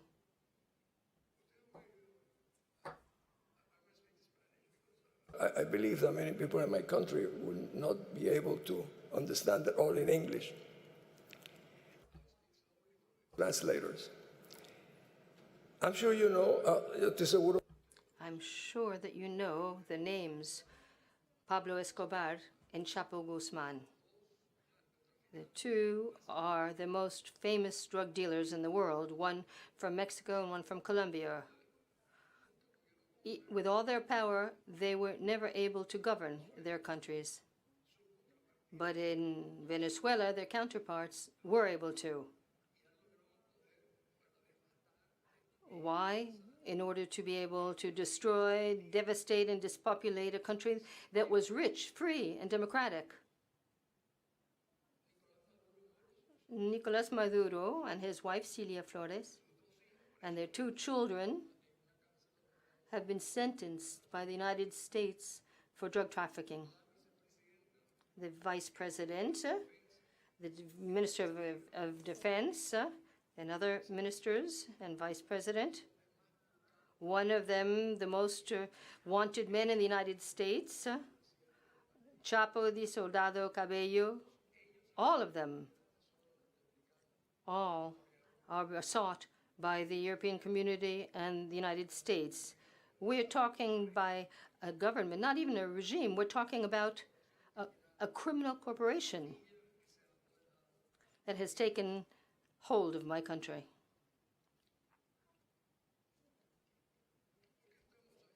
Why are we here today?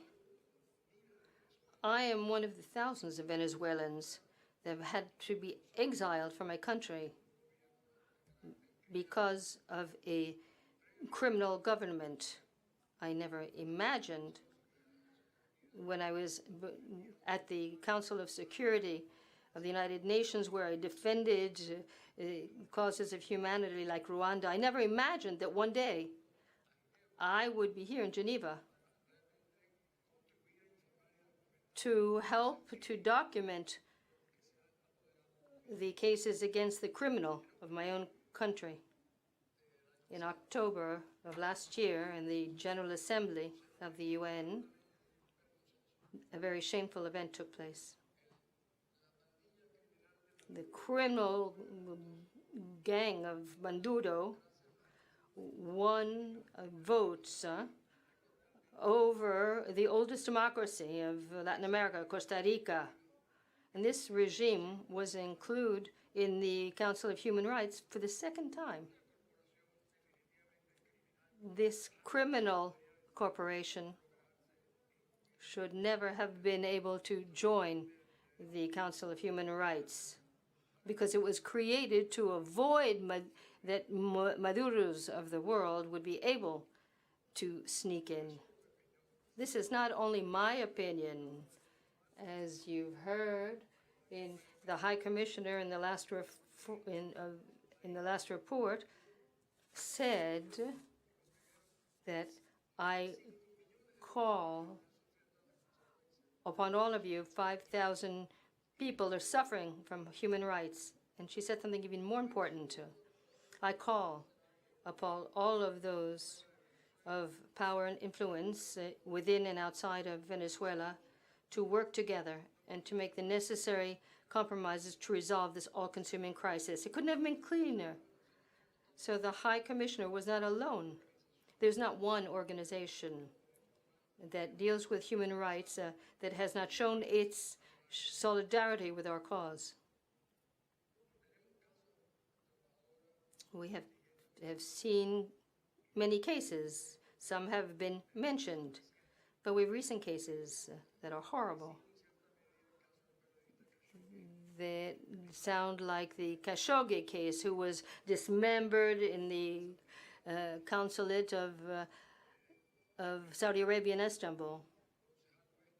We have a counselor who was thrown from the 10th floor, and the police said that he had committed suicide.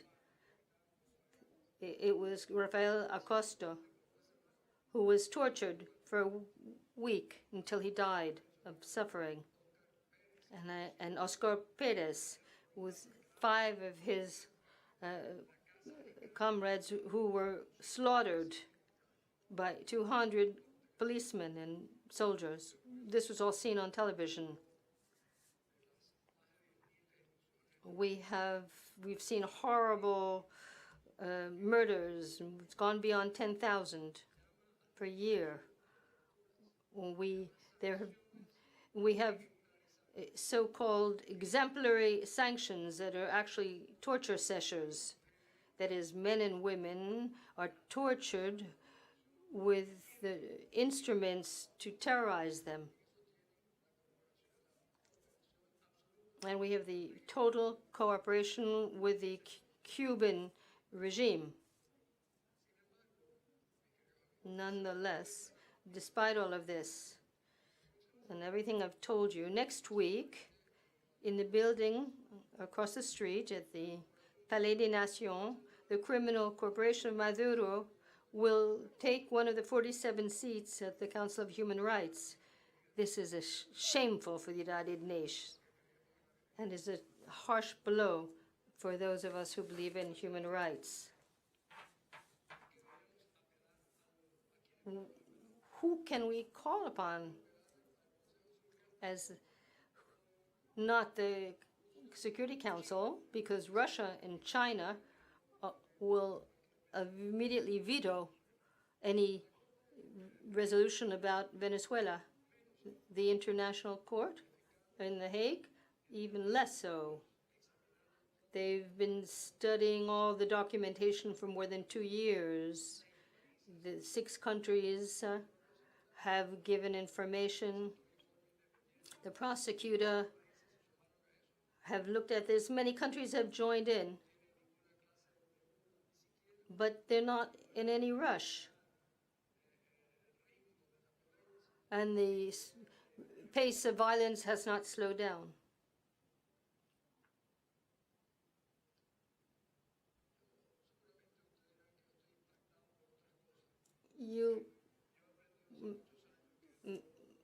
I learned years ago that that pain is not one-dimensional, that there can be other dimensions for other people. So, but I can't help thinking of what I lived through with the tragedy of the Muslims in Bosnia. I presided over the one of the first meetings in the Security Council, and we saw that the permanent members and the Europeans said that we needed to have a dialogue, that we needed to talk.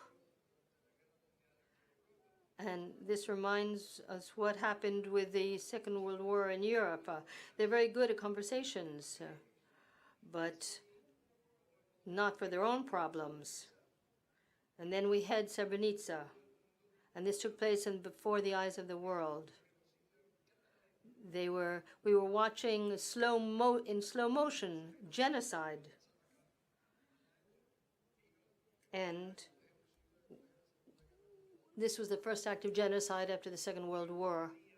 But the Europeans wanted to continue negotiating, and while this happened, almost 300,000 Muslims were killed, and women were killed, and this became a state policy. But I am afraid that this is the same thing that's happening in our country.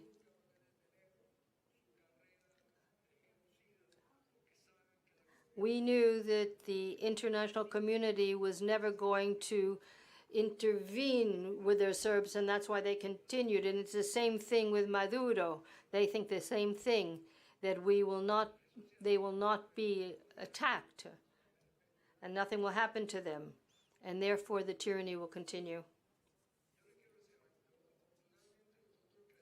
We believed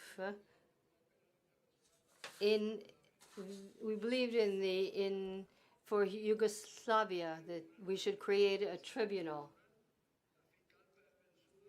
and the prosecutor have not shown any interest in taking any action. And when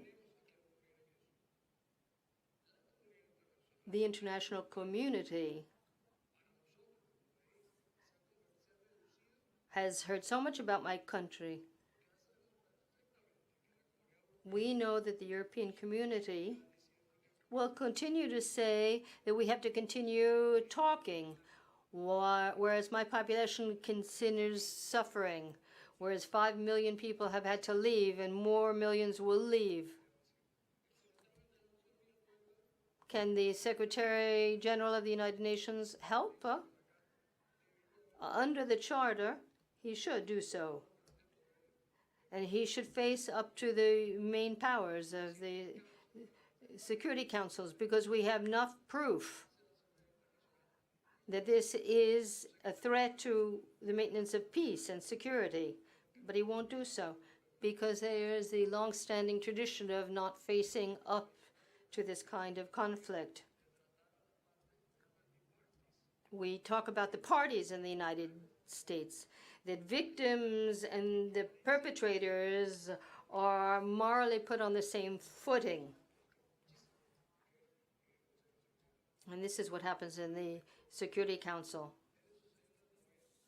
And if we look at the Organization of American States,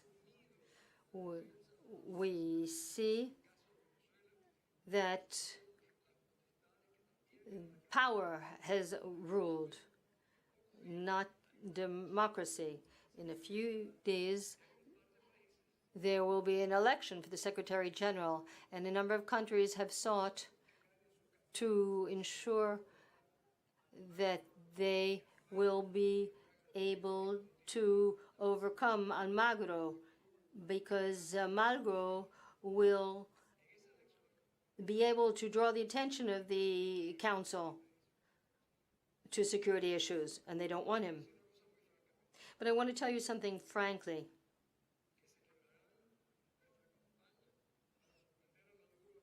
I would be the first to celebrate the end of Maduro. We must do away with the repugnant presence of the criminal corporation. Today, we are formally beginning a campaign to put an end to Maduro and to suspend him from the Council of Human Rights at the United Nations, and we hope to continue and revoke his credentials.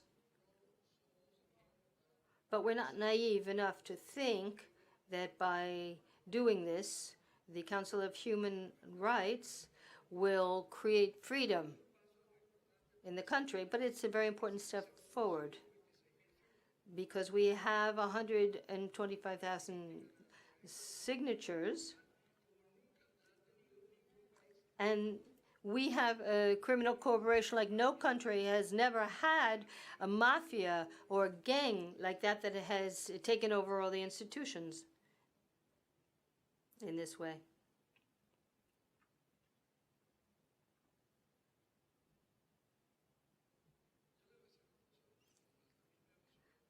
I was very moved to hear Rosa's story. I knew about it. And I think that cases like this ask us to show that we're being asked to give in, to give up, but we won't. I know that I am what I am because I'm Venezuelan.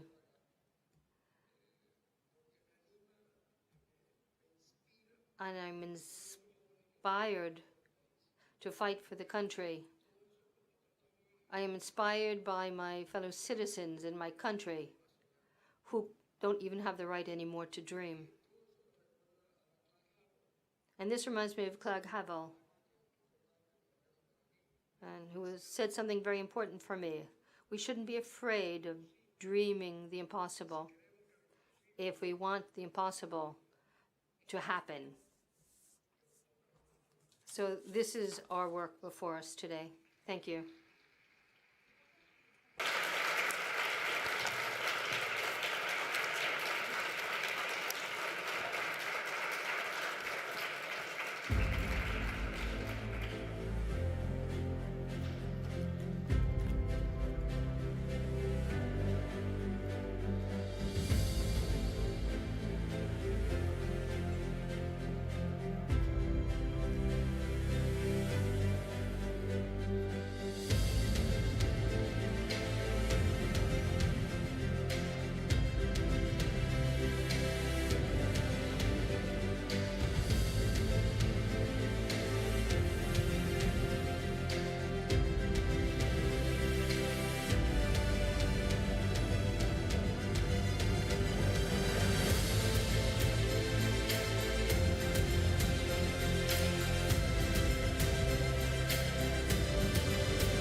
So, firstly, Ambassador Aria, Ambassador Aristeguieta, Ms. Orozco, thank you for your courage and conviction in sharing those very compelling remarks. And in the face of what you shared, one cannot remain unmoved.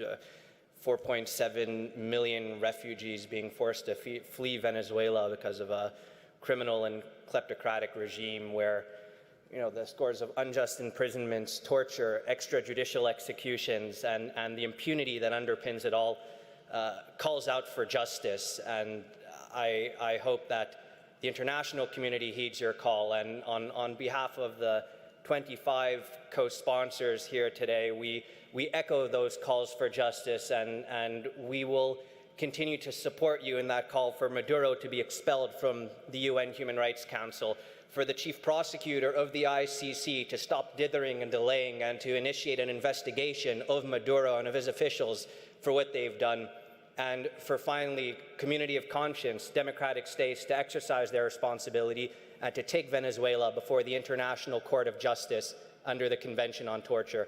And Ms. Orozco in particular, thank you for sharing your daughter Geraldine's story, which shocks the conscience and shakes the soul, and hope she will get the justice that she deserves. So thank you again for your courage, and in part of this recognition of the courage of dissidents, of the heroes of humanity who have gathered here today. C'est vraiment un plaisir. It's really a pleasure and a privilege for me to be here today for this very moving, inspirational gathering on human rights. At the 2020 Geneva Summit for Human Rights and Democracy, I see humanity's greatest heroes gathered together in common cause. And one of these heroes here today, Biram Da Abid, has time and again sacrificed his own freedom in the struggle to help others achieve theirs. As the leading campaigner to end slavery in Mauritania, Biram's extraordinary work is being recognized today with this year's Courage Award of the Geneva Summit. Biram was chosen unanimously by a broad and inclusive coalition of 25 human rights groups that sponsor the Geneva Summit. As one of these co-sponsors, our Raoul Wallenberg Center for Human Rights has been privileged to take up Biram's case and cause, with our founder, Professor Erwin Kotler, having served as his pro bono international legal counsel during his imprisonment. And in this capacity, we have witnessed firsthand that Biram's bravery knows no bounds. He has put, as Professor Kotler put earlier, not only his livelihood, but his very life on the line in the struggle for justice. He has been unjustly imprisoned, beaten, tortured on a number of occasions. But as soon as he is released from prison or released from hospital, whatever it may be, he is immediately back on the streets, fearlessly campaigning for freedom. And this is no small task in Mauritania, a country that has been described by CNN as slavery's last stronghold. It is a country where 500,000 out of a population of 3.4 million are in a situation what the UN described as full slavery. It is something that is passed on intergenerationally, so that children are born into slavery and know nothing but that life. And those who challenge the religious foundations of this institution are charged with apostasy, which is a crime that carries the death penalty. So in the face of this, Biram nonetheless founded the IRA, the Initiative for the Resurgence of the Abolitionist Movement in Mauritania, peacefully protesting for an end to slavery and putting his life at risk in doing so. And directly because of Biram's work with IRA, Mauritania saw the first ever prosecutions of slave masters in the country's history, which had a ripple effect across the country and led to many slave masters, out of fear of further prosecutions, releasing their slaves. And through his movement, Biram further has created a network of thousands of activists, of former slaves, of people of conscience across Mauritania who give the educational and the economic tools to help slaves free themselves, and providing them with a community and skills to help them sustain that freedom. But that was not enough for Biram, who wanted to challenge the very roots of slavery in Mauritania, which he described yesterday as the apartheid system that underpins it all, an apartheid system that classifies Mauritanians based on the color of their skin. So he ran for president. He ran for politics in the National Assembly, launched presidential and parliamentary campaigns on an agenda of abolitionism, on an agenda of equality, and where his eloquence and erudition, something that you will see shortly, was in great contrast to the racist opprobrium directed at his Haritan people. The racist regime was so afraid of his message that they threw him in jail. But he was nonetheless elected to the National Assembly from prison. Biram now uses this new political platform to continue his fight against apartheid, its unjust laws, and its institution of slavery in Mauritania. It is for his boldness and for his bravery in the service of equality that Biram has become known as the Mandela of Mauritania.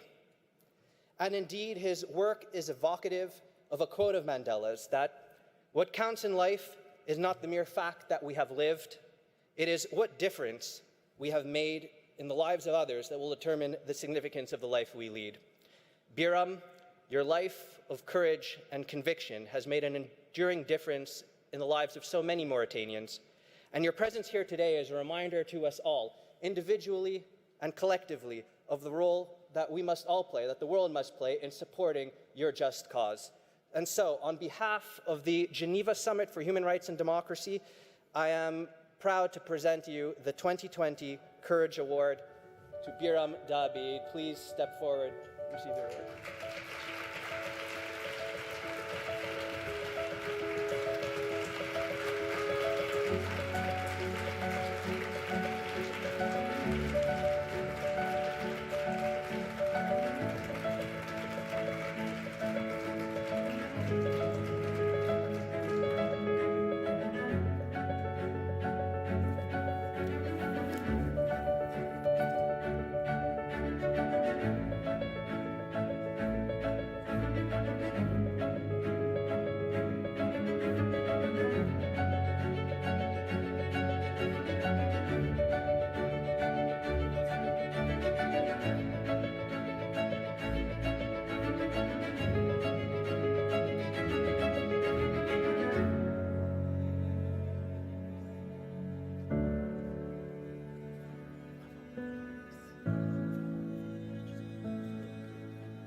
Mesdames et Messieurs, Ladies and gentlemen, members of the coalition of the Geneva Summit, members of the jury, ladies and gentlemen, the 2020 Summit of Geneva for Human Rights and Democracy has awarded me the Diploma of Courage. I would like to express my gratitude. However, I would like to express a nuance. When you're a child and you experience injustice that you've inherited from your ancestors and may very well transmit to your children, then addressing it, facing up to it, does not give you but one option: to resist. This is a means of survival, because in you there is still a glimmer of hope, a bit of will. The humanity in you demands that you fight. It's a reflex. Your body and your mind, although deeply pained, cause you to raise your head. And that's why I think that I do not deserve such a prestigious award. No one should be congratulated for hoping and acting in order to achieve a life of happiness and peace. We, the Black people of Mauritania, the offspring of slaves for centuries and recent victims of segregation, we are lucid about our status. Like many Black people over time and civilizations, my eyes were opened to my inferiority, which, as it was explained to me, comes from my dark skin, my pagan origin, that of my ancestors, and the will of God. And you will see that such a bad beginning led me to begin, earlier or later, public enemy number one. As of 2008, the year that the initiative, the abolitionist resurgence of Mauritania was born, I faced up to the facts and I accepted the fatality of sacrifice. After a decade of repressed demonstrations, condemnations, imprisonment, and ill treatment in the jails of state that were the same as those described by Hobbes, my comrades and I suffered the predictable consequence and were determined to refuse and deny racial hegemony. In September, a 14-year-old slave who was exploited in Britain was released after a hearing by a judge, despite the firm opposition of the public prosecutor. They brought her to the village 800 kilometers away, and they posted images and messages of victory on the social networks. In the recent past, our parents guarded the sheep, dug pits, prepared food, and they were not paid, and they worked day and night. Our women were scarcely clothed, and they were raped. Our offspring were given as gifts, wedding gifts, baby gifts. We were sold, we were bartered and exchanged for a dromedary, for cattle, a pearl, an ankle bracelet, or miraculous amulet. This sums up the mental universe that I, as an adolescent, had, and how I had to forge an identity and tried hard to imagine a future for myself. In April 2012, tired of going along with the religious rhetoric of our masters, I decided after Friday prayers to burn in front of witnesses the books of Muslim law that codified the institution of slavery. And the fanatic crowds ran to the mosques, ran to the streets, and demanded my crucifixion. And for weeks and weeks, the public and private media gave them the monopoly to speak. The head of state at the time endorsed the call for murder, and then charged with rebelling against God. I was only saved thanks to my friends and outside help. I do not regret what I did, and I would do it again. And for a reason that I am unaware of, the ambassadors of Morocco and Russia blamed me in public. The ambassador of Syria defended me on government television. None of the representatives of the free world brought me any of the support that I expected, that I needed, because they claimed to be secular and Republican, and they should have had a duty to intervene. I will spare you the sordid narrative of the humiliations and the abuse that I suffered from in a tiny cell, day and night, during heat waves. But the irony of my fate was it was in that very cell that I became a deputy in September of 2018. The soldiers in charge of watching over me seemed sad of their need to stay at the prison working, and I left them with little regret, but with a great deal of pity. Since December of 2010, I have been subjected to 4 preventive detentions. My organization is still forbidden, and we are close to winning a record of 20 trials. At the presidential election of 2019, I ran right behind the current chief of state, who was supported by the notable people of the tribe and the army. But despite the massive proof of fraud, I recognized that the vote was wrong, and thus I avoided having to end my organization and give way to jihadism. So I extended my hand for dialogue, and I am still trying to gain the recognition of associations and parties that do not support discrimination against black people.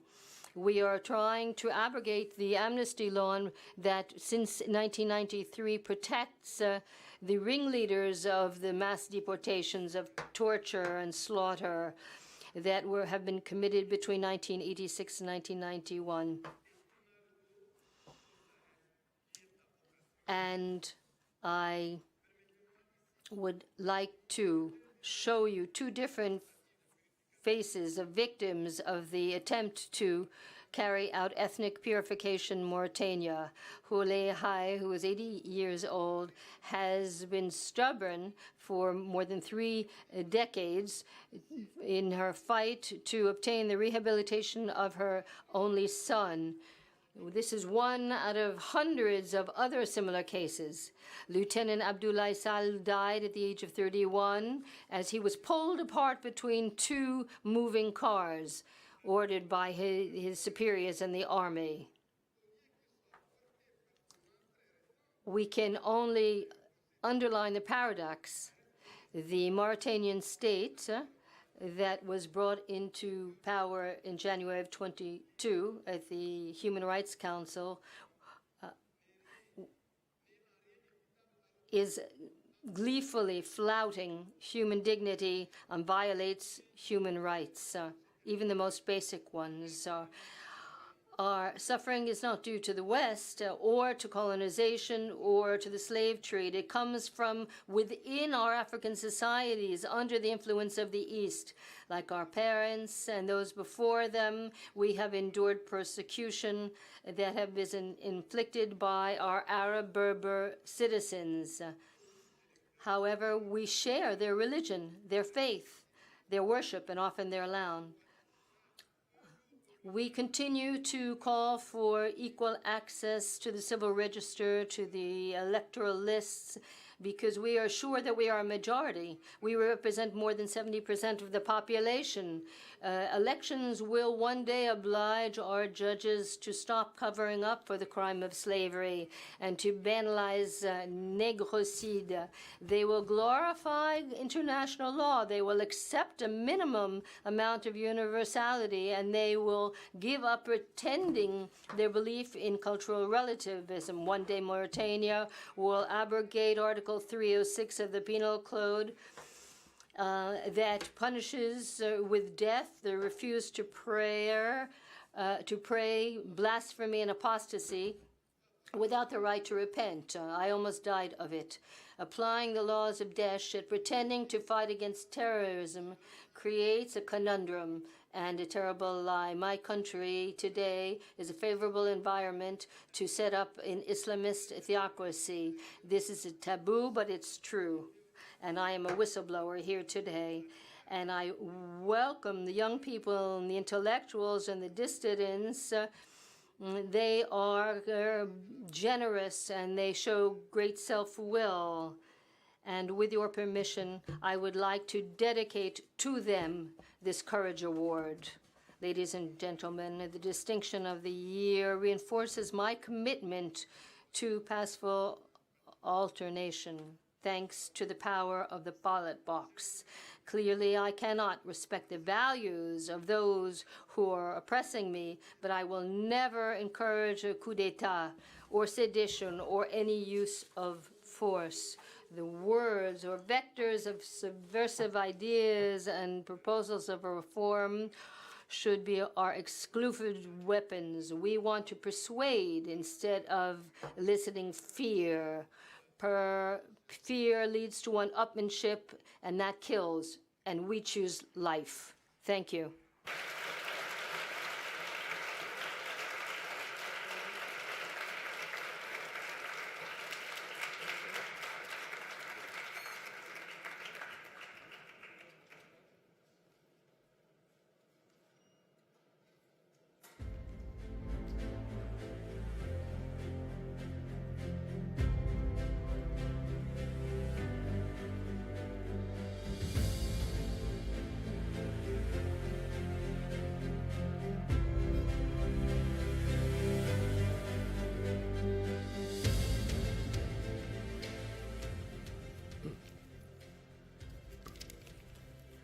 As I said earlier this afternoon, this summit on rights and democracy takes place at a historical moment of remembrance and reminder of bearing witness, what we have been witnessing, and of taking action. And so, 75 years after the disappearance of Raoul Wallenberg, who demonstrated, as I said, how one person with the compassion to care and the courage to act can transform history. 75 years after the liberation of the death camp Auschwitz, the worst extermination death camp of the 20th century. 75 years after the promise of the UN Charter, where regrettably we have been witnessing more the breach than the promise. We must ask ourselves at this closing, what is it that we have learned, and more importantly, what is it that we must do? Some summary lessons that we need to act upon. Number one, the danger of forgetting and the imperative of remembrance, le devoir de mémoire, of the remembrance of the mass murder of 6 million Jews and millions of non-Jews, not simply as a matter of abstract statistics, but as one says at such moments of remembrance, unto each person there is a name. Each person is an identity. Each person is a universe. And as our sages tell us, if you save a single person, and that underpins all our work here on behalf of political prisoners, it is as if you have saved an entire universe. And so the first compelling lesson, that we are each, wherever we are, the guarantors of each other's destiny. The first lesson to be acted upon. The second is the danger of silence in the face of evil, of the responsibility to stand up and be counted in a world in which too few people are standing, let alone being prepared to be counted. And where the young people of Hong Kong, as Denise Ho showed us in her important message, has shown us the power of one to make a difference. And where our moral courage awardee, Biram Dabied, whom you just heard, has shown us and demonstrated the power of freeing slaves, the power of transforming Mauritania, the power of emerging as the Mandela of Mauritania, just as our earlier awardee, Shaparak Siraja, demonstrated how one could stand up to the assault on human rights in Iran, and how one can demonstrate the power of one and the power of courage in the face of such assaults. The third lesson, the danger of indifference and inaction in the face of mass atrocity and genocide. What makes the Holocaust and the genocide of the Tutsis in Rwanda, whose 25th anniversary we commemorated last year, where 10,000 Tutsis were murdered every day for 3 months. What makes the genocide in Srebrenica? What makes the horrors and genocide of the Rohingya? What makes all this so unspeakable? are not only the horrors of the mass atrocities and the genocides themselves. What makes them so unspeakable is that they were preventable. Nobody could say we did not know. We knew, but we did not act. Just as in Darfur, we knew, but we did not act. Just as we are meeting right now, we are witnessing the horrors of the worst humanitarian catastrophe of our time unfolding in Idlib, Syria, as it has been unfolding for the last 10 years in Syria, and where indifference and inaction has been accompanying these mass atrocities. And so our responsibility to act, our responsibility to prevent, our responsibility to protect. Fourth lesson, the dangers of cultures of criminality and corruption, as in the case of Venezuela, as Diego Aria so compellingly spoke of, and of the impunity that underpins them, where human rights violators are elected to the UN Human Rights Council, whose mandate is the promotion and protection of human rights. Yet Venezuela is elected a member of the Council. Mauritania, the last bastion of slavery, is elected to the UN Human Rights Council. And yet where this Human Rights Council has yet to adopt a resolution, has yet to hold a special session, has yet to set up a commission of inquiry with respect to the assaulted Uyghurs, as we heard in the compelling testimony earlier today. And where in Khamenei's Iran, and I use that term to distinguish it from the people and publics of Iran, who are otherwise the targets of mass repression, you have a human rights hero like Nasrin Sotoudeh, an iconic human rights lawyer who's gone down the line on behalf of juveniles destined for execution, down the line for women whose rights are violated, down the line for imprisoned journalists, for other political prisoners, for lawyers, for human rights defenders, until she too became a political prisoner, and where a woman in her mid-50s was sentenced last year to 38 years in prison and 148 lashes, a virtual torturous death sentence. And what followed after that is shocking. 2 days after this virtual death sentence, Iran was elected to the UN Commission on Women's Rights.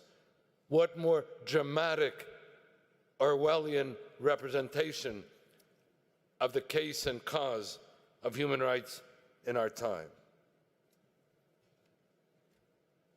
Number 5, as Alfred Moses spoke us so compellingly about this, the imperative of promoting and protecting liberal democracies, and the importance and imperative of liberal democracies standing up for liberalism and democracy and acting on behalf of universal human rights and on behalf of those imprisoned and silenced for speaking up for these universal human rights. And so our obligation on behalf of the political prisoners whose cases and causes have so compellingly been represented today, our responsibility to ensure and to let them know that they are not alone, that we will act and march in solidarity with them, that we will be relentless in our advocacy until justice is secured, until their freedom is secured. And so let me close with the message of Nelson Mandela that he reaffirmed after emerging after 27 years in prison: the importance of realizing that every one of us can make a difference. As I said yesterday, where the sage Maimonides reminded us that we should all and each of us look at the world as being divided into half good and half evil.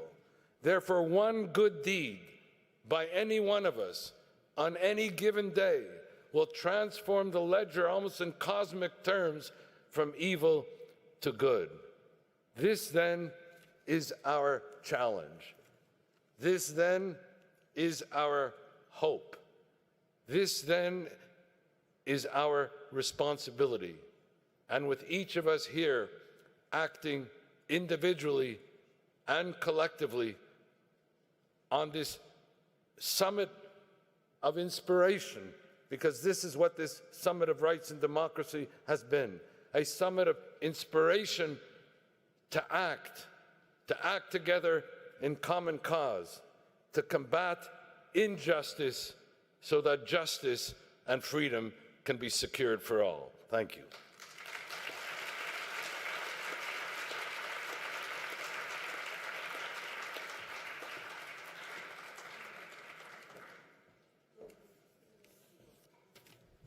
Thank you, Professor Kotler. Could not be a better person to conclude this summit. I've said it before, but many years ago when I was a student at McGill University Law School, Professor Kotler was my teacher in the Civil Liberties Seminar, and he asked each student to imagine what you would do if you would be a director of a human rights group. I didn't know why he was asking that question, but he planted a seed, and now I'm here today. We've been doing this for 12 years. It's really vital to be a voice for the human rights champions, the victims, the families of political prisoners that we've heard. Professor Kotler has given us the call to action. There's not much more to add.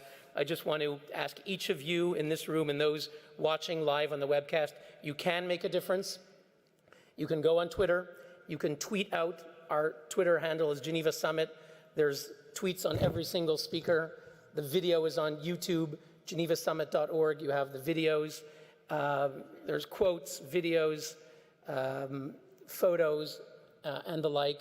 Please share it, whether it's Twitter, Facebook, Instagram. Hashtag is GS2020. Help us get the message out.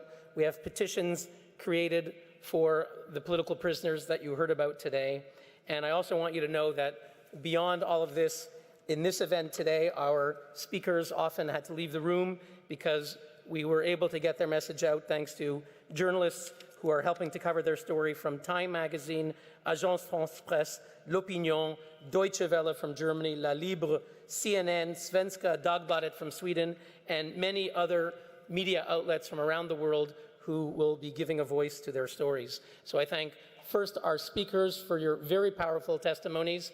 It's important. Thank you for coming here. It's not easy. Many of you have traveled far. Not easy to share the stories of hardship and suffering that you did share with us, either that you suffered or your families. So I thank all of you. I thank all of you who've come here today. Some of you have come from very far away, from Africa, from parts of Europe, from America, and other countries. It means a lot that you're with us here today to show solidarity with our cause. And I thank, of course, all of our staff and volunteers who did a terrific job to make this happen. Not easy. It's a very small group that we have. And I want to thank our interpreters who do terrific work, our security, our photographers and video, everyone, our logistics who helped make this event a success. With that, I thank everyone for participating in the 12th Geneva Summit for Human Rights and Democracy. I look forward to seeing you next year at our 13th summit. Hopefully we'll have some successes to report. And with that, we conclude the event, and I invite all the speakers, everyone who appeared on the program today on stage, to please come forward for our concluding group photo. Thank you very much. Merci beaucoup.